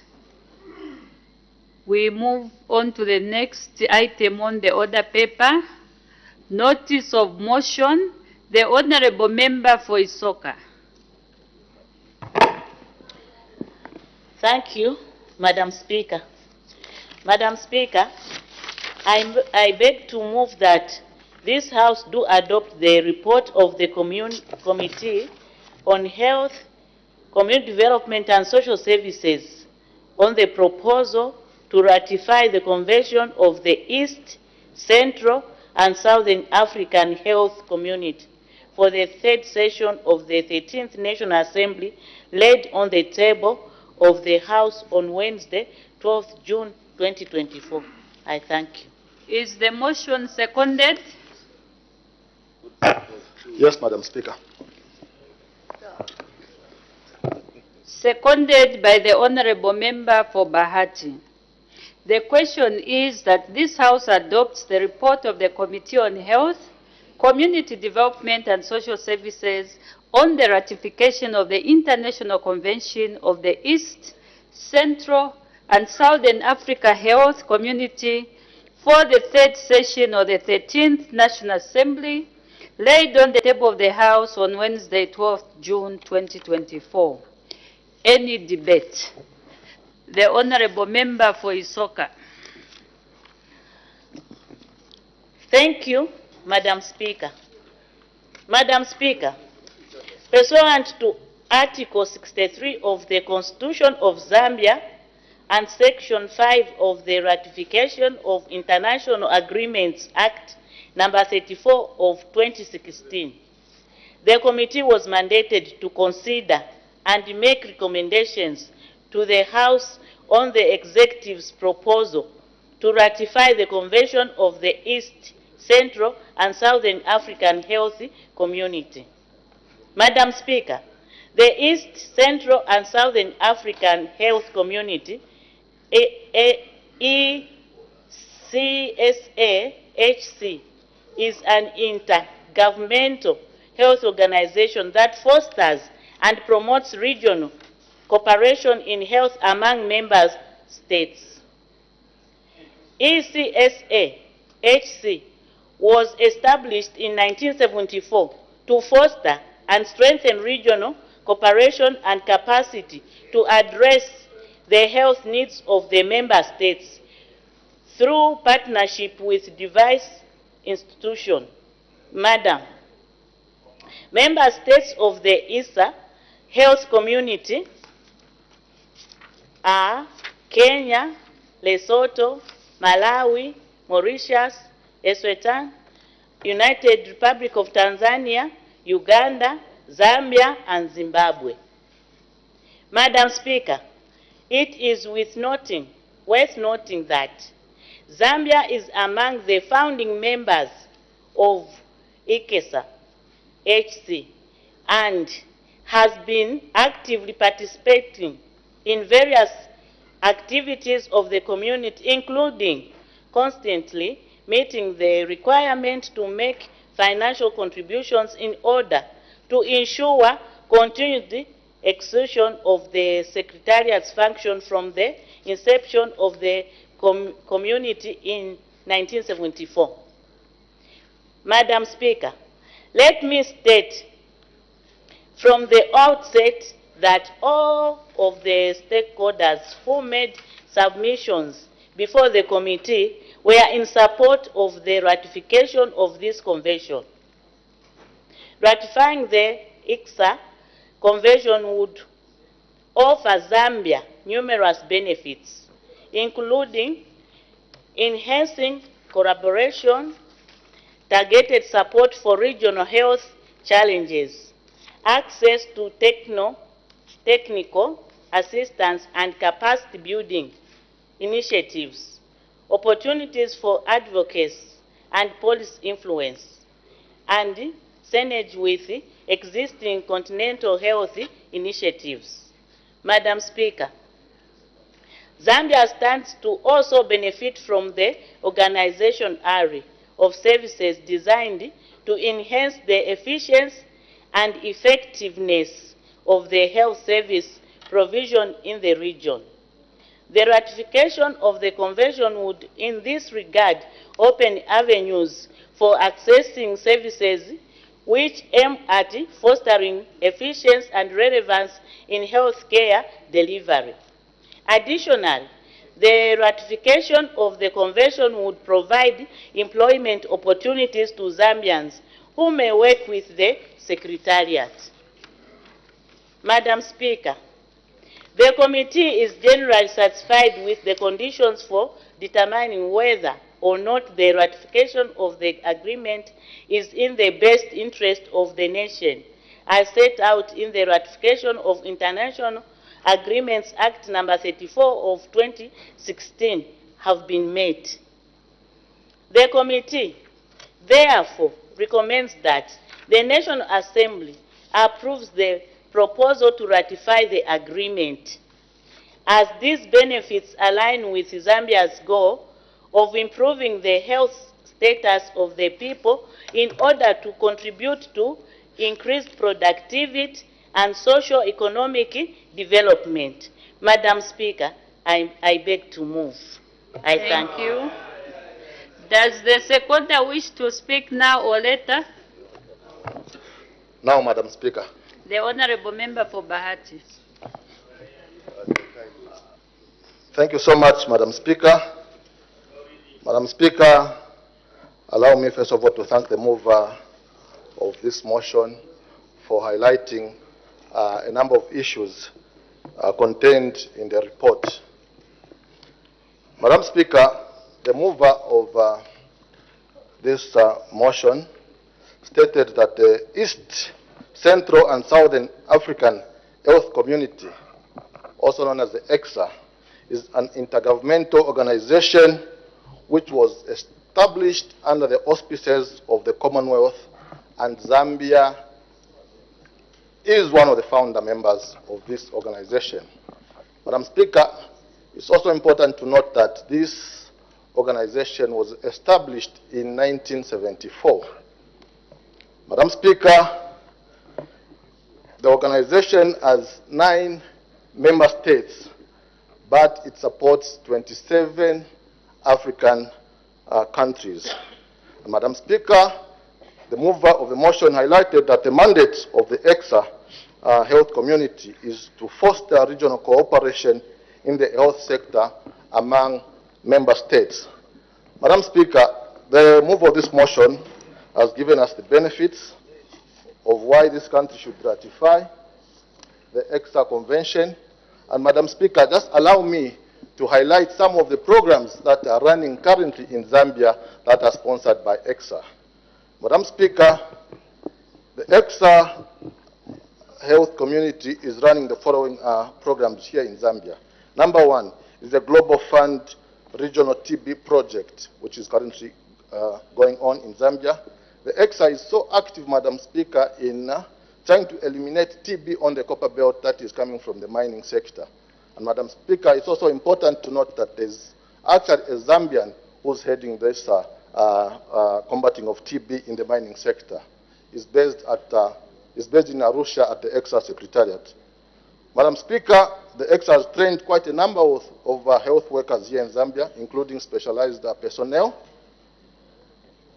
And Madam Speaker, some of these experts trained by EXA have been sent to colleges that were established by the EXA. EXA, Madam Speaker, runs 7 colleges in member country states. Madam Speaker, we have global leadership of laboratory experts, which only covered Zambia and Malawi among the member states. This was sponsored by EXA this year. Madam Speaker, a number of surgeons, nurses are currently undergoing training by EXA. Madam Speaker, EXA is also financing health strategies, and Madam Speaker, there are so many benefits, just like alluded to by the mover of this motion. Madam Speaker, at the Secretariat of the EXA, there are a number of employees who are actually from Zambia. Madam Speaker, I don't want to mention them, but there are quite a number. There are doctors, and there are those that are running laboratory services at the Secretariat in Arusha. Madam Speaker, this year the EXA is going to celebrate its jubilee. Actually, it's this week, and the Minister of Health is attending that function in Arusha. It's a pity, Madam Speaker, that I'm not invited. Madam Speaker, diseases knows no boundary. Madam Speaker, we've had pandemic outbreaks like the Ebola and the COVID, which are so difficult, Madam Speaker, for Zambia to fight on its own as a single country. But if we move together as a region, Madam Speaker, it becomes easier and it becomes cheaper. And I think Dr. Chilufya, my older brother, will attest to that. Since, Madam Speaker, I was there when we were fighting the COVID pandemic. Madam Speaker, members of the EXA started getting concerned that Zambia is benefiting so much in the last 50 years, and yet it has not ratified the convention. Madam Speaker, that's why we're calling on all members of Parliament here today to support this motion and to ratify this convention. Madam Speaker, not ratifying this convention means that Zambia may be in the future have limited participation on the EXA. Madam Speaker, let me save a bit of some time and leave others to debate. Allow me just to thank our committee and also thank Dr. Martin Muta, who is the program director at the EXA. Madam Speaker, I beg to second the motion. I thank you. Thank you. Any further debate? The Honorable Member for Lunte.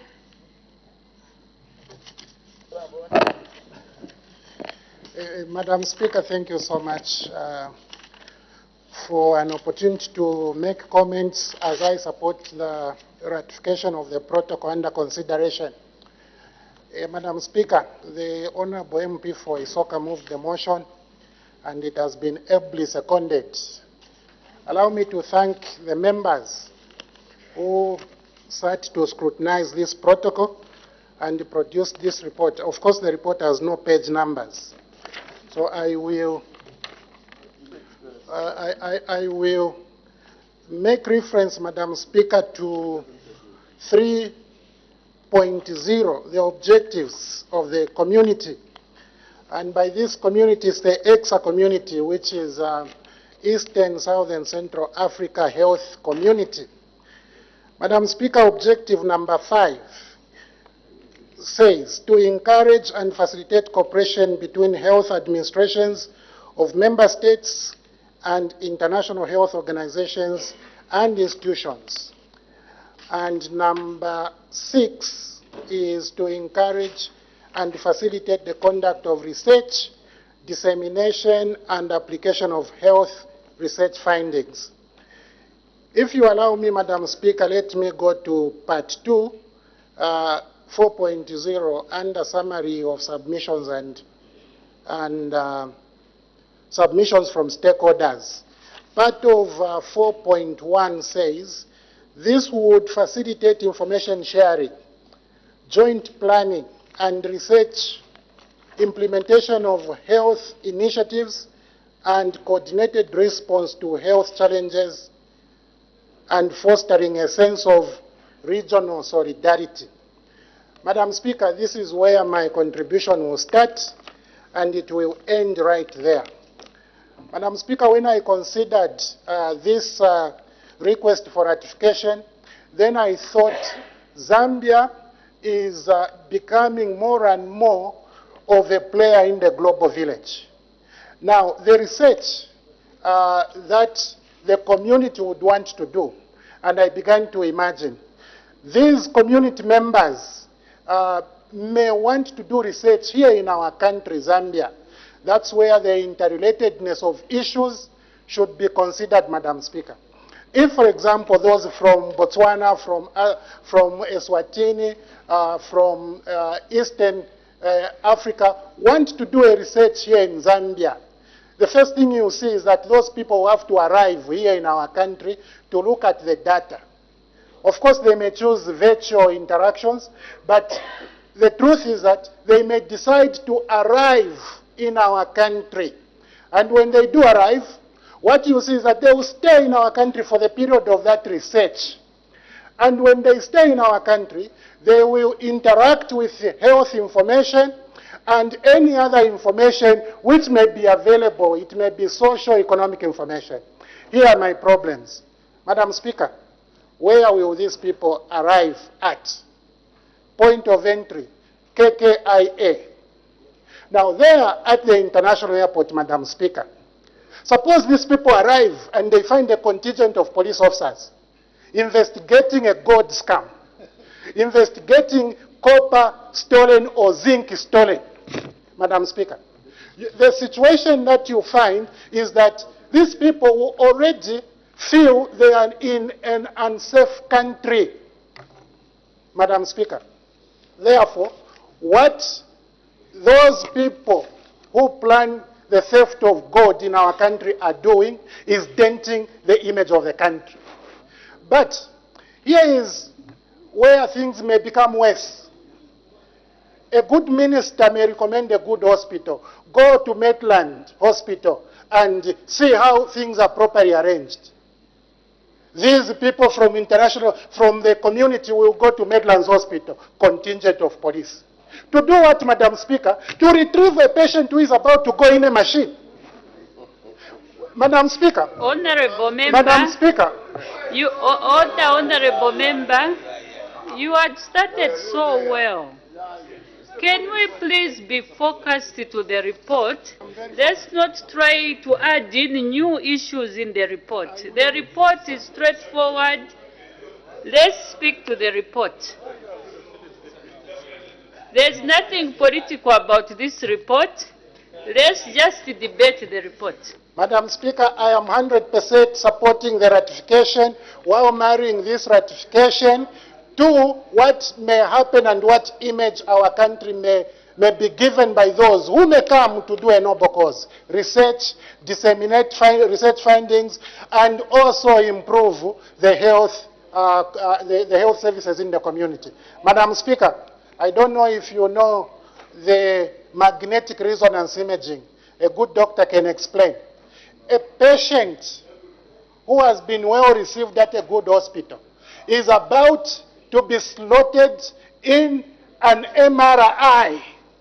And what you see is a policeman standing at the entrance of the MRI, Madam Speaker. Order, honorable member. Order, honorable member. Please take your seat. The honorable member for Lunte. This report, I had guided much earlier to say that this report is straightforward. There are no political issues about this report. And we have to be focused to this report. Let's not bring in other issues that are not part and parcel of this report. That is where I feel very uncomfortable if we try to bring in issues that are not related to this report. Otherwise, each one of us, whoever wants to debate, they will start bringing in so many other issues, and the report will lose meaning. Can we please be focused to the content of this report?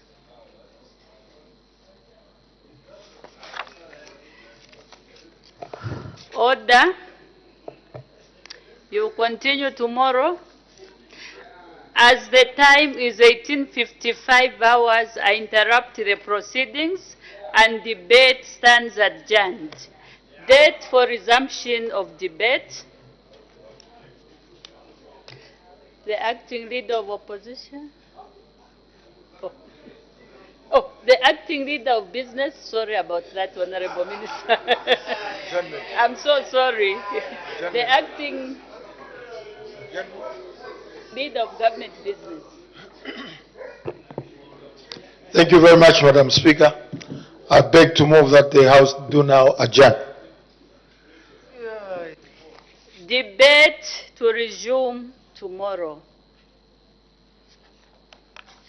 The House is now adjourned.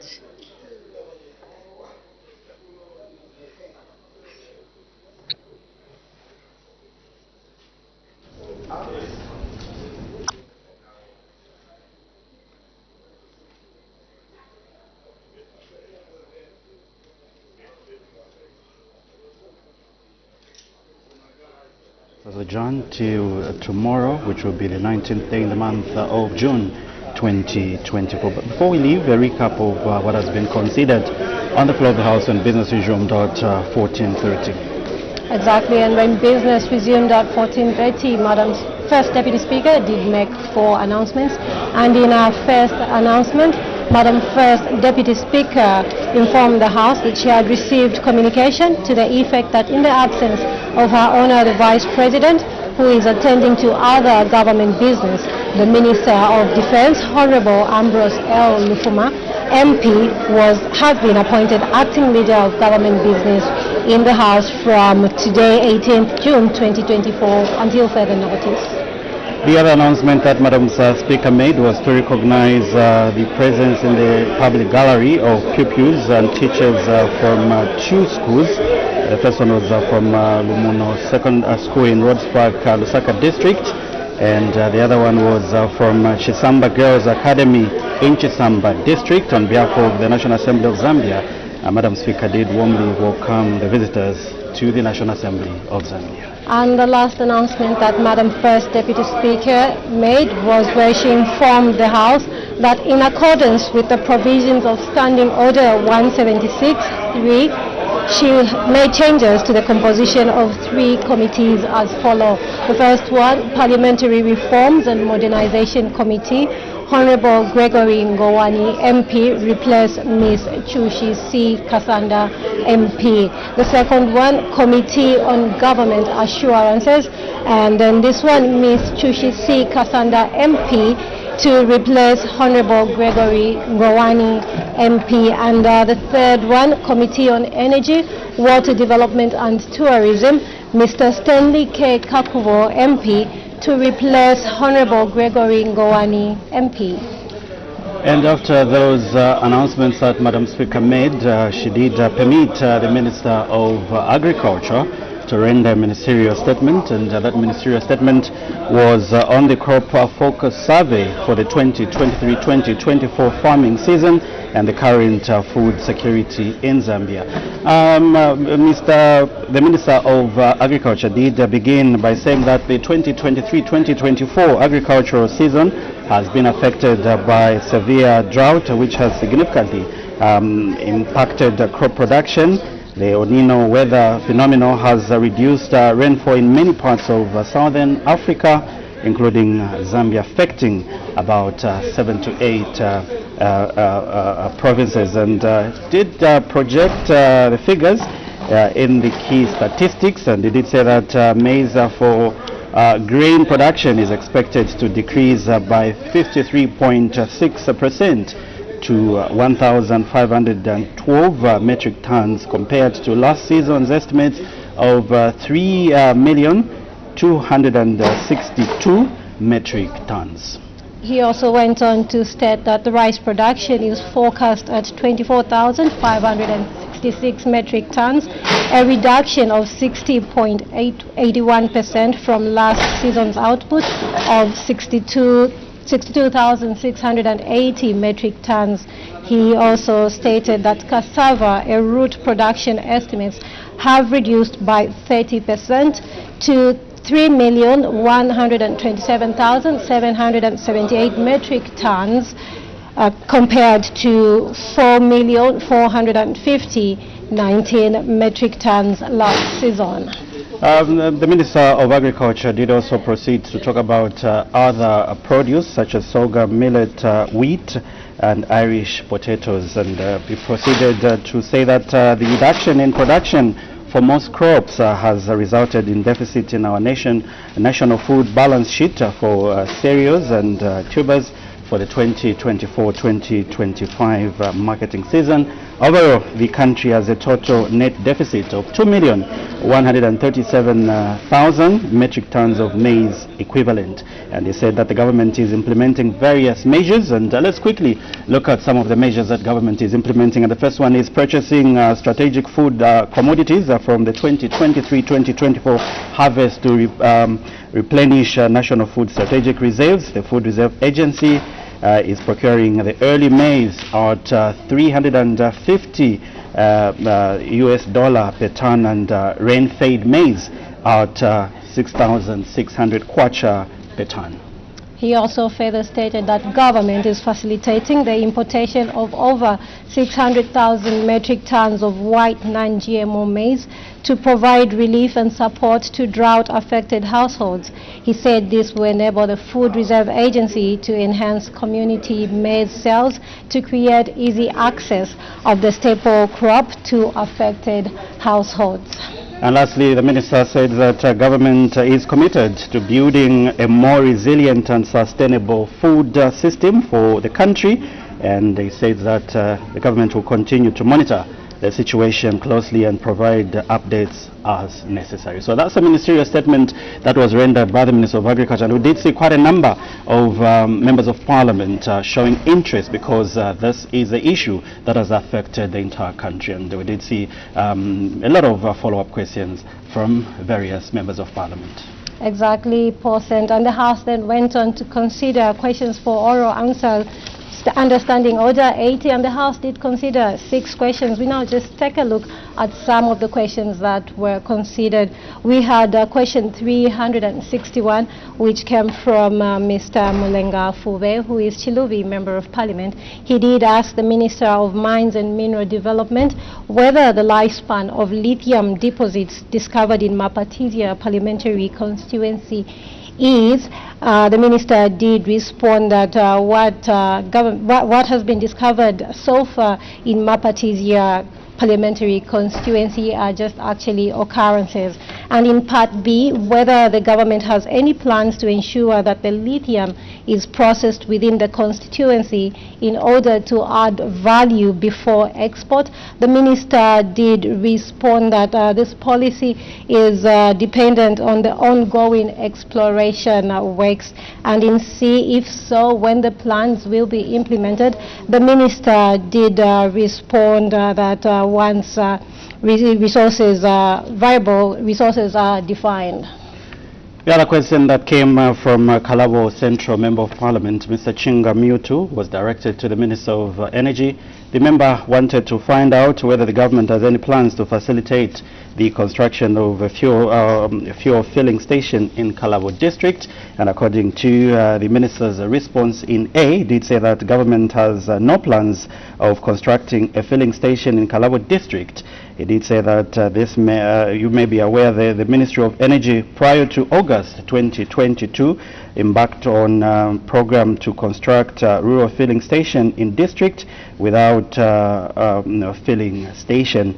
And the first phase of the program saw the government constructing the filling station in Luingu and in Porokoso district respectively. And in the second phase, government planned to construct a filling station in Lukulu and Kalabo district. However, due to a shift in policy which saw government disengage the construction of this filling station. And in B, the member wanted to find out, if so, when the plans will be implemented. Going by the response in A, B fell off, and if there are no such plans, why? This response also was equally just the same as the one that was given in B, did not apply.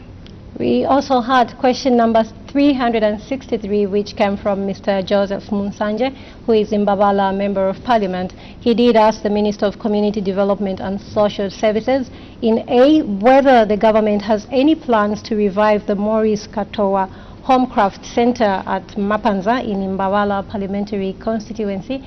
The minister did respond that government has no plans. Government has plans, and in B, if so, when the plans will be implemented.